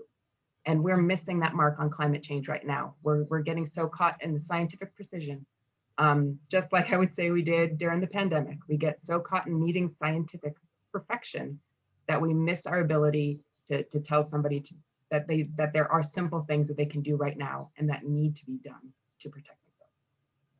Great, Lucia. Adrian, grand finale here. Floor is yours. Oh boy, no pressure with that one. So I would say for us, what would be very helpful, I've spent a lot of time researching, working at a utility, you're surrounded by really smart engineers all day, every day. And they truly believe that if you can't measure it or report on it, or there isn't a metric around it, then, kind of what are we going to do with that? And I've spent time researching a number of the white papers that have been written from the national labs on resilience, on metrics in this area. But I would say if there could be, for us, an industry that operates on, KRIs or key risk indicators with KPIs, key performance indicators, any help in that direction would be wonderful, because those are the things that get reported, to people like boards of directors. So that would be a definite step in the right direction for us.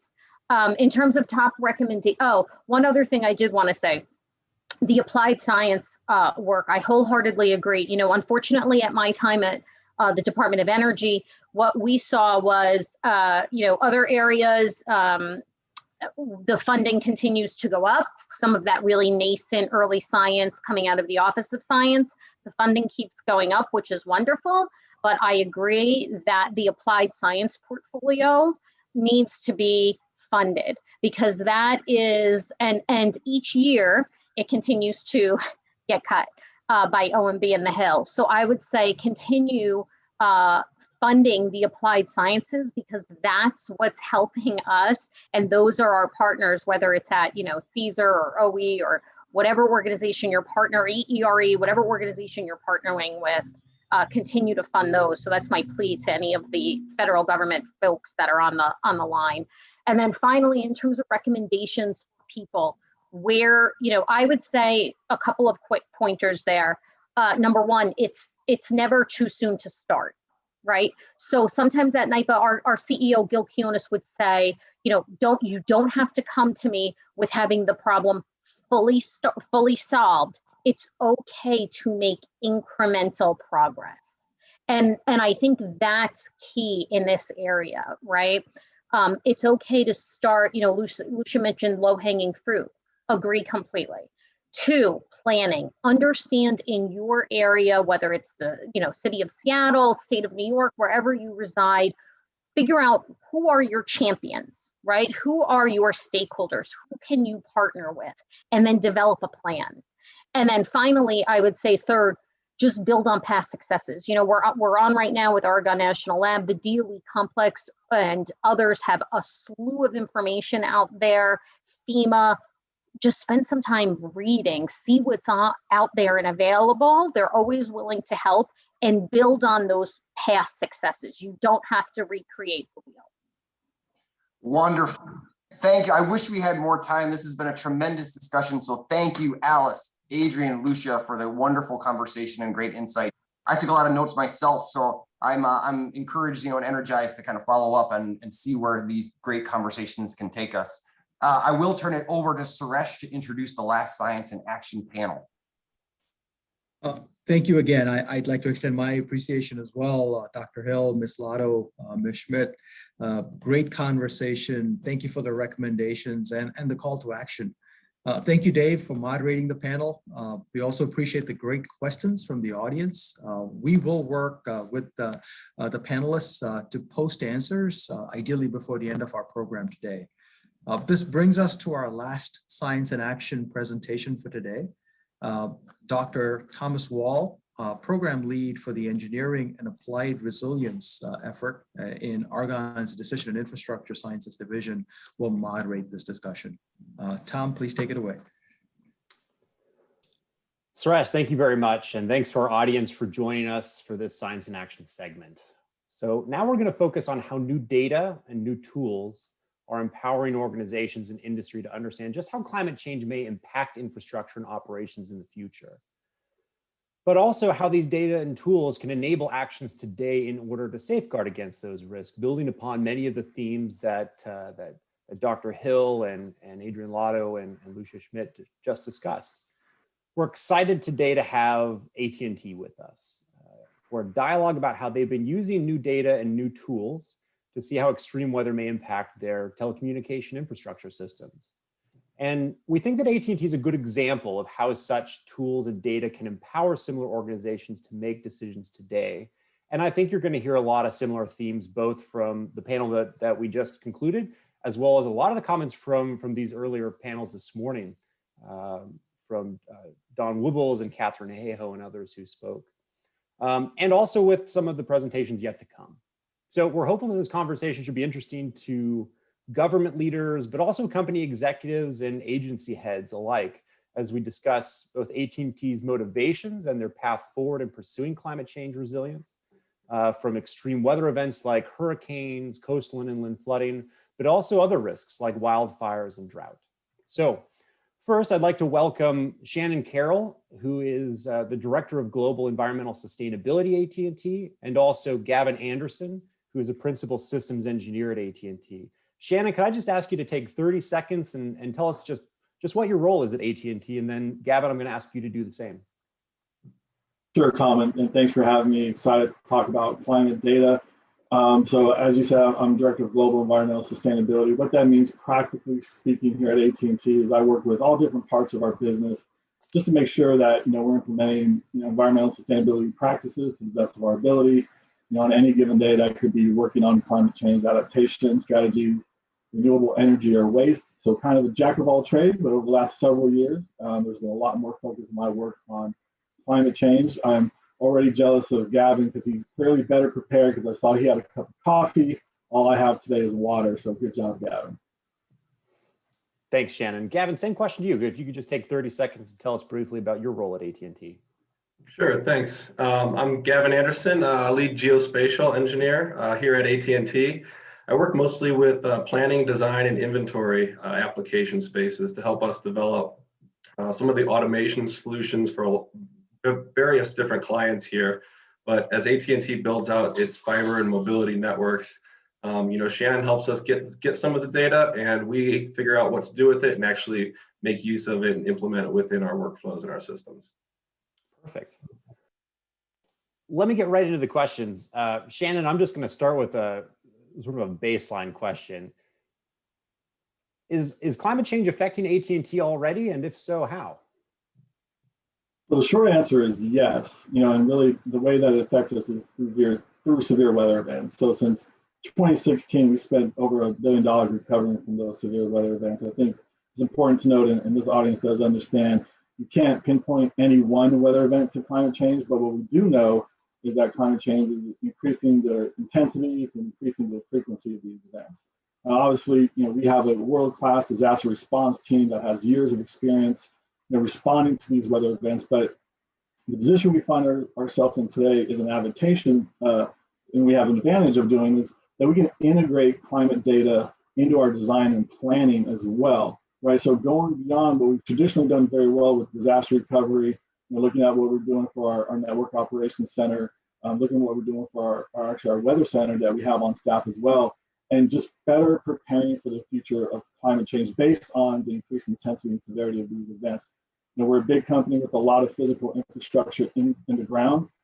So making our network more resilient is not important just from a business perspective, but it's important because our customers are relying on the connectivity that we provide. So although we have plenty of experience in terms of providing that connectivity, working with big data, doing AI, machine learning, things of that nature, what we didn't have is a hold on or expertise in building and managing predictive climate models for climate change. So that's why we reached out and working with Argonne National Labs to provide that data so we can integrate it into what we call our climate change analysis tool, which I'll know we'll talk about as we go on. Wonderful, thank you. So let me ask another question then. Can you tell us a little bit about how AT&T has been approaching these challenges and also some of the solutions that you've been developing to address climate impacts at AT&T? And Shannon, I'm interested in sort of your perspective from this broader programmatic view from your vantage point, but Gavin also, as a network engineer and systems engineer, how that data and some of these solutions are being applied more tactically. So yeah, as I mentioned, we've been responding to severe weather events for a long time, but we really started formalizing our programmatic view of climate change around the 2015 timeframe. And then you have that kind of overlapping with these cascade of severe weather events that struck the U.S. between 2016 and 18, and then that really brought into light for us how alarming this risk really is. So what we've done is obviously with the help of Argonne and the climate data is to develop that climate change analysis tool, which is the first of its kind in our industry. We're very proud of it, and we're very public about our use of it because we want to make sure that folks know that this is actually possible to do. We launched the actual tool, what we call the pilot, for 4 states in 2019, covering the Southeast, Florida, Georgia, North Carolina, South Carolina. Very happy that we were able to announce at the end of 2020 that we actually are expanding the tool as we speak to the contiguous 48. So it'll give us a much better view of our entire domestic footprint. The heart of the tool is really where the climate data comes together with layering that on top of a mapping system. and then being able to see exactly how our network assets are laid out on that map, click on any point in that map, and then being able to see the quantified risk that climate change has in that area on those specific, on that specific network infrastructure. You know, I'll pass it to Gavin to go into further detail because he's more the expert in that area. You know, but I did want to point out that, you know, from the very beginning, we knew it was important to make this information public. So we have done that. And I would encourage anybody who hasn't already done so to go get the public data that is readily available on our website. And again, it's just a simple download. We also are continuing to outreach in terms of climate resiliency. You know, we've issued a community challenge in which we selected 5 universities, you know, who are trying to do something different with the data, if at all possible. You know what we can do with the data. We firmly believe there's more to do than that. So we issued a challenge working with 5 universities. We have lots of public information on that. We also are working with the National Fish and Wildlife Foundation on their resiliency efforts. So it's really a combination of, you know, the data that they have and the data that we have, combining that, and then, you know, really finding underserved and underserved communities, underrepresented communities to build climate resiliency. And the point there is, yes, AT&T is using the climate data, and that's important for ourselves, but it's not good enough just for us to be climate resilient. We believe that, you know, it takes all of us to be climate resilient. So we've been really promoting that in terms of our outreach. Sure. Thanks, Shannon. So at AT&T, we have people, you know, from across the organization to help understand where and how to apply our understanding of these climate risks and how we can best use the tools we have to address those risks. For example, the CCAT tool allows our internal network planning team to understand possible impacts to our business and plan for maintenance. For instance, we can use some of the data to schedule when we perform maintenance or move equipment to areas prone to flooding.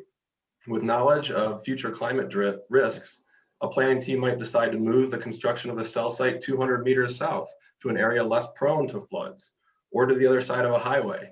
The team can shore up existing facilities, knowing one building may only need to be reinforced by sandbags, while another location, batteries or other system equipment might need to be elevated to avoid, you know, maximum flooding levels. And that way we can prevent service interruptions for our customers and adapt to some of these climate impacts.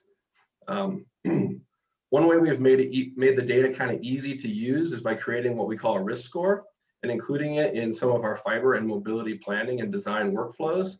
This way a flag is raised if there is a need to review the data a little bit further. Some of the potential use cases for this CCAT tool and our climate data include construction teams. They may use the data to plan where we build out our new infrastructure, such as cell sites, you know, fiber runs, small cells, and to power all of our 5G network. For example, using the AT&T tool, we can cross-reference our fiber cable locations with projected sea level rise. This will help us make smarter decisions by mapping risky areas and new build plans. Like our corporate real estate, those teams can use some of this data to site or plan corporate offices, parking structures, and other facilities, or they may use the data to put in adaptation measures and place facilities where risk is indicated. Our disaster recovery team can use the data to help anticipate where to place some of these resources, like portable generators and other equipment for storm recovery. So they are readily available in areas where climate-related impacts and events are likely to occur. That's wonderful. So, I mean, there's a lot, it sounds like there's a lot that you are doing with the data, but let me ask a question that, you know, are there things that you aren't able to do or things that you would like to pursue, but the data and the tools just aren't available yet to support that? In other words, if there were gaps that need to be filled in, what are those and what would it enable you to do differently or to do better if you had improved data, tools, or other types of resources? So one thing, I'll jump in there. I think one thing, you know, we want to continue to improve that, and the models keep getting better and better and better, but is to get closer and closer for those data points, right, in terms of that neighborhood level view. You know, there's a time when, you know, climate models covered 100 kilometers, down to 12 kilometers, now 200 meters in some cases, and coastal flooding even within a few meters. So, you know, getting that tighter and tighter is going to be, you know, really important, because when you're talking about making changes to your infrastructure, whether it's, what's in the ground today or what you plan to put in the ground tomorrow, the closer you can get, the better, right? Because it is a big deal to make some of these changes potentially, right? So you just want to make sure that you continue to refine that information. Personally, I'd like to better be able to quantify the economic projections, right, and detailed cost savings that are associated with implementing some of these climate adaptation, these climate resiliency strategies, right? So it'd be great if you could, in a scenario where given a certain level of event would result in X amount of cost, and then if you had, before that level of event, had implemented certain climate change adaptation strategies, you could have saved a certain percentage off that cost. And we do have round numbers around that, but I would love to refine that. And I think that is really what will help push a lot of other organizations, companies use this kind of data, because the better business case you can make, the easier it is for any of us to justify doing these things. And then Gavin, I'm interested in your perspective on this as well. Yeah, I mean, I think Shannon's right here. It's all about cost benefit, right? I mean, if this is long-term cost benefit that AT&T has to take into consideration. Different contingencies have required different data tools and to make these informed decisions. We're working with Argonne to expand our data in the Southeast, from the Southeast to the entire US. And we'll collaborate with different AT&T teams to understand their unique needs and how they can offer the data in different ways best suited for each group. So it's really curating that data to meet that business need and showing them that, hey, this has long-term consequences. There is a risk-benefit analysis that needs to be done here, and we can quantitate that, for different groups within the business. Because, at a large company, everybody's working on different things, so you need to make sure that data is available for their specific business case. Absolutely. No, it's a good point about generating and creating data sets that are directly applicable to individual decision cases, or as you put it, to direct business cases. Even within the same organization, there may be differing differing needs. So that's I think a point well made. We're 20 minutes has flown by, so I'm going to ask my last question here, and we've been okay to go just a couple of minutes long if we need to, because I think this is a really key question. And there's been a theme as we've concluded all of our earlier panels of asking for recommendations from the panelists that we've assembled today. So going sort of along those lines, can you talk briefly about some of the lessons that you've learned so far in your pursuit of climate resilience at AT&T? Or maybe to frame it another way, if I were an organization coming to you and I said, hey, I'm just starting on this journey of trying to build climate resiliency within my organization, within my local government, within my federal agency or state agency, what are the top 2 or 3 things you would tell me to ensure that I'd be successful in that?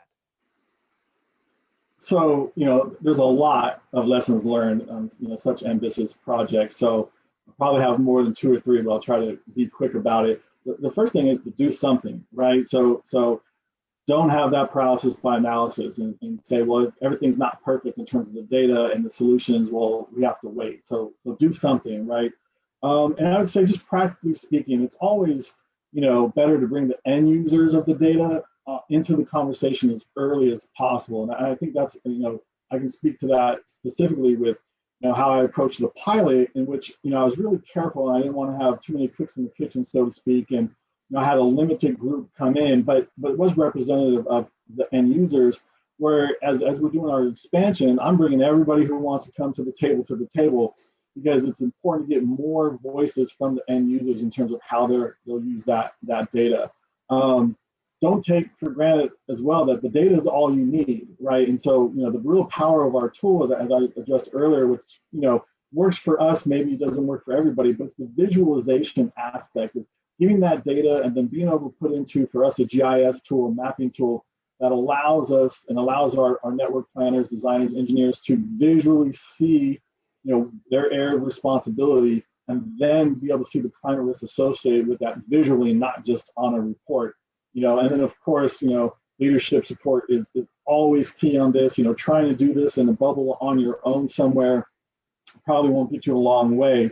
So, you want to bring in your leadership as early as possible as well. And then I'll hand it over to Gavin. Yeah, so I mean, in my points here, risk analysis is important, right? Every organization understands what the impacts are and likely to occur to protect their infrastructure. So getting it out there just for those different business cases and those folks kind of matters. The quality matters as well, right? Even within a mile or two, local topography such as hills and valleys, affects flooding and present different levels of risk.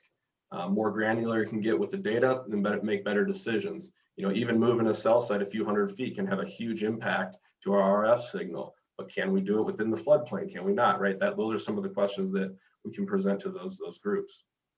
So each organization is looking to protect its own infrastructure.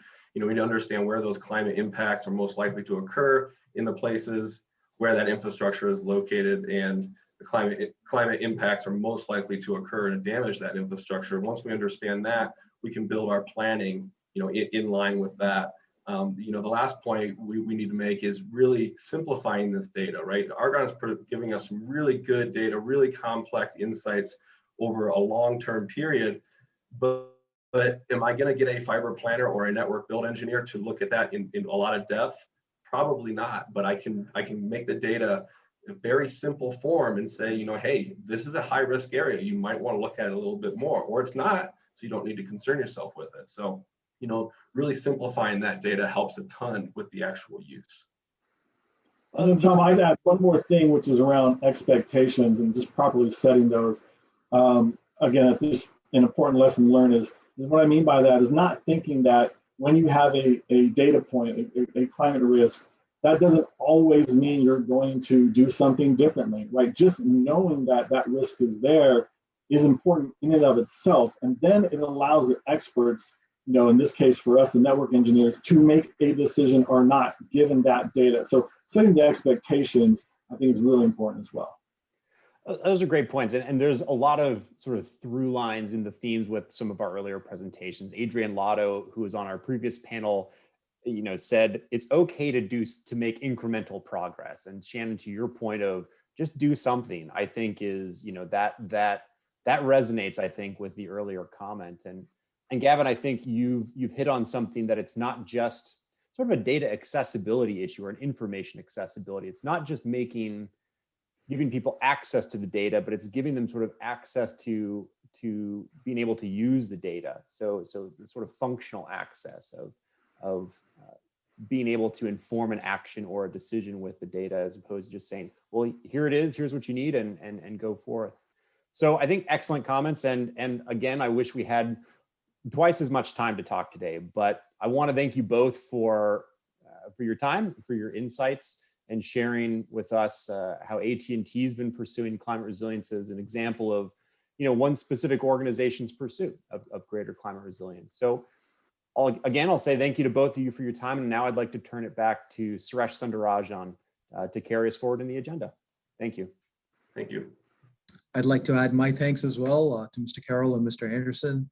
Thank you so much for sharing your perspectives and insights into how AT&T has approached the issue of resilience and how other industry partners might think about it as well. Thank you, Tom, for moderating this discussion. It's now time for our second and last break of the conference. We'll be back at 12:30 p.m. I'm showing about 15 minutes on my clock. We'll have one more panel discussion, and then we will welcome the Department of Energy Secretary Jennifer Granholm for her keynote address. Thank you. So welcome back. Again, I'm Tom Wall, Program Lead for Engineering and Applied Resilience in Argonne's Decision and Infrastructure Sciences Division. Before we hear from our final keynote speaker for the conference, we have one more session. This will be slightly different from our previous moderated sessions. We have three speakers who will talk about the need for communities to help prepare to adapt to a changing climate and extreme weather. I've spent many years working with regional and local officials to examine the resilience of critical infrastructure, so I appreciate how local officials are frequently on the front lines of climate resilience. And it's with that in mind that I'm thrilled to introduce our next three speakers today. Our guests are going to delve into the regional and local issues facing some of the biggest metro areas in the United States, from New York City, to Broward County, Florida, to right here at home where Argonne's located in Chicago. They'll explain some of the activities being undertaken in their communities to address climate change, but also speak about what's needed to enhance the climate resilience of their communities into the future. With us, we have Suzanne DeRoche, Deputy Director of Infrastructure and Energy at the New York City Mayor's Office of Resiliency and the Mayor's Office of Sustainability. We also have Jennifer Gerardo, Chief Resilience Officer and Deputy Director of the Environmental Protection and Growth Management Department for Broward County, Florida, which includes Fort Lauderdale, as well as Cam Davis, Vice President of GEI Consultants and an elected commissioner of the Metropolitan Water Reclamation District of Greater Chicago. Suzanne, I believe you're going to share your slides from your screen, so I'd like to hand it over to you to kick us off, please. That's great, Tom. Let me get my slides going here. Great. So thank you so much for the intro today, and I'm happy to be speaking with all of you at such a great event. So I'm going to talk a little bit today about the city's, oops, I'm so sorry, Tom, I've just shared the wrong presentation. It's been a busy week of climate change events. So just give me 1 second here to make sure I am sharing the correct file.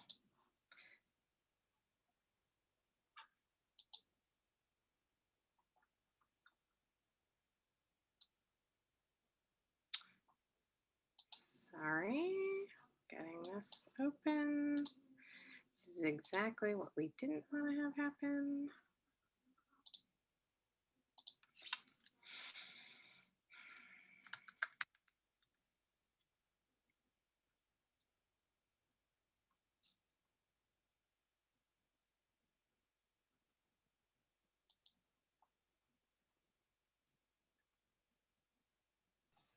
My apologies, everyone. Just give me 1 more second here. Suzanne, it's no problem. It's a virtual conference, and I think we've all come to appreciate some of the unique aspects of this new operating environment over the last year. That's for sure. Unique aspects is a great way to put it. I don't know how resilient I'm being at the moment. Okay, here we go. Nope.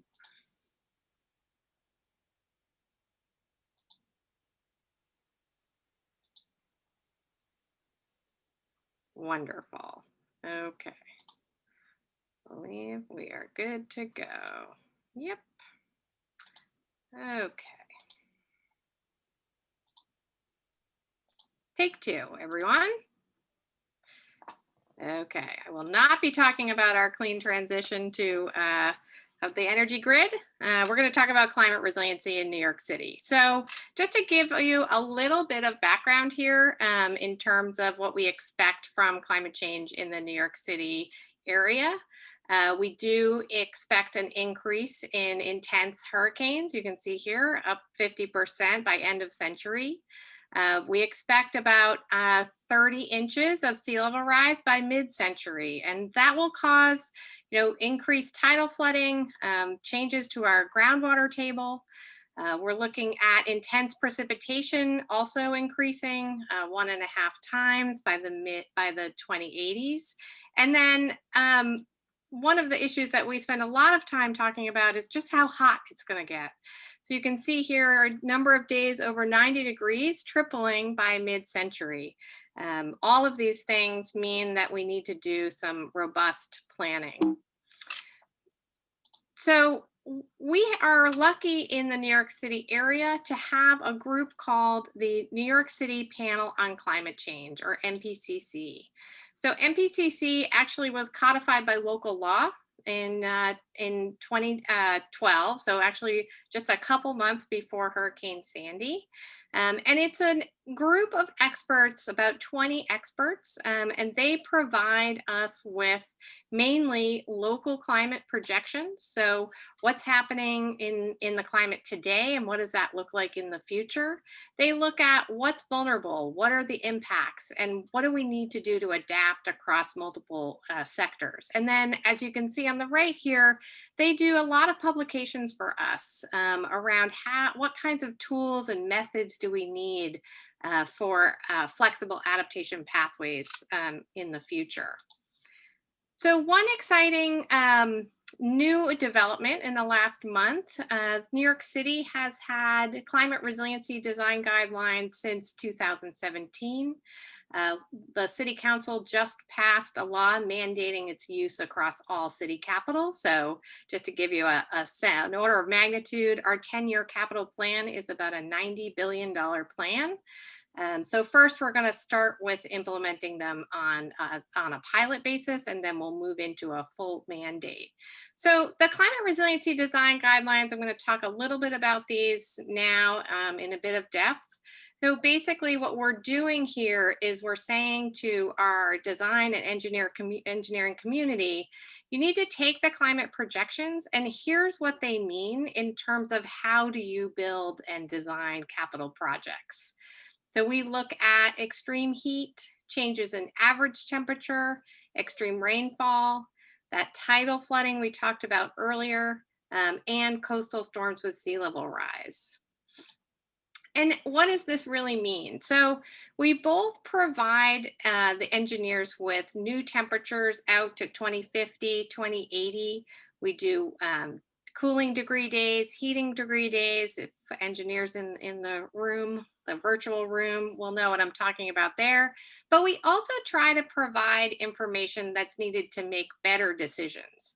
So what you're seeing here is what we call the Heat Vulnerability Index for the City of New York. And you can see here, there's a scale.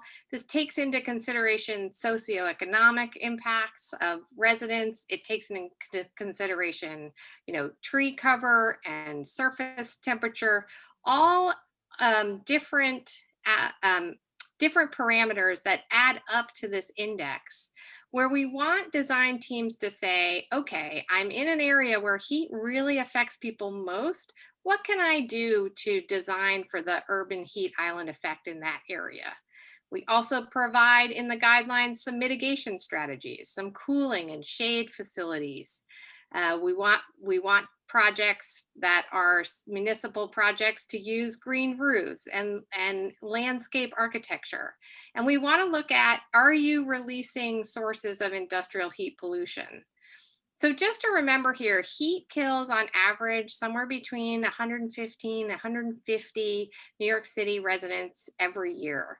And that's either due to heat stress or the stress that heat puts on other underlying conditions. So this is something we need to do today. And the guidelines both provide you with that information, as the technical information you need for today, as well as what the project will need to withstand over the course of its useful life. When we look at sea level rise, we look at this in a couple of different ways. We do utilize the FEMA's firm maps. You're seeing here a preliminary firm from 2015, but we layer on top of it sea level rise and future conditions. So the darker the color there, that's today's. And as you move out in the map, you can see that those gradations are different time periods. We also provide a map for sea level rise that's just going to affect the land, not during a storm event, but just on an average everyday sunny flooding. And the guidelines instruct design teams to choose alternative site selections. So really what we're saying here is, if you're going to build a municipal facility and you're going to use capital dollars that of the City of New York, we don't want you to build in that floodplain that's going to experience sunny day flooding over the course of its life. If you are building in the floodplain or building in the future floodplain, we have guidelines as to how to incorporate sea level rise. And they look somewhat like this. It's mapped out in time. And so you have a code height that you have to build to. And if we look in the middle column there, there's my project is going to last out somewhere between 2050 and 2080. So the code is going to designate how high you need to have your base flood elevation. And then the guidelines require sea level rise on top of that. And so you can see the longer your asset is going to last, the more sea level rise protection you need to build into that asset. So the other topic I wanted to talk about today is some of the work we're doing with our regional partners on the electric system. So since Hurricane Sandy, we've invested about $1 billion in storm hardening measures, specifically in the utility sector. And I'll talk a little bit about this in the next slide, but Con Edison is our local utility, electric and gas utility. And they have invested about $1 billion of ratepayer investment. So, that has happened since Hurricane Sandy and is, I believe, almost completed, if not complete this year. The other piece of this is, your electric system is only as good as all of the sum of its parts, right? So our bulk system, our big transmission network, also needs to be more resilient. And we have worked quite hard to advocate for our NYISO, so the New York Independent System Operator, to incorporate climate projections into their planning. So I'm going to talk a little bit about those two efforts. So the Con Edison Storm Hardening Collaborative really began in 2013 and lasted for 3 years. And that collaborative was an outcome of one of their rate case in 2013. And really, we worked hand in hand to decide what were the aspects that they were going to incorporate into their systems. What did they need to upgrade? And you can see some of what that work was here. What needs to be flood proofed, and that was across all of the different utilities that they provide for residents, but also their own internal telecom projects. So how does their internal system of communication that is so digital, how does that become more storm hardened? They agreed at that time to use a higher flood protection standard, as you can see here, the 100-year floodplain plus 3 feet, and you can see sort of what that looks like in this particular generating station here at the bottom. Those are flood panels that come on and off, but to bring that facility up to a flood protection standard.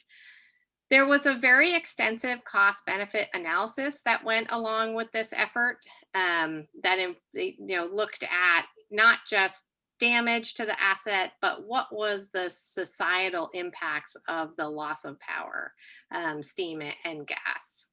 And then they committed to doing an in-depth climate change vulnerability study that's also available publicly now and was finished last year.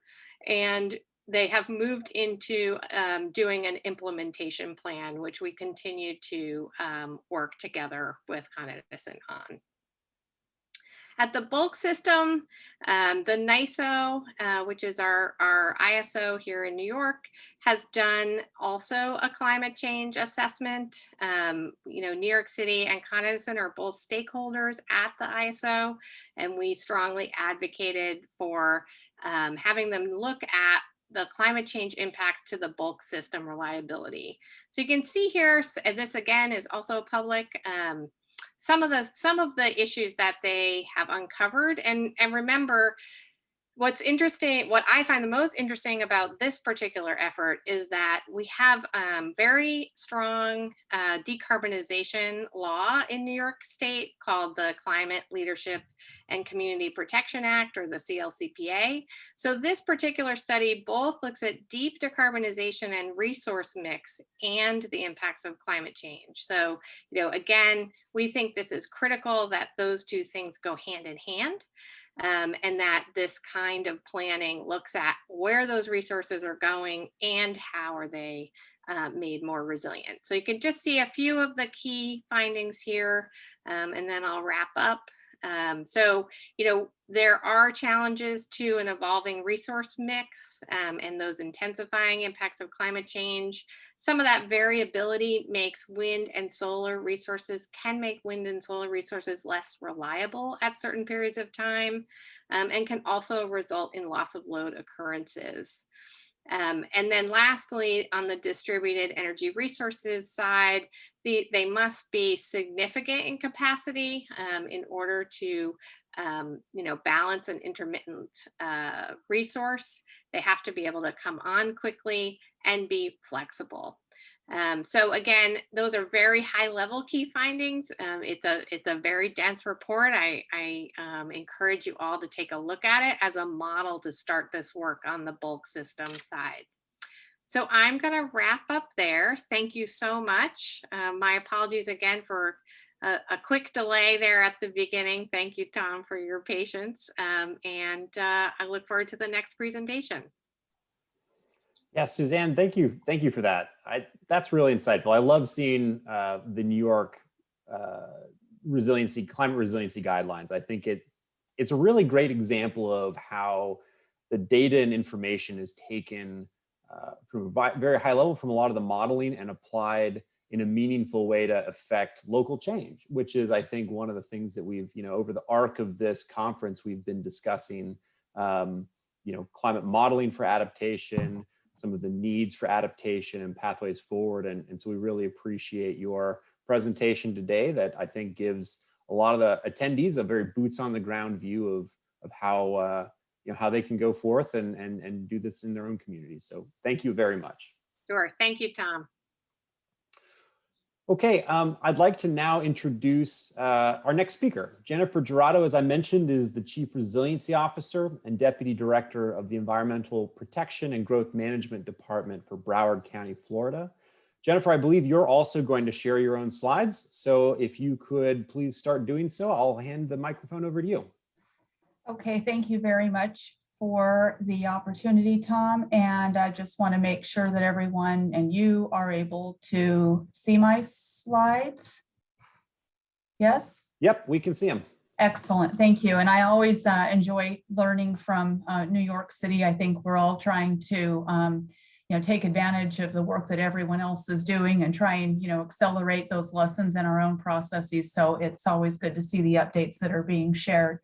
I'll be talking a little bit about our work in Broward County here in Southeast Florida, and we'll be focusing mostly on the issues of rising seas and compounded flooding, which has been a very problematic issue for us. I think most are quite familiar with Southeast Florida. Broward County is just north of Miami-Dade, but the 4 counties of Palm Beach through Monroe all share a very common landscape. And I just want to acknowledge that we've been working together regionally now for about 11 years as part of the Southeast Florida Climate Change Compact. And some of the work that we've done as a region has certainly reinforced the work and its application of science and models in some of the efforts here in Broward County. So I do want to acknowledge that. But as I indicated, compounded flooding is a challenge that's really taxing our systems. And I think many are familiar with, and it was just highlighted in the previous presentation, the challenge of rising seas, groundwater elevations, coupled with high tides and surge. And on top of that, we have in our county a system that's highly dependent upon gravity discharge, very little in the way of active pump management systems for flood protection. And so we see these compounding factors with a substantial limitation on our ability to just move water under those conditions as a whole. And because of the characteristics I shared in the earlier slide with the flat landscape and low elevations and these other factors, given the dense population that we have in our area and coastal development, we are one of the regions I think perceived as having some of the highest risk. That upper right photo is from a storm just this last fall, really isolating inland parts of our community under those combined factors. So there are major implications for a whole host of design and infrastructure considerations in our communities, ranging from land use to drainage systems, finished floor, just as was highlighted, and altogether some of the redevelopment strategies. And what we've struggled with over the years is this early efforts when we would acknowledge what the exposures were and have some of the planning tools, but how do you work to integrate that information into a holistic, consistent standard and application of information across the wide range of infrastructure and planning needs that we have in our community.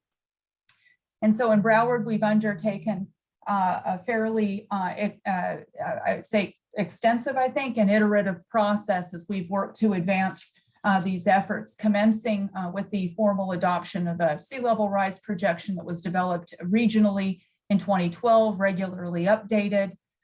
We have addressed planning needs through land use and basic inundation maps, but those were considered fairly, I would say, elementary, given some of the complex modeling tools that we had available, but it was a matter of how do we begin to integrate sea level rise into our hydrologic modeling efforts. And we began to make pretty significant strides in this around 2015 and some of the partnerships with federal agencies and use of downscale climate information. And as I'll share in these next slides, it's really helped to support the integration of science and model informed criteria for a variety of design standards through our code of ordinances. I just want to begin by noting that one of the first advancements, once we had formally established the development of a future conditions map series as part of the county code of ordinance, was our effort to update drainage standards based upon the the increase in the groundwater elevations modeled with the increase in sea level rise. So the graphic on the left kind of captures the model conditions from work with the USGS. The graphic in the middle reveals what we were actually observing in some of the coastal groundwater monitoring wells. And the graphic on the bottom right indicates the modeled change in the groundwater table with 2 feet of sea level rise from across a west-east cross section as shown in that upper graphic. And you can see there's a substantial increase in the eastern portion of the area with that upper blue line and beginning to coincide with the land surface. And so in these areas, we would acknowledge that development would be taking place with really no ground storage capacity available in 50 years. And so it was really crucial that we began to evaluate the functionality of these systems, both surface and drainage under those conditions. So that was the first step. The next thing that we tackled was that of rising tides and the high tide flooding events. And these were becoming particularly problematic around, I guess, around 2010 or so. We reached out to the Army Corps of Engineers in about 2015, requested their technical expertise in undertaking an advanced hydrodynamic study. And we evaluated coastal water elevations under combined impacts of 2 feet sea level rise, high tides, and high frequency storm surge. Ultimately, we were able to use this information to adopt a consistent tidal flood standard that applies across all of our tidally influenced communities and water bodies, establishing a 5-foot NAVD standard by 2050, but allowing 4 feet to 2035. The image on the right shows an example of a project that was undertaken by the city of Hollywood in the course of this work, where they agreed to use a 4.5 NAVD baseline for improvement of a marina that was previously just funneling water into communities. So all of our cities are required to adopt an implementing ordinance within 2 years, and that's actually a year old now, so 1 more year is left on that time clock.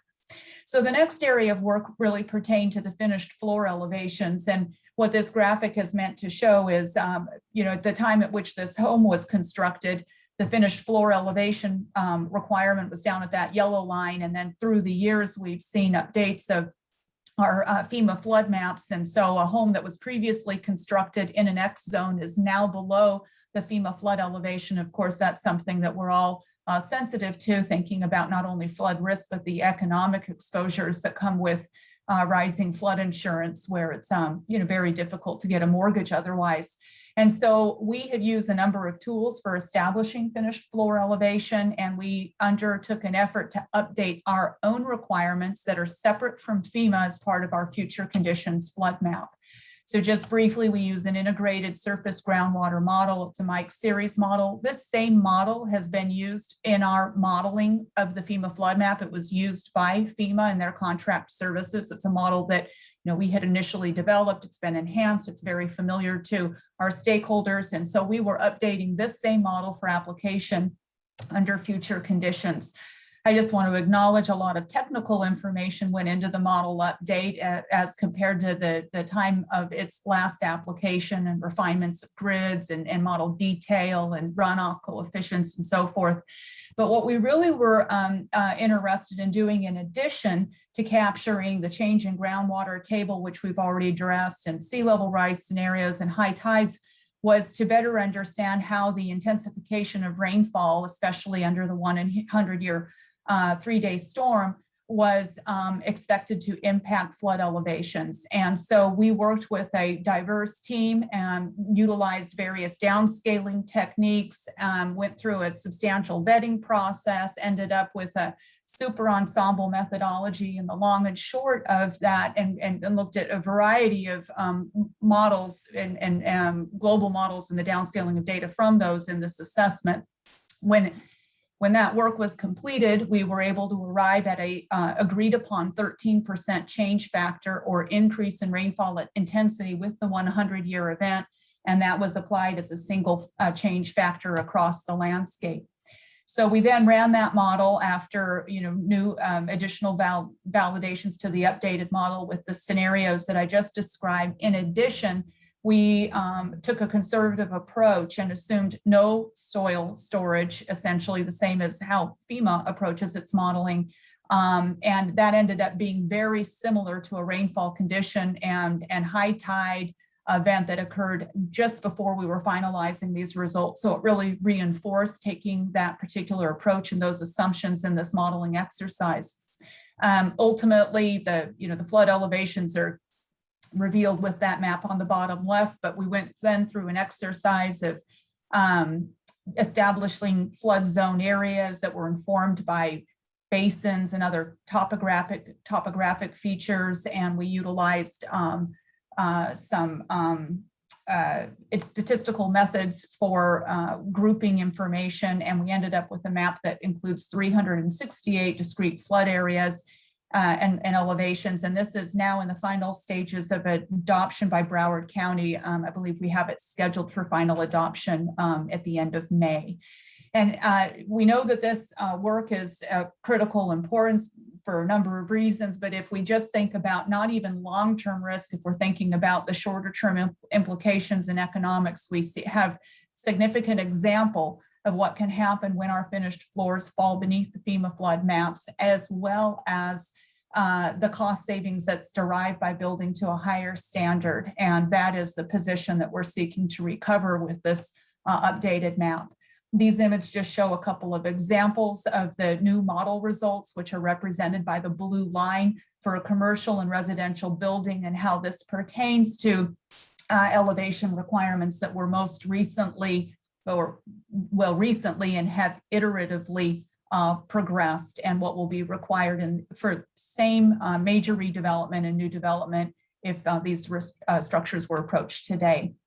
So in our next assessment, we feel as if we've done a fairly decent job in addressing the design requirements for new development and major redevelopment, but we still have an entire landscape of existing infrastructure that is also exposed. So we are now in the midst of procuring for a countywide resilience plan that will be informed by this future conditions flood map, which we are simultaneously going to update for 40-inch or 3.3 foot sea level rise scenario, because the most recent map was informed by the 2-foot sea level rise scenario, and we've just updated our sea level rise projection. So, the work is never done, but we're anticipating that with this exercise, we'll be assigning flood reduction strategies on sub-basin levels across the entire county, working with the municipalities, establishing planning level cost estimates, redevelopment strategies, and suites of solutions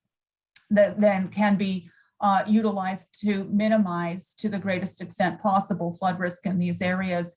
Additionally, we'll be working with an economics team to evaluate the risk reduction and translate that into the type of economic numbers that end up being important in terms of not only measuring the physical reduction, but the economic advantages that come through addressing this risk through more progressive development and design standards as a whole. So we expect that work will help inform our strategies over the next several decades. And I would just conclude in noting that the regional models are really critical for giving us a better regional perspective of the types and nature of the stressors that we need to plan for. But we really needed to be able to downscale this information to a local level in order to be able to integrate that science into at the level needed to support policy and really the regulatory standards to implement policy. And then I would also just express that going through that process and being able to demonstrate the robustness of and the technical rigor has gone a long way in reinforcing the validity of the recommendations that we've advanced. And I think that we've been able to garner really strong support, not just with local governments, but with the business community and others who've been very eager to have numbers and know what to plan for, but they needed to see the process and feel comfortable with the translation and then know what the playing field is. So with that, I'll conclude, but I very much appreciate the opportunity to contribute today. Thank you. Jennifer, that is a wonderful presentation. I think I'm deeply impressed by the rigor of your data-driven approach in Broward County. And I think it's such an excellent example for, just as New York City's previous presentation, Suzanne was talking about their design guidance. I think it just really illustrates how climate data may not be perfect, but there is a lot of information out there that can still drive decision-making and proactive climate resilience at a very local level. So we really appreciate your time today, and I thank you very much for your presentation. Thank you. Okay, so our final presenter for this session is Cam Davis. Cam is a vice president of GEI Consultants and an elected commissioner of the Metropolitan Water Reclamation District of the Greater Chicago. Cam, we have your slides up and ready, and when we will advance them at your cue. So I'd like to turn the mic over to you and look forward to your presentation. Very good. Thanks, Tom, and thanks to Jennifer and Suzanne for their presentations. I'm really excited to chat with all of you today. I wanted to try to take a different tact on the notion of resilience and adaptation. I'll talk a little bit about the place that I represent. You've heard from Suzanne and Jennifer about the work that they're doing in their places. And I'll talk a little bit about the Great Lakes. Let's go to the next slide. I'll talk a little bit about the Great Lakes, but I want to cover a slightly different subject, which is resilient decision-making. We all come from, love, work, play in different places. My place is the Great Lakes in the upper Midwest of the country. But underpinning the work that has to be done to protect and bolster and safeguard all of our places has to be a sense of having decision-making systems that can be elastic and adjust to different circumstances. So I want to just talk a little bit, I'll share some stories, things like that about work that I've done to help protect the Great Lakes, both as part of the Obama administration and also, as Tom mentioned, a commissioner with the Water Reclamation District, and also helping municipalities in my day job. So let's talk about that. Resilient, let's go to the next slide.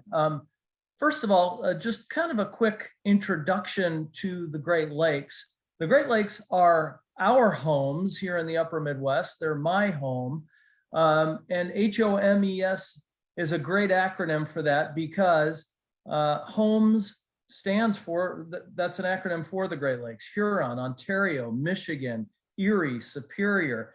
And as I think many of us know on this, and as part of this conversation, our water resources are among the first ways that climate change begins to express itself. And when you are living around the largest fresh surface water body on the planet, the Great Lakes, 20% of the Earth's fresh surface water, it's inevitable that climate change is going to express itself around water bodies like the Great Lakes.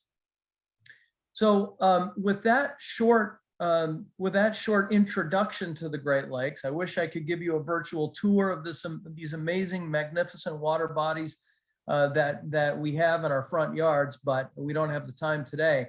Let's talk a little bit about what goes into resilient decision-making. I think one of the things that goes into resilient decision-making is redefining our infrastructure. When we think about resilience, we often just default to climate change. We often default to power grids and roads and sewage treatment plants, things like that. It's time to expand that definition to include resilience within our natural ecosystem, our natural infrastructure, our ecosystems.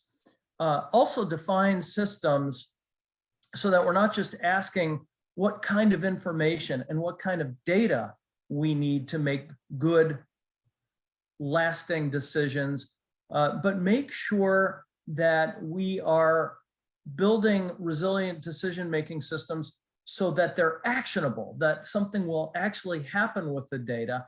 And if something's not going to happen with our data, that there's an intent behind that inaction. And then partnerships as part of elastic and resilient decision-making systems as well. We'll go to the next slide. The Great Lakes, as I mentioned, 20% of the Earth's fresh surface water. We have Lake Superior, Lake Michigan. They are among the fastest warming freshwater lakes in the world. Lake Superior is the largest lake in the world by surface area. Lake Michigan is the largest lake wholly within US boundaries. Let's go to the next slide. And we have seen in the Great Lakes, like I mentioned, climate change expressing itself. We have seen lake levels hit near record lows and monthly record highs just within the past year. And they're starting to do so at much faster increments than they ever have in the past. I've shown a couple of pictures here of some of the results from high lake levels, including the recent past and including some high lake levels that we had in the 1980s. Let's go to the next slide. We're seeing damage to our coastlines. And this is not just a matter of importance to those people who own homes on a coast. It's not just a matter of importance to our urban areas around the Great Lakes that are on shorelines, places like Chicago and Milwaukee, Detroit, Buffalo. It is also of great importance to our biological systems. Our coastlines are among the most ecologically productive in the world. And I'm not just saying that about the Great Lakes, I'm talking about coastlines in general. That narrow band where the water meets the land and a certain amount of acreage and mileage offshore is where we tend to see a lot of biological productivity. So as we think about shoring up our shores, to be a little poetic about it, we have to not just think about how to protect real estate. We have to be thinking about not protecting real estate in a way that compromises the biological integrity and the biological productivity of the nearshore zone, because that's among the most productive areas. Let's go to the next slide. And here's really where I want to get into the guts of what I'll talk about here for the next several minutes before I have to wrap up. I mentioned the 3 points I'd like to make. Redefining infrastructure to include natural systems. It's really not just about our electrical grids. It's not just about our roads and sewage treatment plants. It really is about our natural systems as well. We have a tendency to think of resilience as being about ensuring the longevity of our hard infrastructure so that it can provide a better level of service to us over time and throughout catastrophic events. But part of what can make our hard infrastructure even more elastic is by tying natural assets into and linking natural assets into our hard assets and hard infrastructure to help mitigate stress on our hard infrastructure. So one of the things that we need to do is make sure that we're redefining infrastructure and assets in a way that complements hard infrastructure. by using things like green infrastructure, something that many of us are becoming much more familiar with: bioswales, permeable pavement, green roofs, green walls. We won't necessarily be able to use green or sustainable approaches for resilience every time and with all projects, but they are an important consideration for complementing our work to bolster our hard infrastructure as well. And these things can also have very important co-benefits to our systems when it comes to water quality, when it comes to habitat, when it comes to heat capture and carbon capture, open space, energy efficiency, local jobs and jobs training. For example, what I'm getting at is, if we build natural infrastructure into our definition of infrastructure for resilience purposes, we are also taking steps to make sure that jobs won't be off-ramped and sent overseas, because they tend to be more local. For example, where I serve as a commissioner with the Metropolitan Water Reclamation District of Greater Chicago, we have partnered with fellow governments to undertake more than 100 stormwater management projects to create resilient communities. These projects incorporate elements of traditional and green infrastructure, ranging in size between massive reservoirs to green alleys on a block-by-block basis for permeable and permeable parking lots. We've partnered with really important organizations like the Chicago Public School System and Open Lands and others to help undertake that work. We're going to see more and more of these projects across the country and around the world, and we should, because they are one of the best ways to recognize that there is no such thing as a new normal anymore. We seem to go from change to change increasingly fast as we move through the new era of climate change. And as we determine the level of service that our natural assets and hard assets must be designed to continue providing, we can no longer afford to just look out for risks to our traditional assets like buildings and supply chains.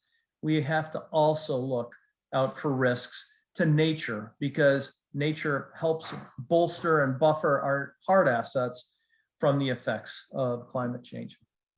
Let me turn next to the second point I want to make, which is redefining our systems and resilient systems. If we are redefining our assets so that we better know what we have to protect, how do we delineate our decision-making systems to better protect those assets? Hint, it's not just about the data. It's also about the different kinds of data, and it's about how to reduce roadblocks that keep data from leading to results.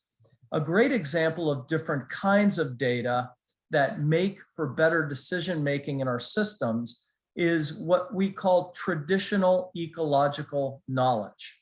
Now, that sounds very alien to many of us, but actually the federal government has begun to recognize traditional ecological knowledge more and more. For example, in 2012, we renegotiated something called the Great Lakes Water Quality Agreement between the US and Canada to recognize that not just traditional science that we might use or develop through a laboratory or through modeling is something that should be used. We also wanted to recognize that our Native American tribes, of which we have 30 plus federally recognized tribes around the Great Lakes, had information that's important to be recognized that go back generations. They may not have the advantage of being quantified, that information. It may not have the advantage of having been tested in a lab, but it doesn't mean that kind of traditional ecological knowledge, or TEK, is any less valuable for helping to build continuity into our planning.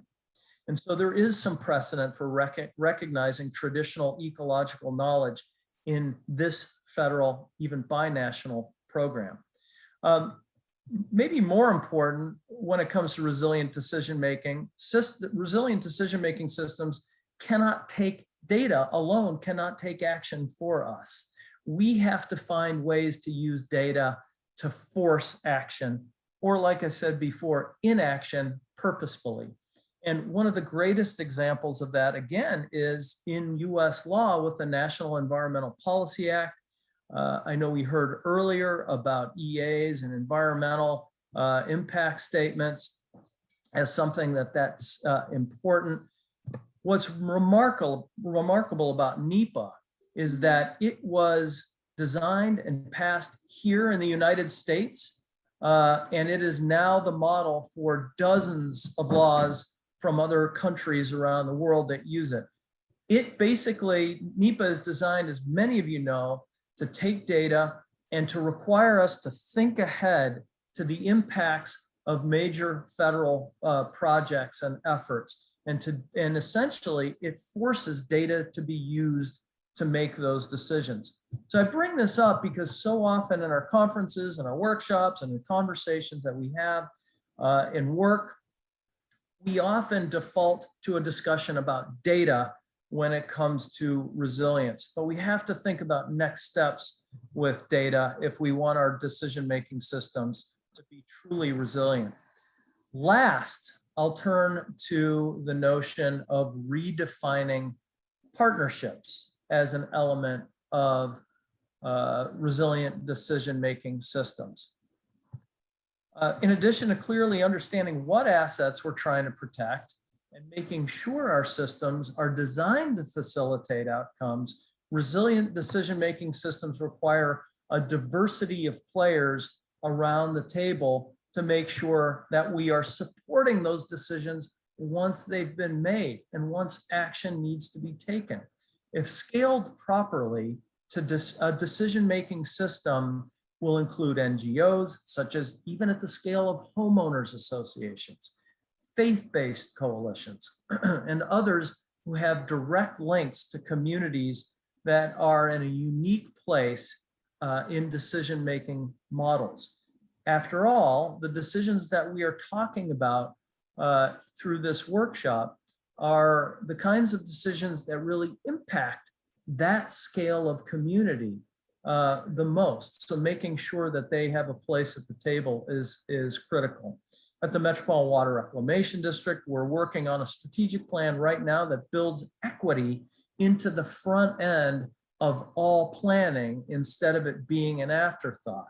And that's going to become increasingly important as we think about and as we activate resilience across the board.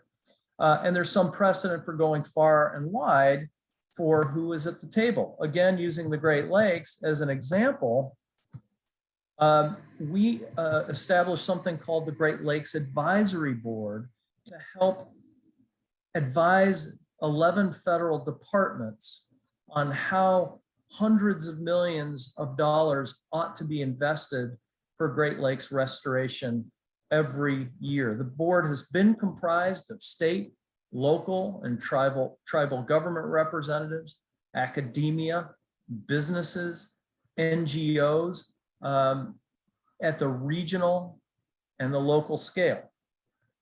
Really important. Also, inner city representatives. So a wide diversity of players who have helped to advise this really important precedent-setting program. At the end of the day, we can't just be building resilient assets. We need resilience in our decision-making systems so that they can continue to evolve with hazards, impacts, and risks to our natural infrastructure. And with that, I am thrilled that Secretary Granholm is next. I had the privilege of working with her when I was helping to lead the charge on Great Lakes restoration. After all, she was the governor of the Great Lakes state, where we worked very closely together to keep Asian carp out of the Great Lakes, which was a critical step in ensuring the resilience of this amazing, magnificent ecosystem that we call the Great Lakes. Let's go to the last slide. With that, I want to thank you for listening. I want to thank Argonne for the invitation and my fellow panelists. I'm excited to hear what comes next. Thank you. Cam, we really appreciate your presentation. I think it was a perfect one to conclude the technical and substantive portion of the agenda today, because it really, I think it hits home on a key message, which is, resilience and climate resilience is sort of being a cultural shift. And it's not just about, certainly better data is an important aspect of that, but really instilling a culture of resilience at all levels in decision making is hugely important, so that we can utilize the data and really deliver on a climate resilient future. So I thank you very much for your presentation, and I'd also like to thank our other two presenters, Suzanne, Jennifer, for your wonderful presentations today. At this point, I'd now like to introduce, or in order to introduce our final keynote speaker who will conclude the conference, I'd like to invite Argonne's laboratory director, Dr. Paul Kearns, back to the live stream. Dr. Kearns, if you could, I'd turn it over to you. Thank you very much, Tom. Let me also add my thanks to Christina and Suresh for managing the conference's discussions and sessions. So very much appreciate. Really, it's been an excellent day. I think we've learned a lot and really have built many new relationships and have a great opportunities to collaborate as we move forward.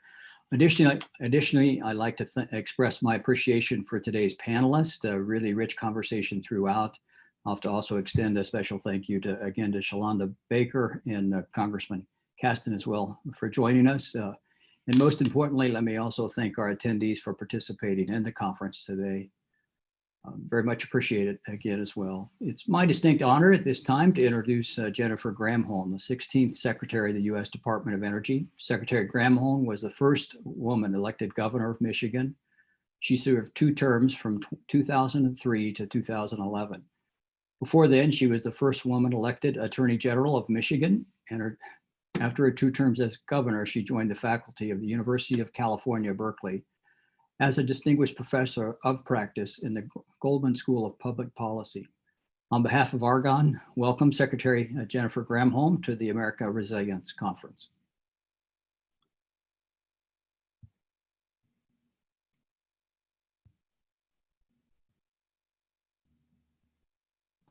There we go. Can you There we hear go. me? Okay, great. Thank you for that. For that gracious introduction. Hello, everybody. It is a great pleasure to join you all and to close out this fascinating look at the tools we have to build resilience in the face of climate change. As I think everyone knows, that the challenge is very deep. It's what you've been talking about in front of us. As long as our society remains powered by fossil fuels with uncontrolled carbon pollution, the storms hitting us will keep getting stronger, the wildfire seasons will keep getting longer, the high sea levels will continue to rise. And President Biden really understands that this is an urgent crisis. He's laid out a really bold agenda to get the country on an irreversible path to 100% clean energy by 2035 and net zero carbon emissions by 2050. And while it's critical that we decarbonize our economy as quickly as possible, the fact is the emissions that we have already produced have baked in changes to our weather patterns that are going to still unfold over years to come. So what you've spent this morning learning is that we don't have to wait around to see what those changes hold for us. And before I get into that, if you don't mind, I just want to say a few words to the folks who are doing incredible work at our national labs at Argonne, but others as well. But since we're at Argonne, especially the wildly talented researchers and scientists there, and the folks who are also tuning in. What you managed to pull off, it's really, to someone like me, it's just magic. I'm speaking beyond what you do on the climate and on clean energy and energy efficiency, which I know occupies just a fraction of your time and attention. I'm talking about what you do in your pursuit of your broader fundamental science mission. You're reimagining the bounds of what humanity believes is possible. You're unlocking the answers to our biggest questions. You're inventing technologies most people can't even conceive of in their dreams, making it possible to deploy them at scale and ready them in many cases for the commercial marketplace, and clearing the way for America to win the future. It is so critical, not just to DOE's purpose, but to this overall administration's vision, and certainly to the future of the nation. And I don't want or intend to in any way get political here, but I do want to acknowledge the feelings of some in our DOE family. I know that in the past few years, not all, but some of our staff at our labs have felt ignored or attacked or slighted. Not all, but some of you may have had studies blocked or delayed, or maybe even felt that the integrity of the work might have been put into jeopardy. The suspension of diversity, equity, inclusion efforts may have made some of you feel unwelcome, and many of you have watched colleagues who have decided to leave. But hopefully those who may have felt that way, again, not everybody, but some, I hope that everybody feels that that we are on the same page now. Whether you experienced those feelings or not, please know that President Biden and I certainly share a deep and abiding respect for all of you and all you offer to the country. You are the crown jewels of DOE, as it's often said, and we will recognize and support you accordingly. So you see all of that in the investments that the president is calling for with his budget and with the American Jobs Plan that he is hoping to get through Congress. We're betting big on scientific research and development. We're betting on American ingenuity. That means we're betting on you. We take our guidance from you and from the facts and the data that you uncover. And you at the labs, you have already shown us some amazing things.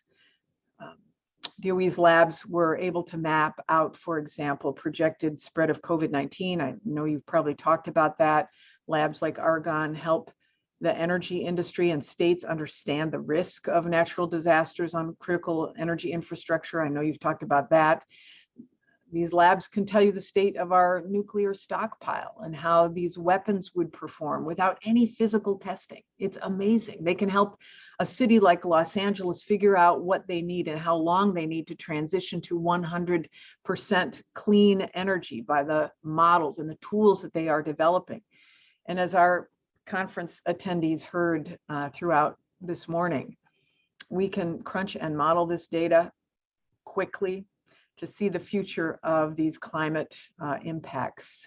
So Argonne's scientists and researchers are aiding the development of the highest resolution capability for climate impacts analysis on the planet. And you do it by enhancing our ability to make predictions down to the granular, down to the local level. And it gives us a 1-2 punch to respond to the climate crisis, even as we work to mitigate the threat by decarbonizing our economy. We can understand better than ever what the emissions we've already generated are doing to our communities and our landscape, and we can look ahead to see what the future has in store for us. And we can use that powerful information to adapt, which increases community resilience.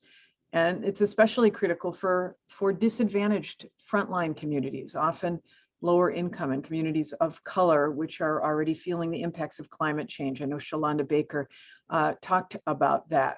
And we have the tools to help these communities navigate the storms that are ahead, literally. The thing is, the outputs are only as good as the data that we input. And the most reliable data comes from the ground, directly from these communities. So, frankly, at DOE, we don't have enough time to build the relationships that are necessary here all on our own, but many of you have these connections and can bring them to bear right now. So whether you're with a state or a local government or you're in the private sector, we need your help. We need your partnership. And I can promise you this will be an all-win proposition. Argonne is working with a handful of universities right now, collecting and crunching exactly the kind of data that will give us a granular look at what's in store on the hyper-local level. And it's going to allow us to improve the models that help us to plan those resiliency projects, the ones that are needed to protect vulnerable communities. As you've heard, it's going to help cities and regions plan for resilience in the face of whatever Mother Nature will start throwing at them. And these communities can gain insight into how to change construction codes, for example, so their buildings can withstand stronger storms and heat waves and cold snaps. And it'll tell them where to build new housing so that their residents don't sink their savings into a home that later struggles with flooding, for example. We're already doing this kind of work with AT&T. We're using their data on their telecommunications infrastructure all of us depend on in an emergency to understand what steps AT&T needs to make to safeguard their network from the increasing dangers of extreme weather.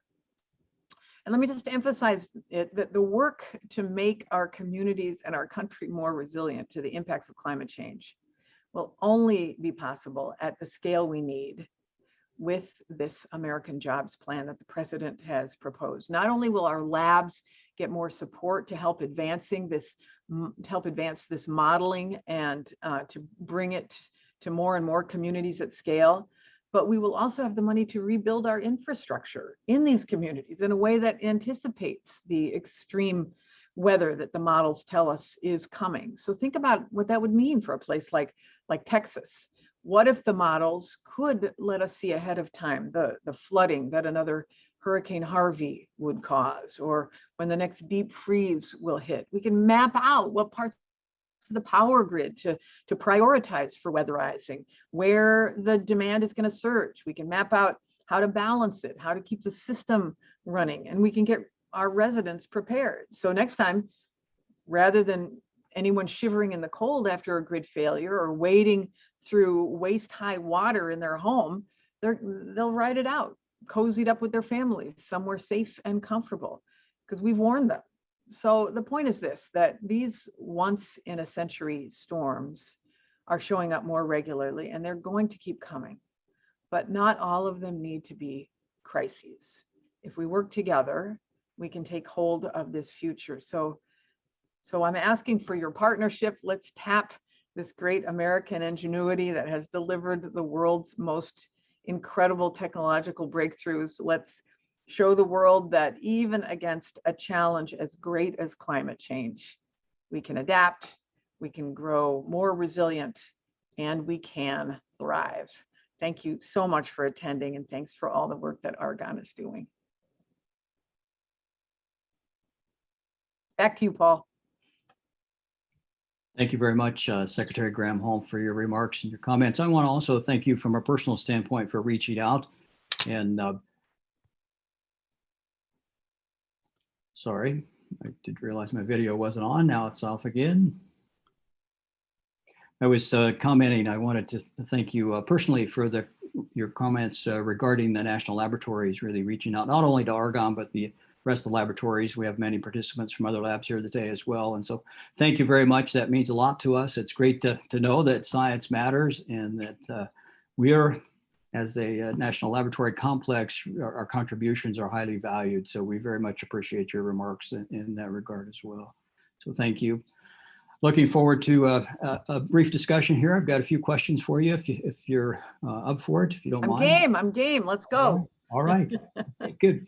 In her remarks this morning, Shalonda Baker spoke about the Justice 40 initiative, the administration's commitment to delivering 40% of the overall benefits of federal investments in clean energy to disadvantaged communities. How do you see the Department of Energy and the national laboratories really contributing to this initiative? So please. Yeah, I know with the lab directors, we've talked about this. Part of this, of course, is in the funding opportunities that we create inside of DOE and the grants that we award. So, you know, we're looking at every possible tool to ensure that funding opportunities offer both the highest possible potential for creating good paying jobs and opportunities to address energy and environmental justice. And we also have to make sure that we're supporting teams that look like America and businesses from communities across the country doing work that can benefit every kind of community in America, not just those that have gotten the lion's share of benefits of economic progress. And at the same time, the labs are developing these groundbreaking technologies that will allow us to transition to a clean energy economy faster, lowering barriers to things like clean power and EVs. And all of that, of course, offers great benefits to disadvantaged communities. Beyond creating new jobs and businesses in those communities, this is about improving renewable energy technology so we can decrease cost and reduce energy burdens. Because right now, I mean, people who are living below the federal poverty line, they may spend upwards of 30% of their paychecks on energy bills. That's just unacceptable in America. While the average citizen, people who are making the medium income and above, may spend 3% of their income on energy. This is also, EJ40 is about making communities healthier too. More clean energy capacity means less reliance on fossil fuel refineries that dirty the air of communities that are located next door, which are often overwhelmingly low income and often communities of color. So more electric vehicles also means less exhaust from cars and trucks that zoom by on an overpass that may cut through poor neighborhoods in our cities. So the bottom line, between the technology that you can offer and the way we can deploy it in partnership through DOE, it'll mean lower cost energy and more opportunity in those communities. Very good, thank you. Question from one of our participants around really an all of government approach, mentioning the importance of working with the Department of Interior, EPA, and many other federal agencies. Would you like to comment on your vision in that regard, really an all of government approach to helping us? Sure. I mean, the whole of government approach, or all of government approach, is really evident in President Biden's executive orders, in the American Jobs Plan, and in his budget proposal. Virtually every department is prioritizing climate action, working to figure out how they can contribute to the overall goals of net zero carbon emissions by 2050 and 100% clean electricity by 2035. I'll give you a couple of examples beyond DOE, which you heard a little bit about today, like housing and urban development. They are building sustainability and resilience into that department's efforts to upgrade and expand the affordable housing stock. The Department of Transportation, obviously helping us to electrify the nation's highways and put more electric vehicles, cars and buses and heavy duty trucks alike on the road. And at the same time, they're improving passenger rail. We are working with the Departments of Commerce and Interior to support businesses that are focused on clean energy deployment, like offshore wind. The Department of Agriculture is contributing with efforts to ward off wildfires, right? As well as engaging farmers and ranchers in lands-based strategies for carbon mitigation. And the Department of Defense is also working to reinforce our national security assets against climate change influenced risks, while they're thinking ahead to how impacts might affect the geopolitical landscape. And then even finally, the state and the Treasury departments, they are factoring these climate considerations into international discussions around global finance and development. The fact is, our reliance on fossil fuels touches every aspect of our society. And so we're engaging every part of government to do their part in minimizing carbon emissions while embracing cleaner and more sustainable solutions. Well, that's a fantastic, really a whole of government approach, really impressive in that way. It's great to have the Department of Energy at the table and in the conversation and driving much of the thinking. So very pleased to be part of the discussion in that way. One of the things that we've read about in the American Jobs Plan is the establishing a climate center, a new national laboratory focused on climate at HBCU. Would you like to talk about that a bit and your vision? Yeah, that's super exciting, because we know that there's great talent at the HBCUs, and we also want to make sure that we continue our efforts to make sure the pipeline of workforce is diverse.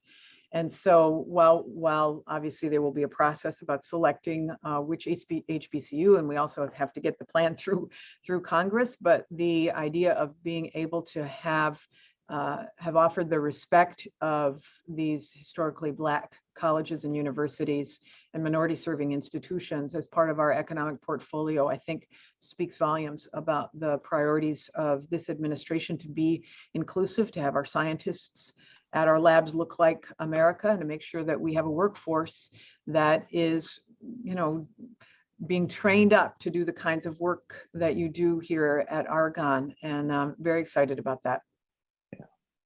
Yeah, it's just excellent. We're anxious actually to understand and to help basically. Great. That goal become real. So thank you. Another question from the participants here, really kind of related, and is really around some words of encouragement, if you will, for women in science and engineering. Your yes. I like to say, you know, I am a lowly political scientist and a scientist, a real scientist wannabe. And I think it is so exciting to see what the labs are doing strategically to build up that workforce and to make sure that you've got people who are in the labs working with universities, obviously the University of Chicago, but others, I mean, coming from UC Berkeley, knowing how there is really an intentional effort to really try to create a pipeline of scientists. And so many times women, you know, I'm a baby boomer, so I perhaps don't count so much, but, you know, a lot of us, you know, the teaching of the prerequisites even to get into science have been done in ways that may not be as accessible for women. I don't want to generalize, but often people learn in different ways, right?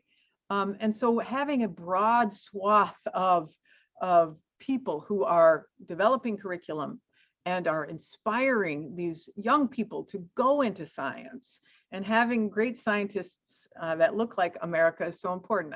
We've just come through a month where we've been honoring these great women scientists at the labs, and it's been amazing. I've loved the fact that coming on into this role, and I've been briefed by all of these departments inside of the Department of Energy, and a lot of the briefings have been done by women scientists who are also baby boomers. And I'm like, man, I guess when you got into this, you might have been the only one. And they're often saying, yeah, I was the only one.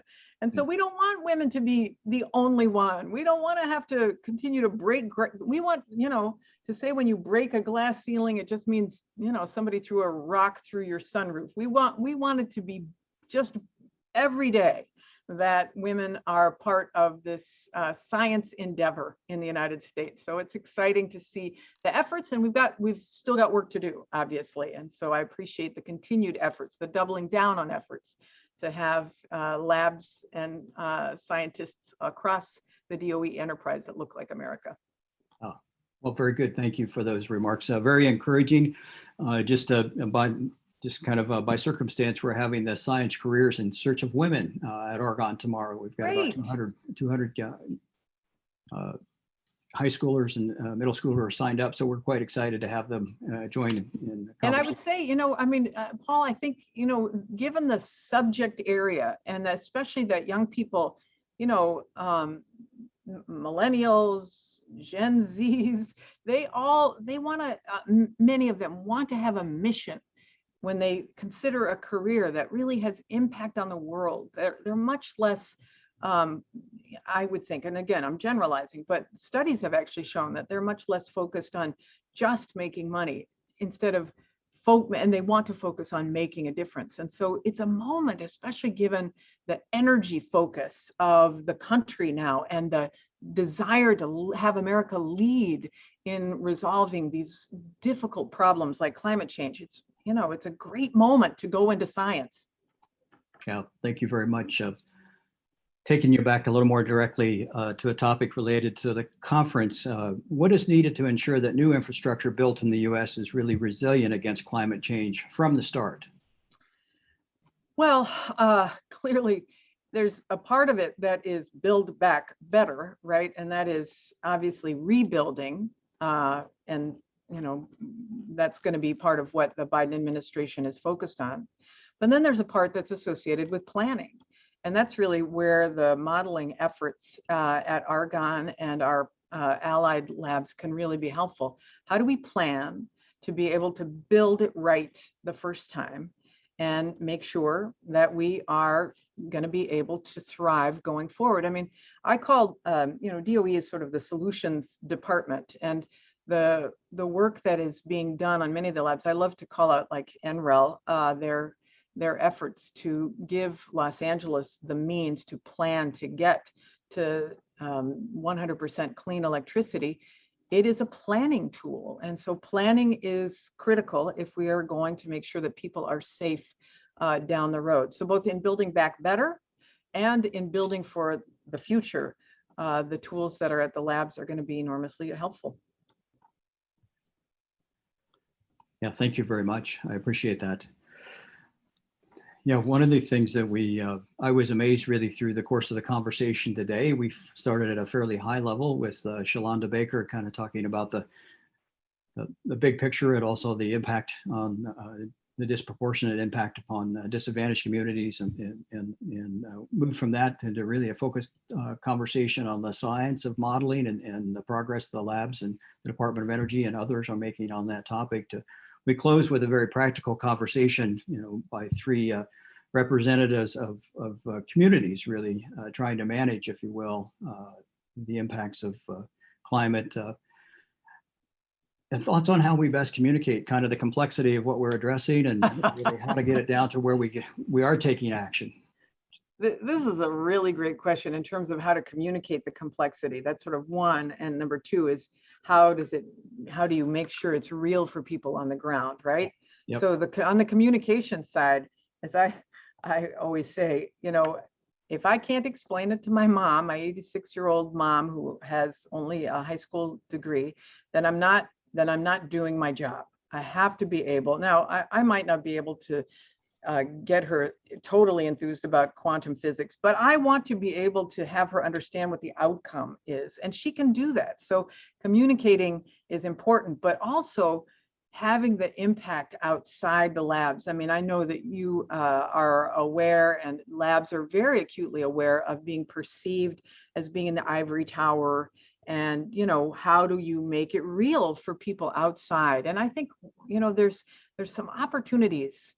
Again, I keep going back to this American Jobs Plan, but for example, the demonstration projects that will allow us to try out, and which DOE does all the time, demonstration projects, but making sure we emphasize, especially in communities that are really hurting. So for example, if we want to demonstrate that we can remove and manage carbon emissions from the fossil fuel communities, like in coal country, and that they won't be left behind, and we can bring people who are representing those kind of communities to see this in action. So by attaching, for example, carbon capture, use and sequestration technology to power plants, or by developing, really solid examples of what green or blue hydrogen can do for the power grid.